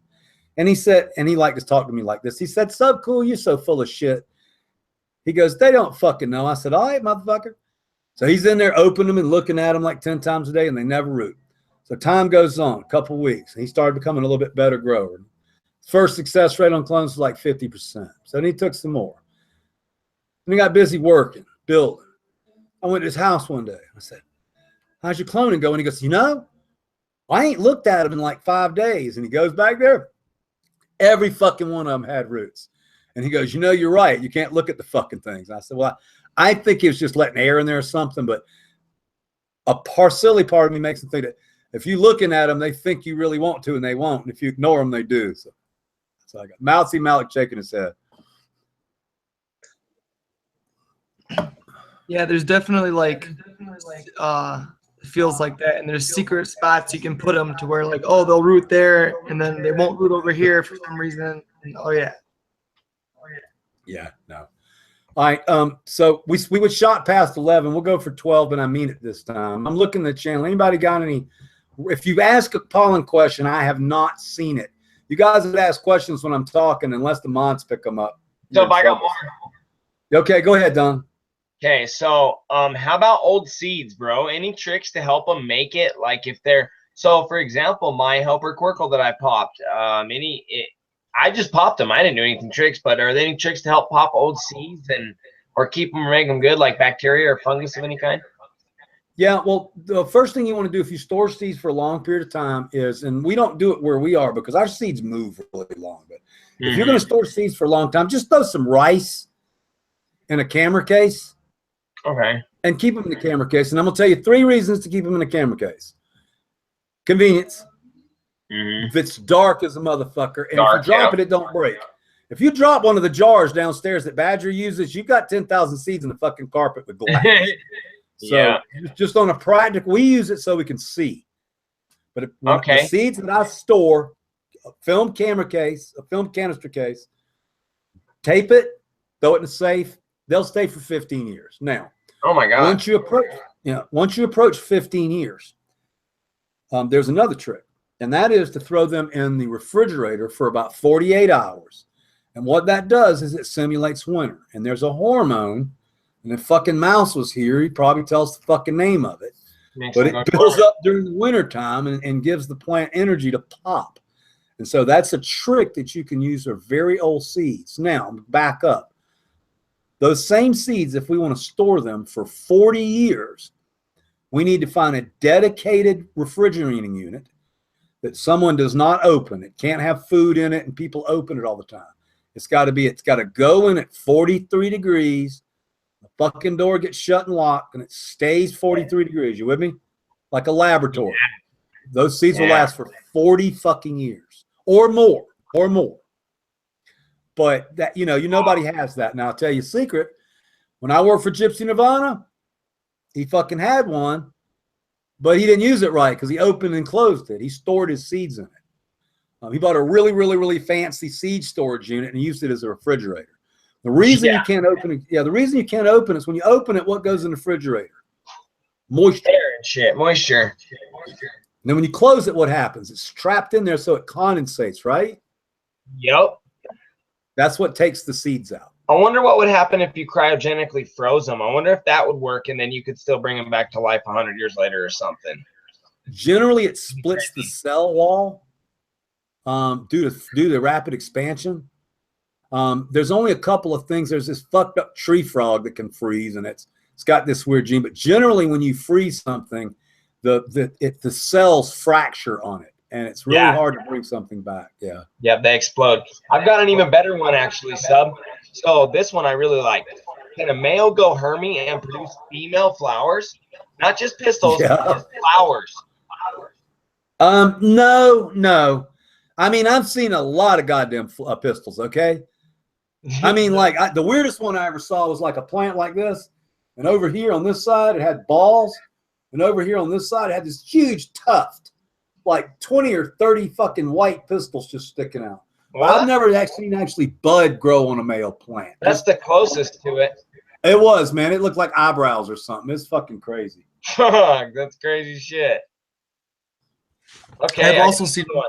That's Sorry, Malik. Speak up, Malik. Don't let anybody cut you off. Speak up, man. Yeah, my bad. Go ahead, homie. I was just gonna say I have seen one male that threw a few little pistols recently. It was tripping me out. I had to call. Yeah, and in breeding, when you see that, you just want to throw that motherfucker away. Just period. Yeah, out of there. Absolutely. Hermy genes or what? Just yes, Hermy genes, or you did some stressing shit. It's I'm really weird about that stuff. I mean, so this is my take on a Herm, okay? And this is my straight up the laws of sub. If it gets anything fucked up in its early youth or its middle teenage youth, it is dead. DEAD. When I say a Herm plant, I'm talking about that motherfucker that shoots a banana out about halfway down the plant, hiding under a fan leaf, and fucks your crop up. That's a goddamn Herm. Now, there are lots of strains out there that when they get to 8 weeks, 8.5 weeks, you might see a pseudo banana. Have you ever heard that word, a pseudo banana? That's when you see it looks like a male stamen sticking out of just a teeny bit of the bud, but if you grab tweezers and pull on it, it's not really there. So that's a pseudo stamen. At 60, 63 days, you might see a damn banana come out and shit. And that's how soma actually breeds. So I don't consider a strain that's 63 days and it's faded out because it ain't got no nutrient. It's purple and black and orange and red, and it shoots a banana up on the top bud trying to recreate itself. I don't consider that a hermaphrodite. Having said that, there are strains that do and strains don't. Apollo 13, hats off to Brothers Grimm, you cannot make that motherfucking plant Herm. You can run it 70 days. You can fucking throw it in 24 hours of light. You can stress the fuck out of it, root bound it, throw that motherfucker in a disco ballroom. It does not give a shit. It won't do it. Now you take other plants like that Exodus cheese. You root bound the Exodus cheese is not a Herm. You hear me? It's not a fucking Herm. You run a room of it, it runs true. But if you take it and you leave it in too small a pot and let it get root bound, it'll stick them out. I'll tell you one that'll blow your mind. Jack's cleaner, if not grown correctly, gets fucking bananas on it every fucking time. It's 9 strains, and you have to know what the fuck you're doing. If you let it get sick, this 30-something-year-old plant, if you root bound it or whatever, it'll stick these big old long bananas out. They're not hidden, but they're huge monkey food. But that's if you stress it out or underfeed it, overfeed it. And the reason I think it is because it's, like I said, 8 different strains, and it's just really old. So to me, the cannabis plant, it says this in botany, the cannabis plant will try to reproduce itself because it's diploideous and it doesn't, it wants to. But if you don't seed the goddamn thing, it wants to make seeds, if that makes any sense. Yeah, absolutely. It thinks it's the end of the summer, and because it's an annual plant and it's not going to come back the next year, it says, "Oh my God, I got to breed and I got to drop seeds so that I have something next year." And yeah, that's why Dung, it'll do like just one, because she doesn't need to fill the whole plant with seeds. I'm talking about Mother Nature. Yeah. She just needs to pass on her progeny, which is, I mean, if you think about it, it's really fucking cool. It is. The last thing the fucking plant does is go, okay, what? Okay, let me leave some of my shit behind. Yeah, I'll pass myself on. Yeah. What about those pseudo bananas or whatever you're talking about? Do those have fucking pollen in them? Some do, some don't. So orange velvet, i.e. Cali orange, gets these weird fucking yellow. They don't even look like, they look like deflated bananas. They're flat, like airbags. And if you pop one, there's nothing in it. Absolutely nothing in it. And orange velvet will not pollinate itself. Even though it'll get 5 or 6 stamen all over it. It won't do it. And so those are the ones I call pseudo stamens. That's crazy. I've got another pretty good question here. I thought this one was interesting more than anything, but who grows the better weed? A highly educated PhD level botanist / horticulturist, or the grower with 25 years of experience and no high school education? Oh, it's definitely the second one, because a lot of those college guys don't actually look at plants. They look at data. I'll give you another really great example. So you guys know I'm in the heating and air business. Mm-hmm. And I spent most of my young life doing heating and air. And I know I learned the same way I grow pot. My daddy threw me in a fucking truck and he sent out, I got fucking electrocuted and I fell off a ladder and I burnt shit out of my hand. And over time I learned how to work on the fucking thing. So I was on this job one day and this engineer came in. And this guy's smart. He's been in college for 8 years. He knows everything there is to know. He makes fucking 10 times the amount of money I do. So he came up and we talked for a little while, and he's smart as shit. We talked about this and that. I'm not going to bore you with the details, but we get up on the roof and we need to check the freon level on this unit. You guys can all understand that. So I pull out my gauges and I hand them to him, and he looked at the gauges and he goes, "I don't know how to put those on a fucking unit."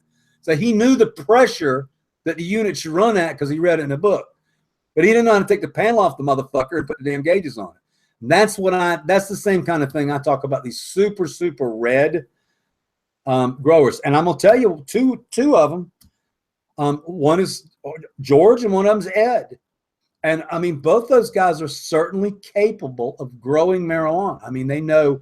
They know fucking everything, but neither one of those guys have plants in their house or in their yard. And that is very different than all the people on my panel. All the people on my panel can walk a certain distance and put their hand on a marijuana plant. It's just this fucking way it is. Some of us can walk 6 feet for me. Yeah, see? Some of us can walk a little ways and put our hands on a whole bunch of motherfucking marijuana plants. So some people teach and some people do, and some people teach and do. So damn right, Subby, I agree with you. And some people try to teach and do and just aren't capable. And unfortunately, we call that a fucking hot mess. Yeah. Grade F, baby. Oh. I'm scanning real quick because we're fixing to go out. Talking about, Jack Lee said he hates talking about balls. I think I covered clones to death, though. Fuck yeah, you did a good job on that. Dude, I went off. I don't think I've been that deep on clones. So if you guys were listening, you really should remember that shit. Fuck yeah, you should be nice and brushed up. And Saturday we're gonna go over light bulbs for fucking damn sure. We're maybe gonna go over soil, right, Sub? I mean, definitely we can. I've got to call. I've still got to get in touch with Pat. The number one thing we're going to go over is we're going to get the Tyler, and we really need to get him in here before, so he can see how the show vibe is. But we're going to get him in here, and what we're going to talk to Tyler is I am almost positive that Hortilux has a drop-in replacement, some type of ceramic. I don't know, something that you don't have to buy a $1,500 fixture. At the same time, we're going to be able to ask him what he thinks about ceramic metal halides, get his take on those. At the same time, he has a fucking take on LEDs. He's in the goddamn lighting business, whether Hortilux makes them or not. So I think it's going to make for a really good show. I think that it's really smart that the producer and the executive producer took it on their own to go out and actually get a guest on the show. So, instead of us just talking about it, which we do all the time, we're actually going to have somebody of some knowledge that's going to actually be able to separate the bullshit from fact and give us some numbers too. He'll be able to give us retail numbers of the prices. So I just think it's going to be a goddamn wealth of knowledge. And then when we get Soil King on, Soil King's a whole nother fucking venture because Soil King sells soils, but Soil King's one of us. Soil King grows weed. He's got a goddamn farm with pot on it. You need a fucking drone to see them all. I can't wait to talk to him. Yeah, and when whoever it was, I think it was you, Doug. He said he'd do anything for Subcool. So obviously, he knows about my Super Soul recipe and shit, and gives me cred. So we'll get him too. So I'm just excited about it. Yeah, Malik did. He said that to me too. He said that he was willing to do anything for you, bro. So I'm fucking excited. I can't wait to talk to him. And then we're also gonna see. I got an idea today that I came across for possibly some Method 7 peeps. So I'm gonna get in touch with them and see what I can do there too. Maybe get some. They know me very well. One thing that you may want to tell them is this little joke I got going. But it's not a joke. It's straight up. You can say, Subby's worth like $1,000 to fucking click. And he already wears your fucking gear. So why don't you come on the show and talk about it? Right? And they could do cams, dude. They could help me and talk about my new camera with their lens filters and shit they've got and all of the glasses and the whole nine. So yeah, I'll be hitting them up tomorrow for sure. Actually, I'll tell you what. I want to tell you guys something. It just came up in the channel. We want to give a big shout out to Raz, who says, "Can you please record that Woman Delight guy? I'm not going to be around." So I don't see why we can't record Saturday night. I'll watch my mouth and watch my political statements and keep it clean enough to where we can record it and put it up there. Yep. All I got to do is watch what I say. Yeah, that's all I got to do. I would like that. Yeah, we will record Saturday. When I'm sitting around getting stoned acting like a dumbass, I'm not recording that shit. But nah, this shit don't need to stay. Well, I mean, I guess if it's really tonight, we had some really good info, bro. Maybe. Yeah, but this is a dumb show to record. I want it to be. Saturday when I get on, I'll be showered, shaved, excited, ready to pump, and me and you and Mile are gonna work out at least some kind of small script and small thing to follow. So. Yeah, let's get together Saturday morning or Saturday afternoon. And let's make sure we got Tyler. Did you guys call Tyler today? Yeah, I talked to him yesterday. He's definitely down to jump on before we go on Saturday. So we'll get him on for sure to talk and get some stuff ready. Ken, I'm gonna answer this question for a guy because I like questions like this. He says, "Subcool, why do you not try and go full spectrum cannabis veganic?" Because I make super soil and it pretty much kicks the ass of any way I've ever seen anybody grow, so I wouldn't change that. No kill, no till, because I'm not a nerd till guy, even though most of my weed nerds are. Why not grow full spectrum quantic veganic photon tube lighting? Because that's like a bunch of hooey I don't even understand. Again, we talk about just really simple stuff in here. I'm thinking about going to ceramic metal halide 6. This is 630 or 630, and that's what we would do as far as changing to veganics. I personally had a real problem with 20 damn bottles to put on my plants and veg and bloom. I know Kyle gets a really good job with it, but I suck at 10 mil of this, 5 mil of that, 10 mil of this, 5 mil of that. I can't remember to take my fucking pills in the daytime. That's why I created Super Soul. All right, I think we're about done. I'm done with answering questions, you guys. We got a couple minutes, and I promise done. I'd like to thank my panel tonight who hangs in there constantly. We're going to have to put you guys on fucking payroll or something. And Dung, you got to make sure you fucking let me know if these guys need anything. Oh yeah, I got an email to send you, bro. I'll do that as soon as we get off air. As soon as we fucking close the live, I'll send you this email for these guys. Malik, I still need yours though too, dude. Okay. Possible jam song. Money Spider said, by the way, and you guys are welcome to the kosher ticket. Fuck yeah, that would be sick, dude. I would love that. He gave me about 100 of them. They're just sitting down there. Oh, I God. just need some TGA in my garden again. It's been missing for a couple of years. We'll get you hooked up. Yes, kosher ticket sounds fire to me. We'll run it in Deepwater Culture, see what we can do with it. I'm going to change programs this time, though. Money Spider says he tagged me in a nat pick. I'm telling you guys, I got like till Saturday afternoon at 4 for a nat pick. I hope. Hey, Tony. Yeah. Tony Baloney said he sent you one just a little bit ago. All right, I'm gonna go look at him. I'll send it to me email or Instagram. Tony. He probably sent it to the TGA. I'll go look. Could be, yeah. I'll go find it, and I thank you guys for that very much. Ink is a coming. I just have the need for ink. Shout out, executive producer Don. Later, nerd. Tricky. I'm the man with the knowledge. Thank you guys for your loyalty. We'll see you tomorrow night. I'll let you guys know. Out.